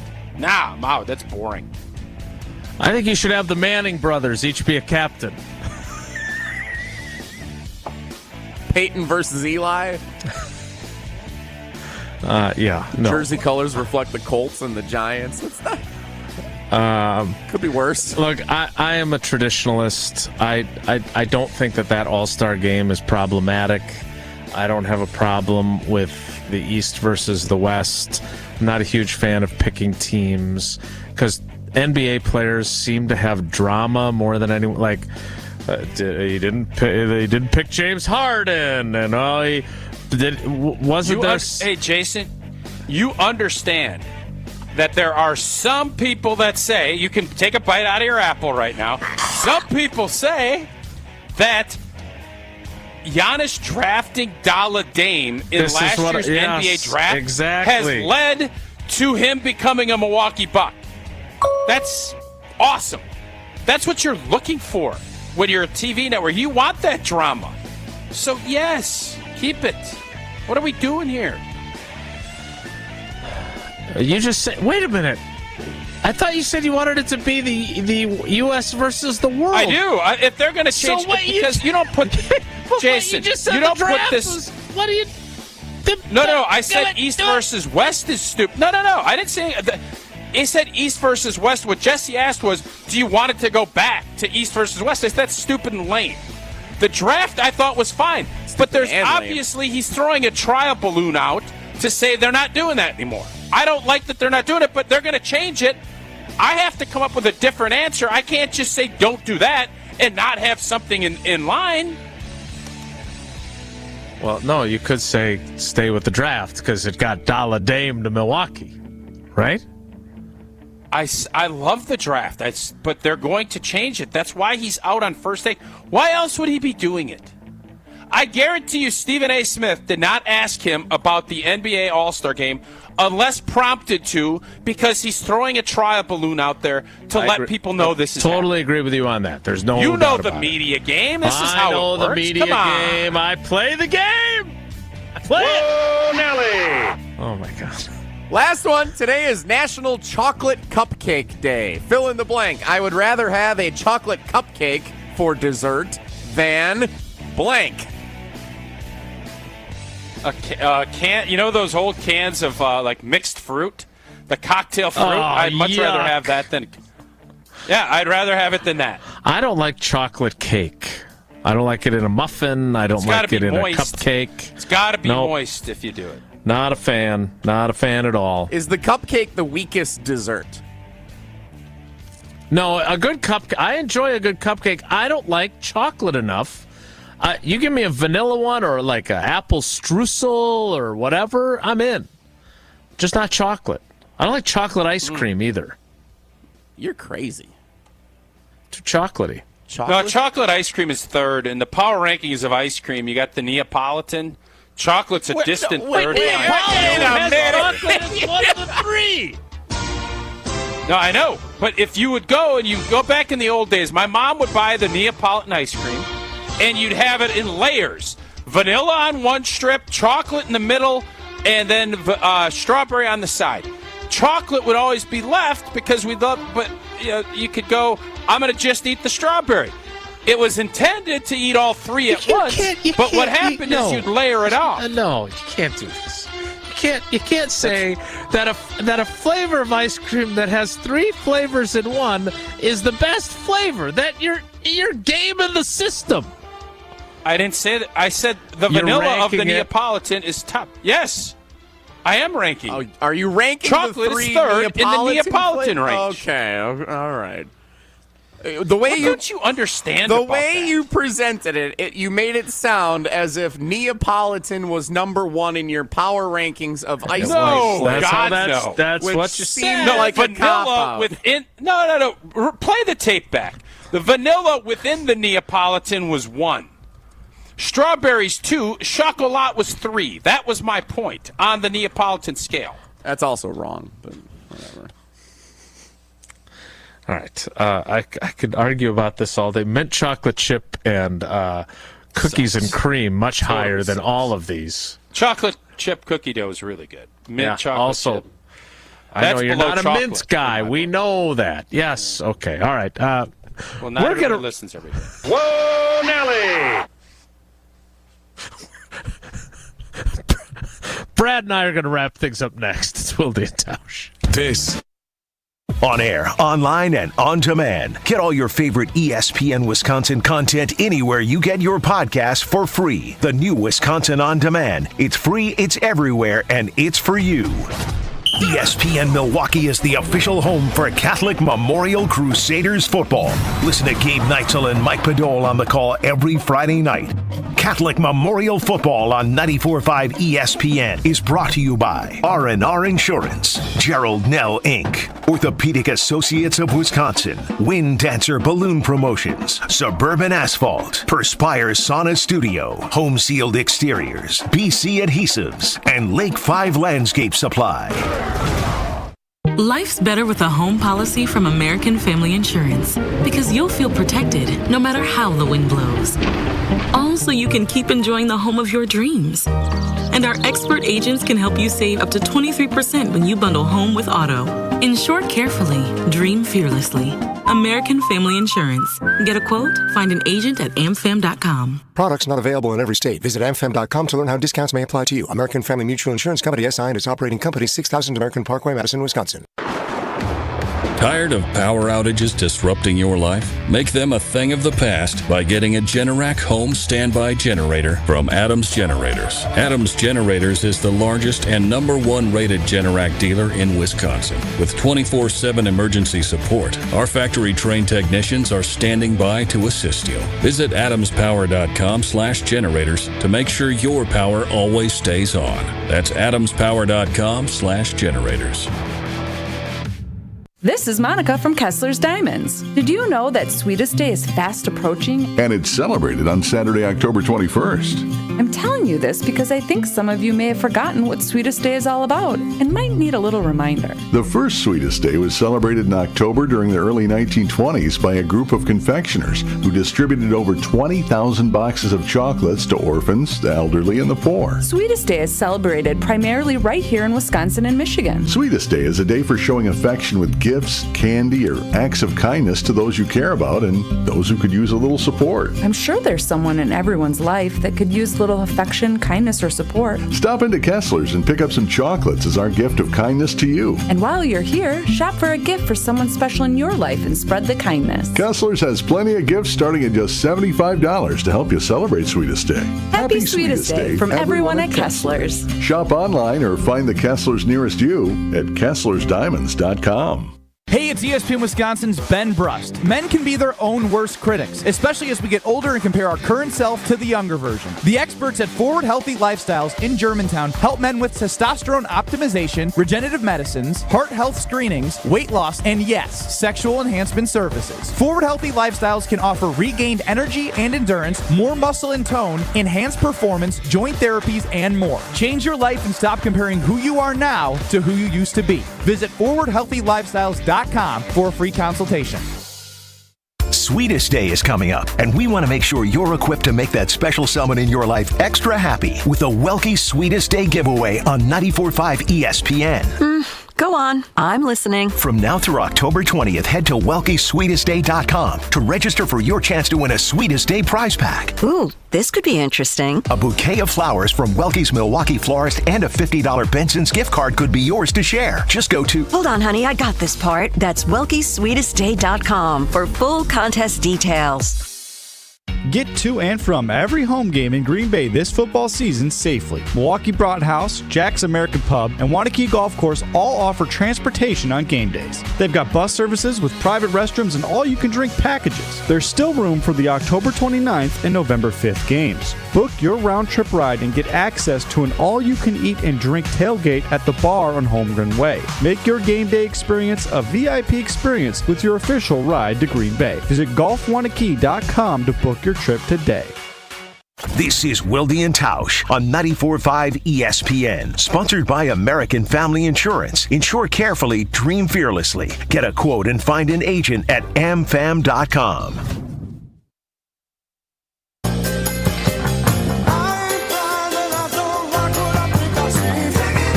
All right, I got to do something I hate to do. I have to apologize to Tausch again.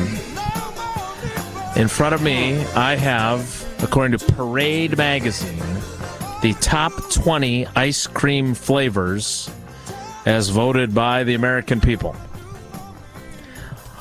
Vote with your wallet.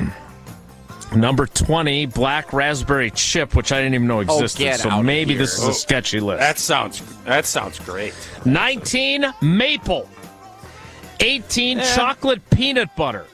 That's number 1. 17, Should be higher. Cherry vanilla. 16, French vanilla. 15, butterscotch. 14, salted caramel. 13, cake batter. 12, Neapolitan. 12. 12. You guys, but you don't understand. Go back and listen. I understand now. I do. I understand now. Out of the three that are in Neapolitan, chocolate is third. Yeah, I wasn't voting Neapolitan as a top 10 ice cream. Number 11, pistachio. Number 10, chocolate chip. Number 9, coffee. Number 8, Rocky Road. Number 7, cookies and cream. Number 6, chocolate chip cookie dough. Number 5, butter pecan. No. Number 4, mint chocolate chip. Yeah. That's crazy to me. And that then is the crazy top to three, me. the top 3, strawberry 3, vanilla 2, chocolate 1. And those are the 3 that are in Neapolitan. Yeah, why wouldn't you just get Neapolitan and put it at 1? What are we doing here? Well, I think Neapolitan's just a cheat code for ice cream. The vanilla is not 1. You think about everything that's made with vanilla ice cream, it's dumbfounding to me. Yeah, chocolate's better. I'm irritated. Why do you think vanilla is like a synonym for boring in other conversations? Oh, that's so vanilla. They ran their vanilla defense, yeah. Mm-hmm. It's true. Mm-hmm. Yep. You want that ice cream with that reputation. That's number 1 on your big board of ice cream. That's crazy. Well, no, he said chocolate chip cookie dough. It's the most versatile. It's the most versatile. It is. And by the way, chocolate chip cookie dough, you know what the ice cream basis is? Vanilla. All right, that's it for us today. Hey, we got a new nickname, though. Jesse is now going to be, moving forward, he is going to be Kit Kat. His new nickname, we will say, Wilde and Tausch, produced by Kit Kat. No, not Kitty Cat. Kit Kat. Why? He always needs a break. Because he just always needs a break. Oh, my God. That's actually really good. So we got Big Cat on the board in Milwaukee and Kit Kat on the board in Madison during there we go. Tausch. That's what you're going for. All right, that's it for us today, Kit Kat. That's creepy. That's Jane Seymour in. No, I understand, and you saying it like Jane Seymour is super creepy. Whoa, Nelly! Better than you watching that show with Max. That's it for us today. Have a great day. Take care. Be good. Miss any of today's episode of Wilde and Tausch, presented by Pella Windows and Doors of Wisconsin? Commercial-free full show podcasts are available free on Wisconsin On Demand. Hi, it's John Reitz from Great Midwest Bank, and as a community bank, we sincerely appreciate our customer loyalty. Over nearly 90 years, we've done all we can to return the favor. Great Midwest Bank offers flexible solutions that bigger banks and credit unions simply can't, because our entire team is right here in the community. We love helping our neighbors when we're at work and then catching up over the weekend. Visit us at greatmidwestbank.com. Great Midwest Bank, your simply local equal housing lender. Hey, this is the Fat Jack. Another week in the books, and it was a big one. We win in football, we win in baseball, we win in the UFC. Everything turns a profit. Are you ready to make money as we head toward the end of October? Go to FatJackSports.com, and for as little as $299, get everything through Halloween. Want to add basketball? It starts next Tuesday. Add it now and save hundreds of dollars. Go to FatJackSports.com. Sign up today. The plays are emailed to you. You'll start winning this weekend at FatJackSports.com.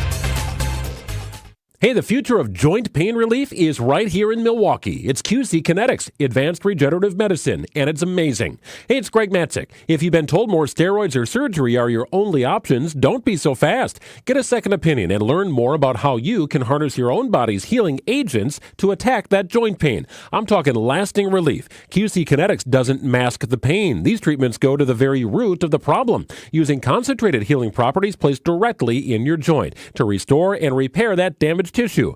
Imagine living your life this fall with no more pain in your knees, your hips, your shoulder, or your back, with no drugs, no downtime, and no surgery. Hey, life is all about motion, and QC Kinetics is giving people their lives back with these all-natural treatments. Call the local medical professionals and get a free consultation today. QC Kinetics, the nation's leader in regenerative medicine. Call 414-285-3474. That's 414-285-3474. Again, 414-285-3474.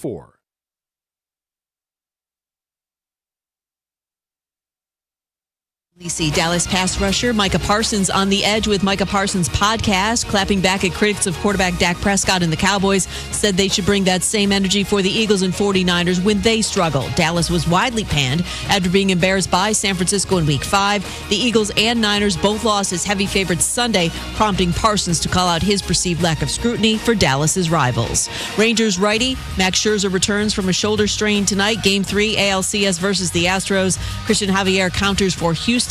Coverage 7:30 Eastern, ESPN Radio. Texas up 2-0. UFC star Conor McGregor reportedly won't face charges stemming from an accusation of sexual assault at an NBA Finals game earlier this year in Miami. TMZ Sports reports prosecutors won't pursue charges after finding there was insufficient evidence to prove his accuser's claims.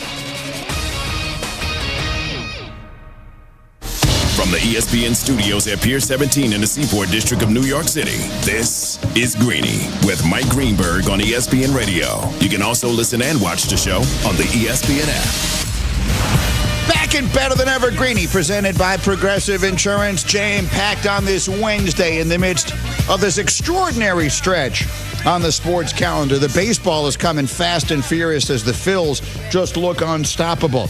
Football Week 7 will kick off tomorrow night, plus plenty of college to talk about. Let's do this thing. Here we go! Only one place to start. All right, we will start with football today as we have Jeff Saturday and Kmart, Kimberly Martin, good enough to hang out after we wrap up Get Up this morning, and a lot of good fun that we've had over the last couple of hours. And I want to start with something that might be just a little bit different here. But Kmart, you made a fascinating analogy this morning, and I think it'll lead us to a really interesting place. For those of you who are not with us on the TV show, I'll have Kmart reenact what I thought was a brilliant, dramatic performance on the show. As you watch the Dallas Cowboys, Bubba, you will particularly find this interesting. As you watch Dak Prescott and the Dallas Cowboys play offense on Monday night, what thoughts came to your mind? They are a tasty group, right? But it reminds me of fine dining at a 3-star Michelin restaurant where the food is delectable, but the portions are very small.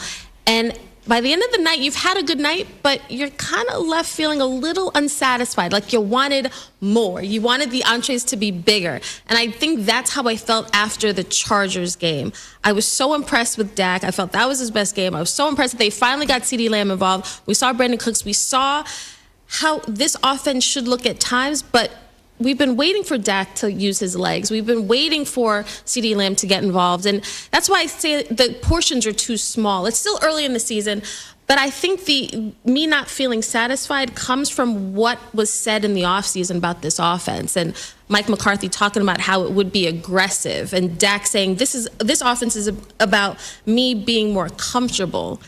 And yet, we're still kind of waiting. So it tastes good, but just want a little more, guys. What do you think of the analogy, Jeff? I love the analogy. I think when we heard it at first, I got my giggle on because it is true. Like if you're a Cowboys and you're accustomed to the Kellen Moore offense that's number one in the league the last however many years, but they can't find ways to win. So McCarthy's making his adjustments. He's making his change. From McCarthy's perspective, he's seen a time of possession change for extra 4 minutes per game, a positive play differential of 45 plays. So he's doing it. I mean, even in that ugly game, he and they couldn't run the football. Dak is by far their leading rusher. He rushed it equally the amount of times as he throws it. So, I mean, McCarthy is playing to what he said he was going to do. Unfortunately, the penalties set them back, and then obviously the fumble on the punt return, it hurt him. But this is going to be what Mike McCarthy is going to hang his hat on. I'm just letting you know. Greeny presented by Progressive Insurance. Save when you bundle motorcycle, RV, and boat insurance. Visit Progressive.com. So, look, we had a fascinating conversation on this show yesterday, and the radio show, one of the reasons I love doing this is because it's an opportunity to go a little deeper into stuff than we can do on TV. And TV, everything is moving much more quickly. Sure. So what is beyond dispute right now is that offensive numbers are way down. Yes. I'm going to use the term historically because in the world in which we live, 15 years might as well be all of history. And the numbers are literally down that significantly. QBR is down, pass block win rate is down, and scoring is down. So you say to yourself, is this a year in which a team without dynamic offense can win? Or do you say to yourself, the teams that despite that are able to pour it on, the Dolphins are pouring it on. Feels to me like when the Bills are going, they can pour it on. San Francisco, when they're healthy, generally has been able to pour it on offensively. I'm going to include the Lions, and if you've been listening to me for the last couple of 2 weeks, I believe the Lions are the best team in the NFL. Kansas City will be there. They've been a little up and down. Do you give those teams the greater advantage right now, Jeff, based on their ability to do something that most other teams are not capable of doing? I do, but I would have said it with this caveat. San Francisco is a very physical football team along with being explosive. Detroit, very physical football team along with being explosive. Miami, to a degree, right? They can run the football really, really well, which kind of leads to, but it's because of all kind of the window dressing that Mostert and before A-Chain got hurt, that he was racking up crazy yards as well. So these teams aren't just explosive in the air. They can play physically. And I would lean that towards Philadelphia as well. When you talk about physical teams that can be explosive, Philly just hasn't hit that same explosive number. So I do think they have the advantage. Your issue always gets to this. We talked about Miami after they hung 70, and they go play Buffalo, and Buffalo takes Hill basically kind of out of the game with their coverage schemes. Which is what you suggested they should do. Thank you. It's almost like I know something, right? But when you talk about these things, you can slow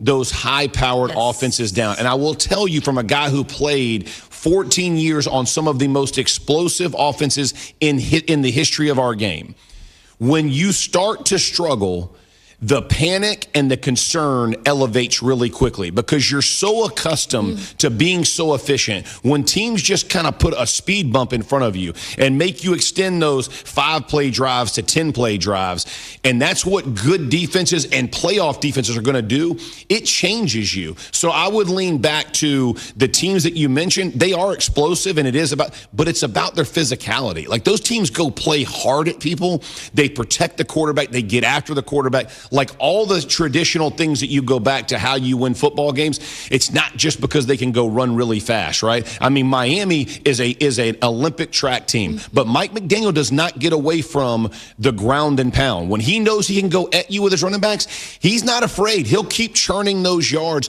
That's what I respect about his offense. No different than San Francisco, those style of offenses, because they know at some point they're going to have to gear it down and rely on that, and it'll be there because they have trained it. Was that when you yelled at Peyton that we need to run the ball more? Absolutely. And we did, and we won. If we did it his way, we wouldn't have won. That's the bottom line. That sideline back and forth might genuinely be my favorite NFL Films moment ever captured. It was fun. Watch it every once in a while just to put myself in a good mood.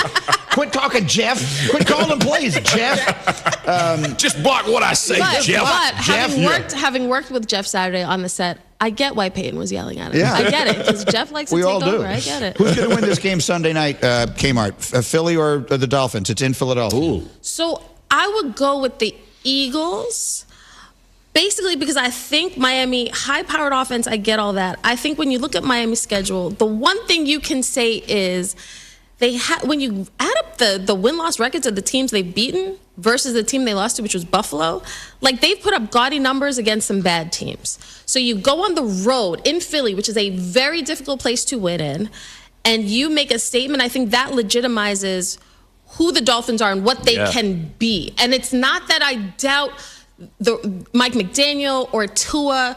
It is just, we have to see it. Like, the playoffs are about going after bringing the fight to these really good, physical, tough teams. And when you think about the 49ers, when you think about the Eagles, when you think about some of these teams, it's like, they're going to make it hard for you. Yeah. And so the Dolphins going in there, that would be a huge statement win. But I think coming off the loss to the Jets, where we've talked so much about the Eagles and Jalen Hurts did not look like the Jalen Hurts of yesteryear that we're used to, I think this is a they have to look at it as a get-right game for them. That's why I'm going to say the Eagles, and especially because of their front. I wonder what the Dolphins will try to do. I want to say this. This is sneaky big. This is the biggest game for the Dolphins. Mm-hmm. Maybe in this of the season. Like when I tell you, because to your point, this legitimizes who they are as a football team. You go into Philly after Philly's just lost one they felt like they give away, and you go boat race this team, then everybody, they will be known as the best team in the AFC, maybe the best team in the NFL, because you're looking at a team who, like you said, hit a speed bump with Buffalo. I agree, right? Didn't play well, didn't kind of do the, okay, so we lost that test, or we failed that test. Mm-hmm. Now we're going to get tested again. Mm-hmm. What can we do here? And it's an exciting game because the style matchup for me is super exciting. And I think Philly's going to want to slow that thing down and control the tempo and get back to kind of the physicality they want to play with. But to your point, Mike McDaniel and the Miami Dolphin defense, how are they going to come and attack Jalen Hurts? I'm excited about this matchup. And the other part of it is, if the Eagles do lose, that's 2 in a row, right? Home game against the Dolphins, where so the amount of pressure grows when you start thinking about these type of games and teams that you may face later. I mean, this is not far-fetched to say these could be Super Bowl teams. Oh, no. So, like, you want to get your mind ready to see what this is going to look like. I mean, it's going to be a fantastic game to watch. We've had Super Bowl previews in the past in the NFL. This certainly wouldn't be a shock if it was one. Greeny, Kmart, and Jeff Saturday. Okay, 2 off the beaten path questions. Yesterday and then again today, Kmart, I want you to know that our friend Mr. Saturday mocked me. Made fun Again, of me. that is on brand for Jeffrey Saturday. Yes. Because I ordered an oat milk latte. Now, I happen to love an oat milk latte. Our beloved makeup artist, Laura Valentine Sylvan, is one of your favorite people in the world and mine. Yes. I was feeling a little tired. I felt I needed a little jolt. Mm-hmm. And so she offered to go get me a coffee, and Jeff was sitting right there. Not a coffee. She said, do you want coffee? Okay. And I said, oh, yes, please. May I have an oat milk latte? Mm-hmm. Yeah. And let me tell you, that was at about 7:45 in the morning. I heard about it through today. Yes. I continue to hear about it from Jeff Saturday. Came out your reaction. Yes. Can I tell you, Jeffrey, the person who introduced me to oat milk was Greeny. Was Greeny. And a couple years ago, he was like, Kmart, what are you doing? Putting regular milk in your coffee? What are you doing? Shocked. Oat milk. And I was like, really? That's weird. I will say, it has changed my life, Jeffrey. It's very good. Wow. You need to get on board. I mean, the man puts his feet on the desk. Right. His shoes are red bottoms. Why are you? No. That is. It's on brand. It's on brand. You're going more into the reality of the situation. He's taking this as just the oat milk latte that he ordered. When she said, "Do you want coffee?" and he said, "I would love an oat milk latte," and I just said, "My world and Greeny's world are could not be further." I said, "I'm getting text. I'm on a text chain where we have deer fighting on some cameras that we are hunting, and I show it to Greeny." Greedy's ordering oat milk latte, and I'm like, this is what our text chain is, It's right? basically two Americas, like right here. I'm ordering an oat milk latte, and then he is, for reasons not only to him, showing me pictures of an animal he plans to kill. It's like, look, see this thing that's living? Yes. Soon it won't be. Hopefully. If I have my way, that thing won't see Friday. So that's one conversation. Now, here's the next, and this is the really big question. This turned into a poll question, and both of you know my wife, Stacey, and like most people, you both like her better than you like me. Yes. For sure. We had a bit of a disagreement that stemmed from we went to a comedy show. We went to Radio City Music Hall to see a guy, I can never remember, Nate Bargatze, whatever, however you say his name. Bargatze. I had never seen him. I'd never heard of him. Stace and this other couple that we were friends with wanted to go see him. They were all fans of his. I said, I'm in. I loved him. He was terrific. He's unbelievable. Parenthetically, he's hosting Saturday Night Live, I just saw, but whatever. He's very, very good. He was at Radio City. It's like 6,000 people. In the middle of the show, Stace elbows me and says, "You're laughing too loud." And I said, there is no such thing as laughing too loud at a comedy show. What does that even mean? The entire purpose of this person standing up there that I paid money to watch is for him to talk and me to laugh. He's doing his job. I'm trying to do mine. Right. And she's telling me that I'm laughing too loudly.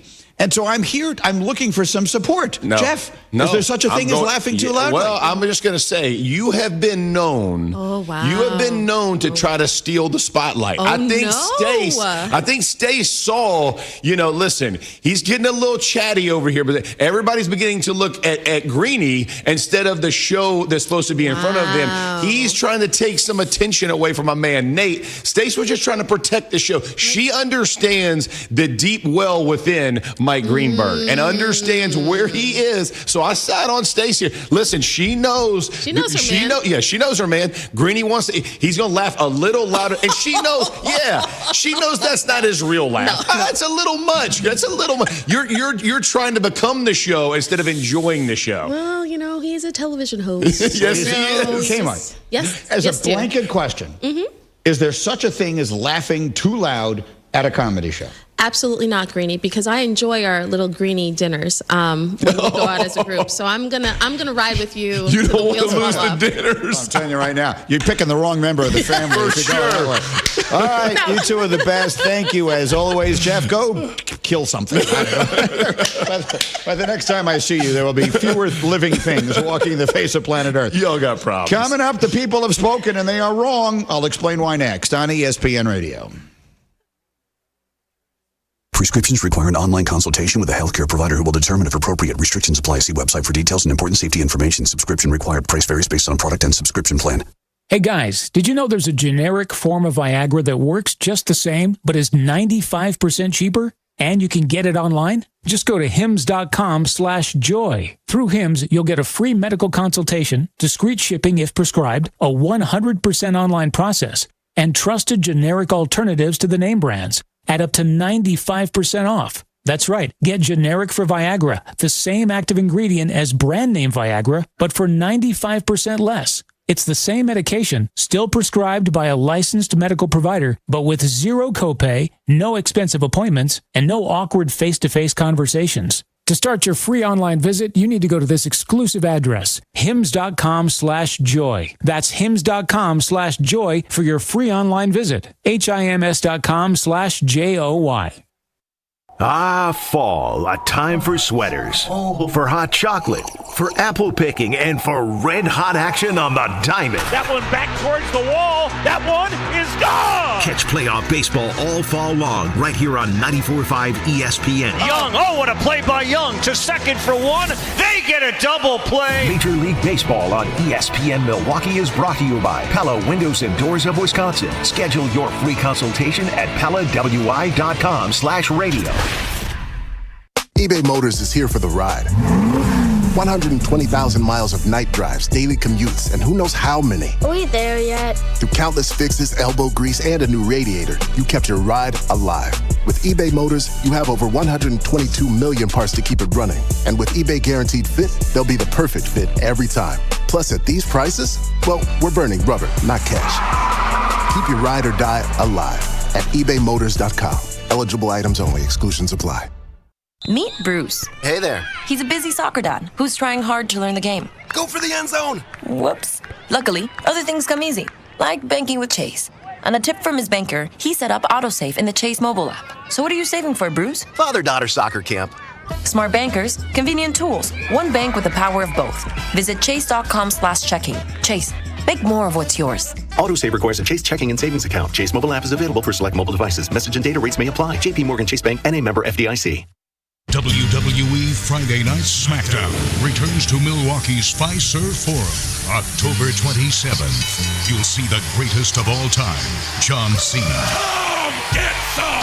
Undisputed Universal Champion Roman Reigns, United States Champion Rey Mysterio, LA Knight, Charlotte Flair, the almighty Bobby Lashley, the Brawling Brutes, Solo Sikoa, the Street Profits, and many more in action. Tickets start at $20 at Ticketmaster. Take it to the house this season and enjoy tailgating from your own backyard. Tito's wants to make sure you have the best tailgate on the block. You can win game day gear for your next gathering by entering to win at Tito'sTailgate.com. Be sure to enter by November 15th for your chance to win a Solo Stove Grill, a Brewmate back tap for batch cocktails, or a Tito's football jersey. For official rules, visit Tito'sTailgate.com. Must be 21 years old to enter. Distilled and bottled in Austin, Texas. 40% alcohol by volume, namely 80 proof. Crafted to be savored responsibly. Stay up to date on the green and gold all season. The Green and Gold Fix podcast is brought to you by Potawatomi Casino Hotel. Luxury stay, elite play, unwind in sophisticated comfort. Win big, dine, and experience the events in Milwaukee. It's time for the Ortho ASAP Minute from Orthopedic Associates of Wisconsin. Dr. Sam Steiner is joining me. How important is it that actual surgery is viewed as a last option? The way we always want to treat people is try and do something least invasive to get people where they want to be. And in some cases, that means talking to them, setting them up with a therapist, explaining what they have going on. And in other cases, if it comes to it, then yes, it means operating on them. When you're dealing with very active people, how do you help them handle the entire process of recovery? The hardest part with some patients is explaining to them that even though you feel great, you do have to have a period where you lay off, you adhere to precautions and protocol. But I think when you take a person, you have them do the least invasive procedure. That's what we want to do, is we want to be forefront, cutting edge, doing the least invasive possible to get people back onto a protocol that gets them back into the activity they want to do the fastest. The Ortho ASAP Minute is sponsored by Orthopedic Associates of Wisconsin. There is a difference. Gruber Law Offices and other business owners help local startups get on their feet on project pitching.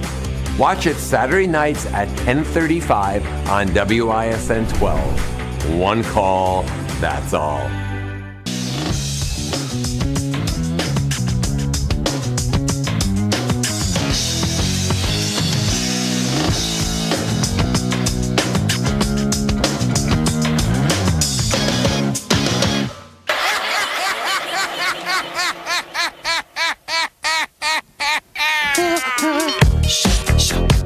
Greeny with you on ESPN Radio, presented by Progressive Insurance. I assume that was the Robert De Niro laugh. Is that what I was just hearing there?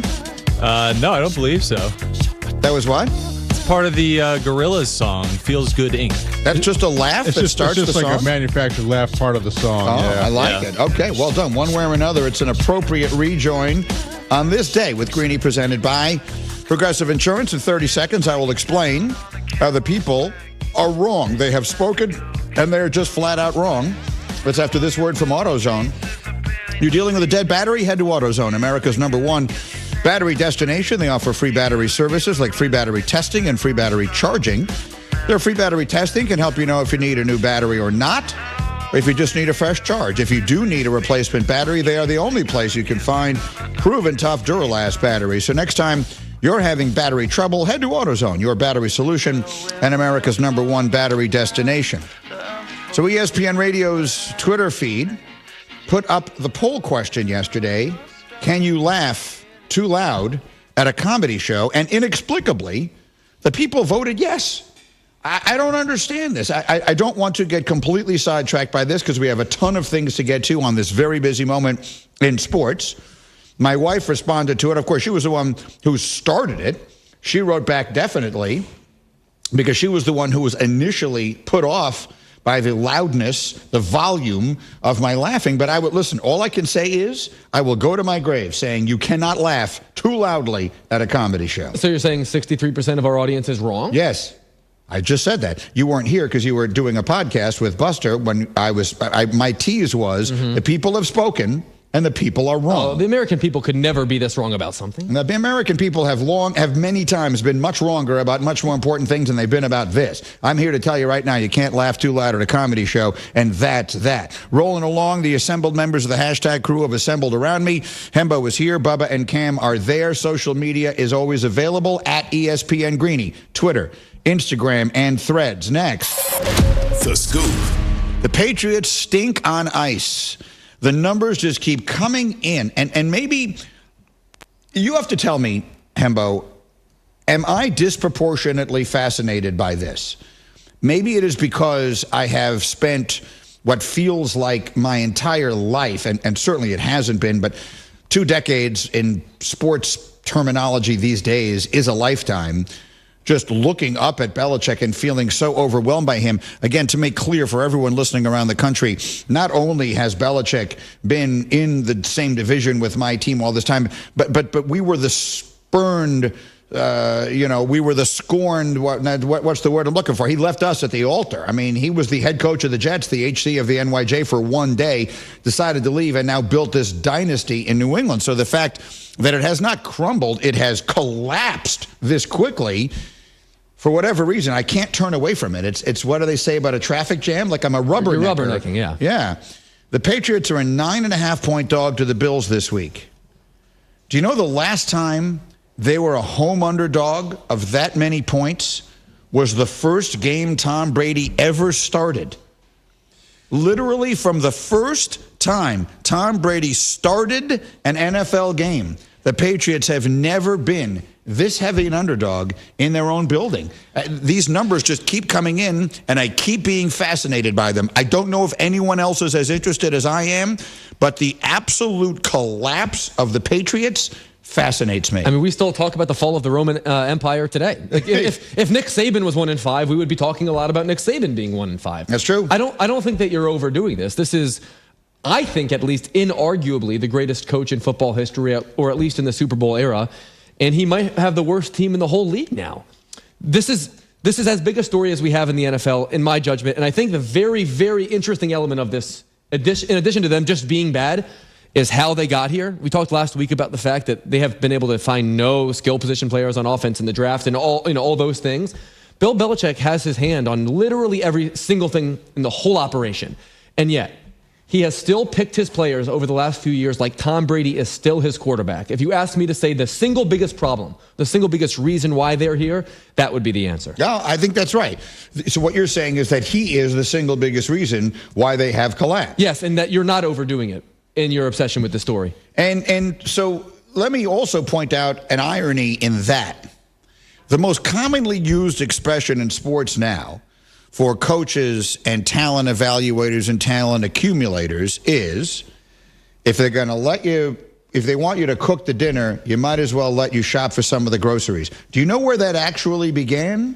That began with Bill Parcells in New England. Parcells left New England with the owner, Bob Kraft, largely because Bob Kraft wouldn't give him the authority to do exactly what he has given Bill Belichick the authority to do. And ultimately, we're saying it has been Belichick's downfall, and I guess the downfall of the team. Here's the Bill Parcells cut. They want you to cook the dinner. At least they ought to let you shop for some of the groceries. That's where it began. And that was his explanation for leaving the Patriots. He left the Patriots to go to the Jets. Took the Jets to the AFC Championship game. Then, all of a sudden, he retires. Belichick is supposed to take over. One day later, he resigns by writing on the back of a napkin, "I no longer am the HC of the NYJ." Goes to New England. They give him this power. He puts together a 20-year dynastic run about Tom Brady, and here he is all of a sudden. He can't cook the dinner because the groceries stink. And speaking of Tom Brady, in an honest moment, maybe after he has, I don't know, some sort of fancy cocktail, whatever he drinks, I would die to know. I would die to know the answer to, Do you actually get some sick satisfaction out of this? Because I would have to imagine that human nature would say, I'm loving every time they lose. Hell yes. Has to, right? I don't know that you would. What's sick, Sensei? I mean, why would you? That is absolutely human nature. Let me just tell you something, okay? I hope that you and your beautiful wife, Lizzie, are married forever. But if for whatever reason she should decide to move on from you, what you will hope is that whoever it is she marries next will be awful.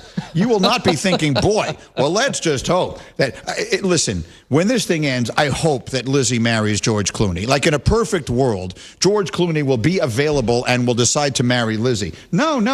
That's not who you want marrying Lizzie. You want her marrying Ryan Rucco. You want her, no. Jimmy G. Don't knock Ryan. Why would you say that about Ryan Rucco? Because we talked about him last week.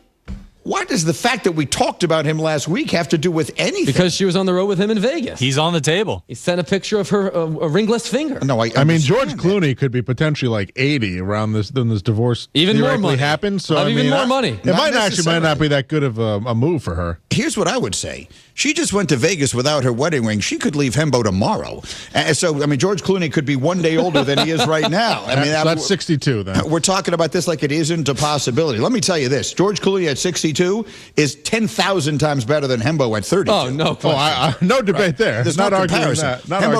Hembo could be a toddler, and I don't think that the age difference would be skewed in his favor in this comparison, okay? So all I'm saying, I don't even know how we got to this. Tom Brady is basking in this, loving every second of it. And I guarantee you, he's not even that quiet about it. Well, on his podcast, because of course he has a podcast, Let's Go, he spoke glowingly about Bill Belichick as recently as last week when asked. So, I mean, the official line in the sand here is they should keep taking the same approach. He's the greatest coach of all time. Right. I have to agree with you, though. He has to love what he sees. Yes. Do you think that while Lizzie is married to George Clooney, she's going to be like, yeah, Hembo was a dope and I couldn't stand him and he wore bad shirts? No. She's going to say nice things about you. They will be glowing. And then privately, she and all her friends will be laughing. That's the worst kind, the pity compliment, right? That's what that is. That's the patronizing comment. You know what it is?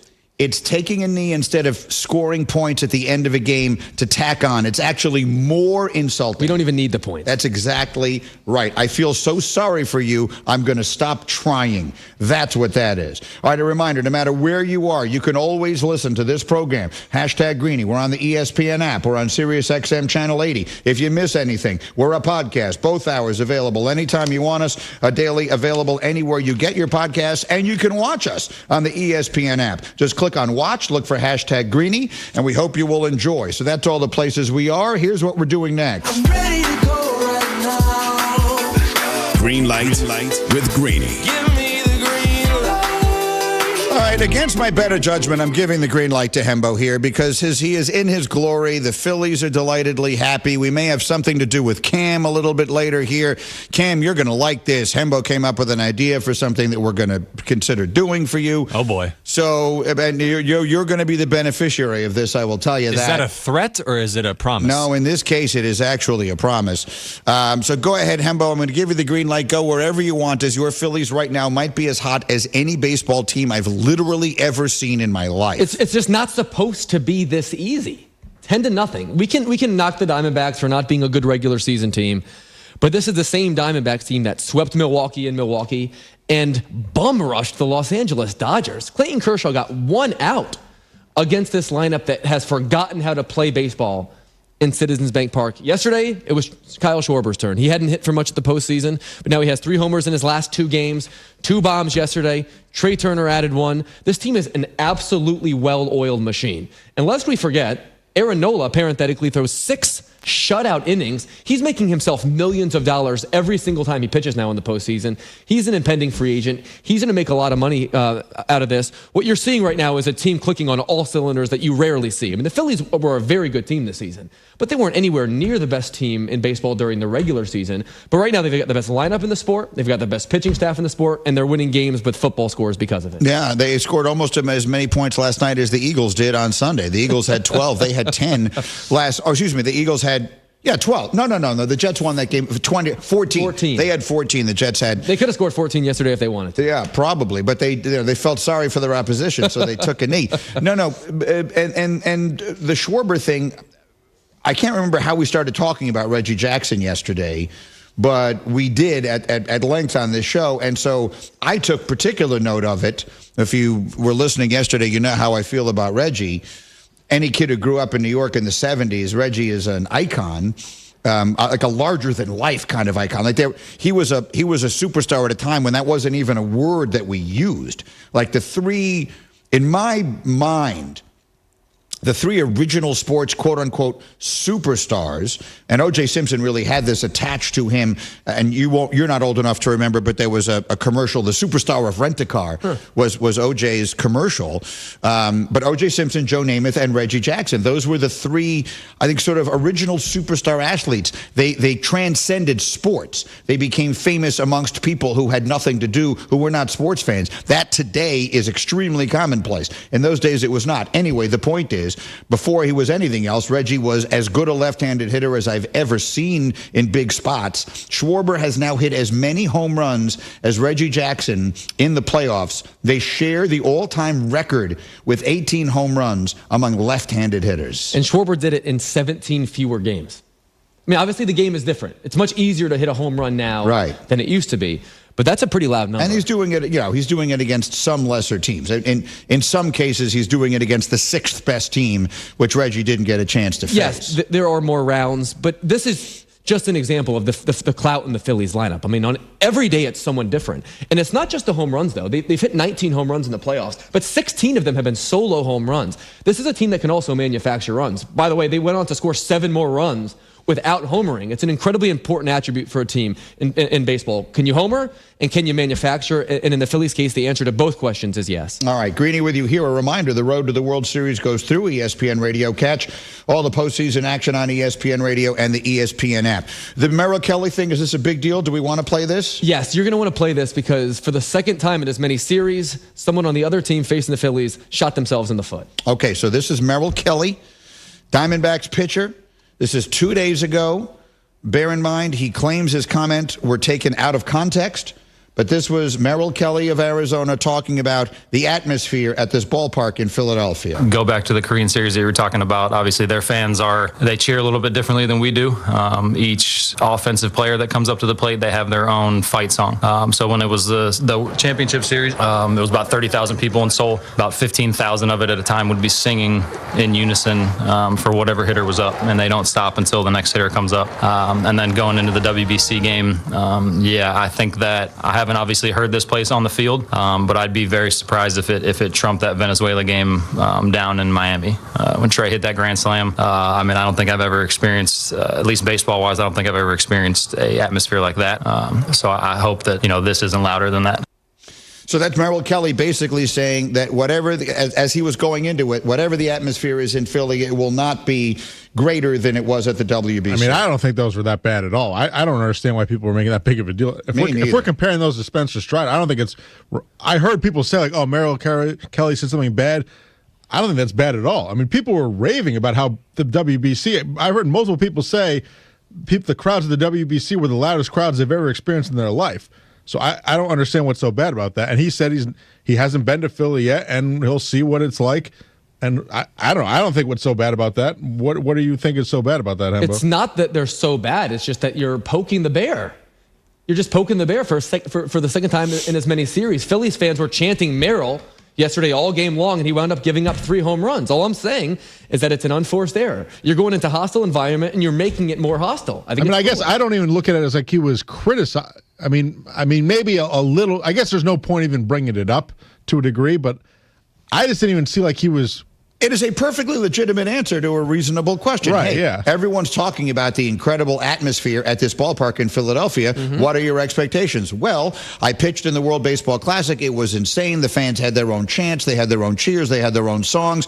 I haven't done this yet. I can't imagine it's going to be any louder than that, but we'll see. Like, that is actually a reasonable answer to a question. The response is predictable because you're going to use anything you can, of course, to get on the guy. But there isn't, even there isn't anything actually wrong. No, I'm not arguing that there's something wrong. I'm just saying that 45,000 people in Philadelphia yesterday took issue with it, and it was way louder than it was when we played Venezuela. That's all that I'm saying. You don't know that it was louder than it was when we played Venezuela. We had the decibel levels on the broadcast that get up to like 115. Like, it was an incredible... What were the decibel levels when we played Venezuela? I don't know. Exactly. That's what I thought. All I'm saying is that for the second straight series, someone on the other team said something that was pretty benign, that was amplified, and the Phillies went on to win and use it as a motivation. That's all that I'm saying. I don't think it has anything whatsoever to do with what's happening in these games. Do you? The Phillies didn't use it as motivation. The fans may have used it as motivation. What I don't know is how much, if any, impact the fans are having on the games. Is it just... So you are a person who for whom numbers are everything, and the numbers would suggest that the Phillies' home field advantage has been ridiculously good. And I do always go back to the old Seinfeld reference. There were no big coincidences and small coincidences. There are just coincidences. Is it possible that this is a coincidence, that the Phillies have just been unstoppable at home and their fans are as loud and raucous as anything we've ever seen? Or is there actually a cause and effect here? I think B, primarily because this is now a thing that has occurred since the inception of the ballpark. The teams in 2008 through 2011, that was the other good era of Phillies baseball.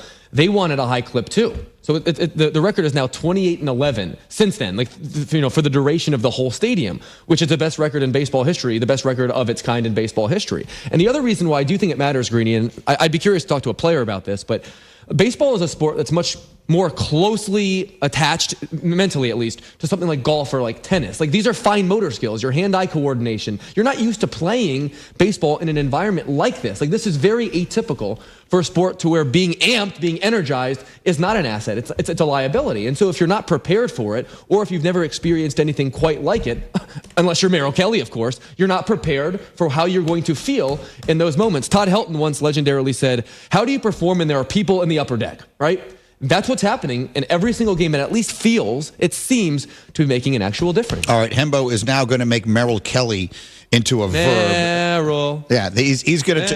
This poor kid didn't say anything wrong whatsoever, and Hembo is giving him a hard time because he is a person who has nothing but evil in his heart. As we continue in a moment, the GOAT has spoken, and what he said was fascinating. You'll hear it next on ESPN Radio. Geico's mobile app has 24/7 claim service and on-the-go policy info. It's easy to Geico. Finding great candidates to hire can be like, well, trying to find a needle in a haystack. Sure, you can post your job to some job board, but then all you can do is hope the right person comes along, which is why you should try ZipRecruiter for free at ZipRecruiter.com/free. ZipRecruiter doesn't depend on candidates finding you. Its powerful technology identifies people with the right experience and actively invites them to apply to your job. You get qualified candidates fast. So while other companies might deliver a lot of hay, ZipRecruiter finds you what you're looking for. The needle in the haystack. 4 out of 5 employers who post a job on ZipRecruiter get a quality candidate through the site within the first day. ZipRecruiter, the smartest way to hire. And right now, you can try ZipRecruiter for free. That's right, free. Just go to this exclusive web address, ZipRecruiter.com/free. That's ZipRecruiter.com/free. ZipRecruiter.com/free. Take as little as 3 minutes to see if you could save on motorcycle insurance with Progressive. Come on, you've spent more time than that thinking about helmets with faces on them. I should get a new helmet. Ooh, maybe I'll get one of those ones that looks like a face with painted teeth and eyebrows, you know? Oh, that always looks so cool. People are like, whoa, is that a person with 2 faces? Oh, no, it's a helmet and 1 face. Get a quote in as little as 3 minutes at Progressive.com. Progressive Casualty Insurance Company and Affiliates. We're going abroad for the first time in years. To Spain. So we started using Babbel. And started learning Spanish fast. With Babbel, you can start having conversations in another language in just 3 weeks. ¿Cómo te llamas? ¿Cómo te llamas?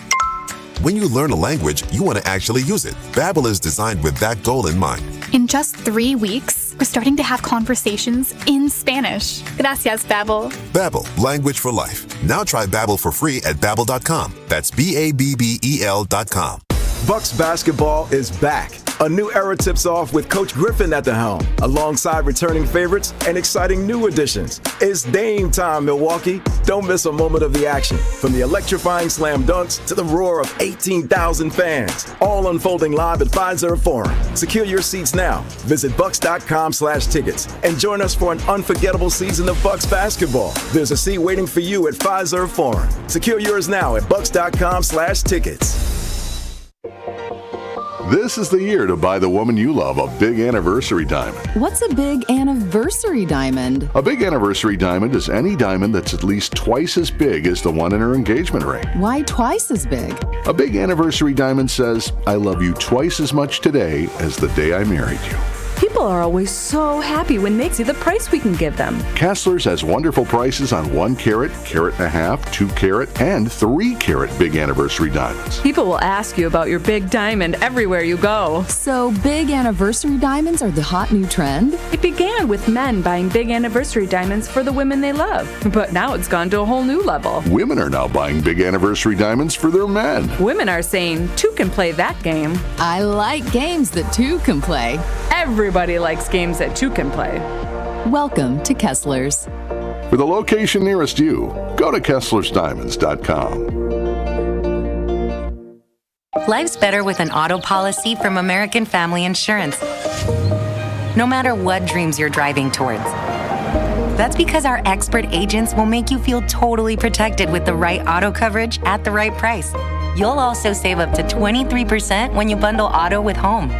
American Family Insurance. Get a quote, find an agent at amfam.com. Products not available in every state. Visit amfam.com to learn how discounts may apply to you. American Family Mutual Insurance Company, SI, and its operating company, 6000 American Parkway, Madison, Wisconsin. Homer here. Two-time national champion winning quarterback Tim Tebow will be in Milwaukee on Thursday, October 26th for the Great Lakes Adult and Teen Challenge Gala.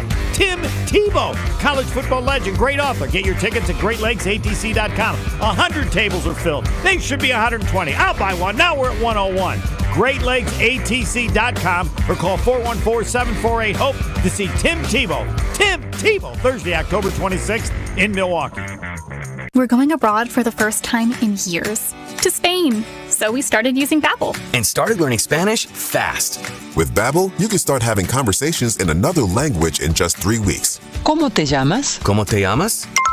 When you learn a language, you want to actually use it. Babbel is designed with that goal in mind. In just 3 weeks, we're starting to have conversations in Spanish. Gracias, Babbel. Babbel, language for life. Now try Babbel for free at Babbel.com. That's Babbel.com. Finding great candidates to hire can be like, well, trying to find a needle in a haystack, but not with ZipRecruiter. Its powerful technology actively finds and invites qualified candidates to apply to your job. So while other companies might deliver a lot of hay, ZipRecruiter finds you the needle in the haystack. See why 4 out of 5 employers who post a job on ZipRecruiter get a quality candidate within the first day. Try ZipRecruiter for free at ZipRecruiter.com/free. That's ZipRecruiter.com/free.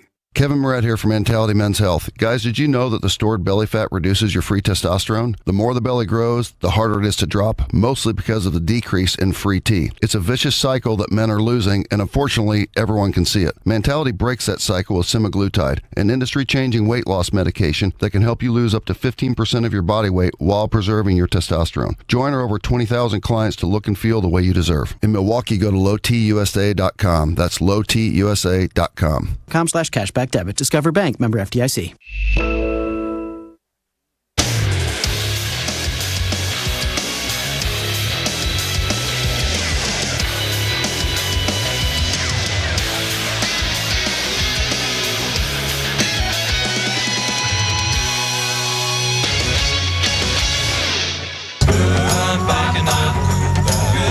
Greeny with you, presented by Progressive Insurance. Insurance for motorcycles and boats and RVs for protection on the road and on the water.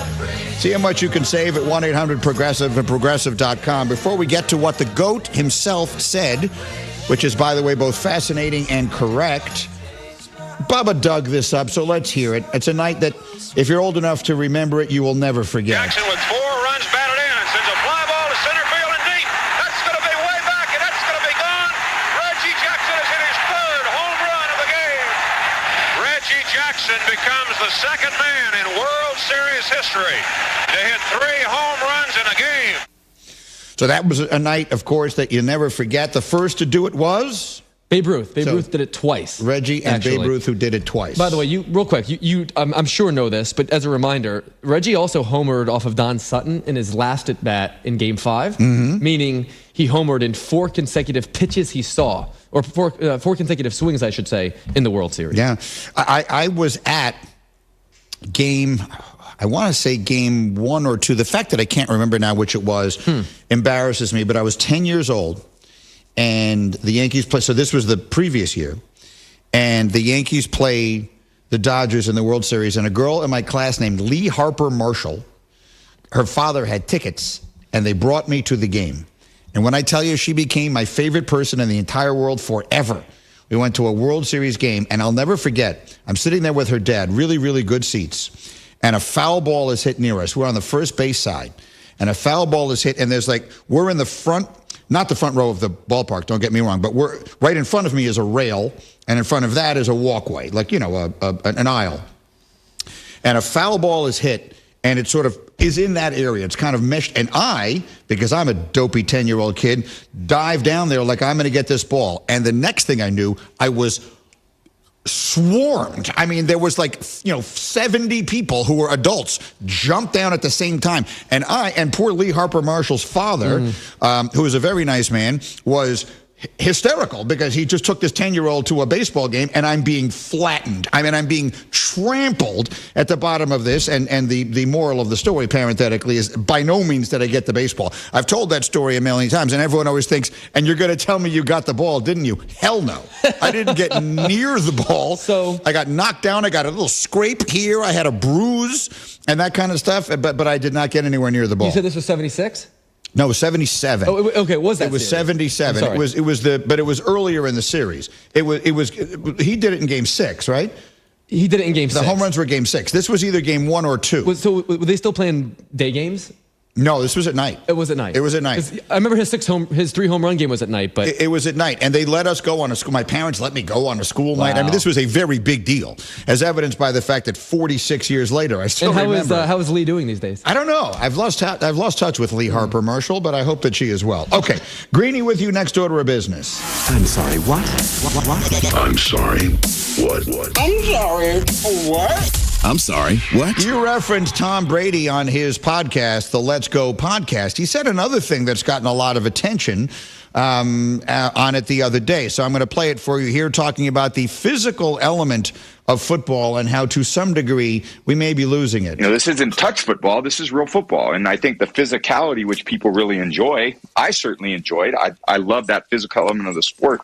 I don't think we should ever lose that. And I think that we are, there's so many people that are, want it less and less physical. It's more like flag football, which is going to be in the Olympics in 2028. Which maybe football goes to flag football over a period of time. And I don't think fans will like that much. Then everyone should stop about, unnecessary roughness calls. Isn't that interesting to hear Tom Brady, of all people, saying that? Tom Brady, who was able to play till he was 45, maybe at least in some part because quarterbacks are protected in the game. But it did make me think about this, and I think it's an interesting question. Because I am of an age, I fell in love with a sport in the 1970s that is no longer played. And when Dick Butkus died a couple of weeks ago and we talked about it and we run all that old footage, like, you don't even recognize it. Like, when my son Stevie sees, like, some of the hits that were routinely taking place in games in the 70s and 80s, he can't believe it. He's like, Dad, that was allowed? Yes, that was allowed. I mean, it was the level of violence that existed in the sport, and I do believe that contributed greatly to the growth and popularity of the sport.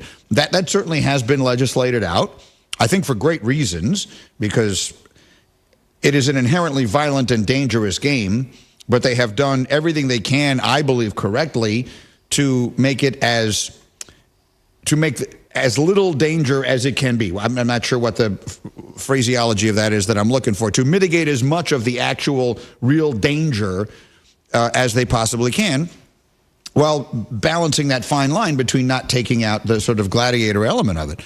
So it does bring up the question, in the world in which we live today, is the sport actually better than it was then? Look at the things that we have going in the game today. You know what would have been as interesting then? Fantasy football. We didn't have nearly the same level of offensive numbers, nearly the same firepower. Look at the people who are fans of this sport now. It's not the traditional sports fans that we had in the past. Is the game a more attractive product to a larger number of people today than the game I fell in love with in the 70s was? Yes, it is. I think what Tom Brady is saying I think he's candidly echoing the sentiment of a lot of people. But I think what Tom Brady is saying is in some sense a reflection of his age. Now that he's not playing anymore, too, I think he probably notices when he's watching these games on TV that this doesn't look exactly like I would prefer. But there's also an element, Greeny, where anything that you love or that you loved, you always remember it more fondly, perhaps, than it actually was. There's just, I think, a sense to always assume things used to be better. When I don't think but this doesn't apply to that. No, I know what you mean, because it is so different. Like you can genuinely, it's one thing for me to say, I thought this player was better than this player, right. Oscar Robertson was better than him. But this is literally like, I'm going to give you an analogy. Because I lived in Chicago and New York all my life, people ask me all the time, well, which do you like better, New York pizza or Chicago pizza? And I always say, that's not a reasonable comparison. They aren't the same thing. The fact that they are both made of dough, tomato sauce, and cheese does not mean they're the same thing. They're not attempting to accomplish the same goals. And anyone who's ever had both of them, I think, knows what I'm talking about. Pro football was so violent. You've seen the video, but you're not old enough to have seen it. I mean, Jack Tatum would have been thrown out of the league in 10 minutes. I think he's in the Hall of Fame. He is. Yeah. He's one of the greatest players ever. I mean, Dick Butkus wouldn't have even gotten to the stadium. I don't know that Lawrence Taylor could have played in today's game. It is genuinely a different product. So I don't know that it is as much, well, everything was better back then. They really have changed it. And I don't disagree. Well, I certainly accept the fact that some people can say, I liked that better. I don't think that necessarily follows that it would have become as popular as it has if they hadn't made the changes. This is it's actually a better topic than I realized. So let's sit on this a minute. We're going to take a break. Jess Mendoza is going to come in here for a little while. We'll do some baseball with her. But this conversation will continue on ESPN Radio. Get in zone, AutoZone. Welcome to AutoZone. What are you working on today? My check engine light's on? That could hurt your gas mileage. The AutoZone free Fix Finder service can help find the fix for free. Get in zone. This whole report for free? That's right. Printed and on your phone for free. Get in zone. But what if the fix is too tough? We'll recommend a local shop. Fix Finder, only at AutoZone. Get in zone, AutoZone. Restrictions apply. Discover, this is Danny. Hi, it's Jen Coolidge. I just want to thank you for making me feel so special. I earned cash back on debit for my dinner party groceries. That's great. But with Discover Cashback Debit, we give everyone cash back on everyday purchases. Anything else I can help you with? Are you hungry? Because everyone left after the asparagus sorbet. Introducing Discover Cashback Debit, a checking account with cash back. It pays to Discover. Eligibility and terms at discover.com/cashback debit. Discover Bank, member FDIC. Yeah, they're football guys, but they don't shy away from the big topics of the day. I think black licorice is like being left-handed. Wilde and Tausch, presented by Pella Windows and Doors of Wisconsin. Also sponsored by American Family Insurance. I think it's the same percentage of people like black licorice that are left-handed. You're partially left-handed. I'm not left-handed. No, you golf left-handed. If you don't. Weekdays 9 to noon on 94.5 ESPN and available wherever you get your podcasts with Wisconsin On Demand. Prescriptions require an online consultation with a healthcare provider who will determine if appropriate. Restrictions apply. See website for details and important safety information. Subscription required. Price varies based on product and subscription plan. Hey guys, did you know there's a generic form of Viagra that works just the same, but is 95% cheaper? And you can get it online? Just go to hims.com/joy. Through Hims, you'll get a free medical consultation, discreet shipping if prescribed, a 100% online process, and trusted generic alternatives to the name brands at up to 95% off. That's right. Get generic for Viagra, the same active ingredient as brand name Viagra, but for 95% less. It's the same medication, still prescribed by a licensed medical provider, but with zero copay, no expensive appointments, and no awkward face-to-face conversations. To start your free online visit, you need to go to this exclusive address, hims.com/joy. That's hims.com/joy for your free online visit. HIMS.com/JOY.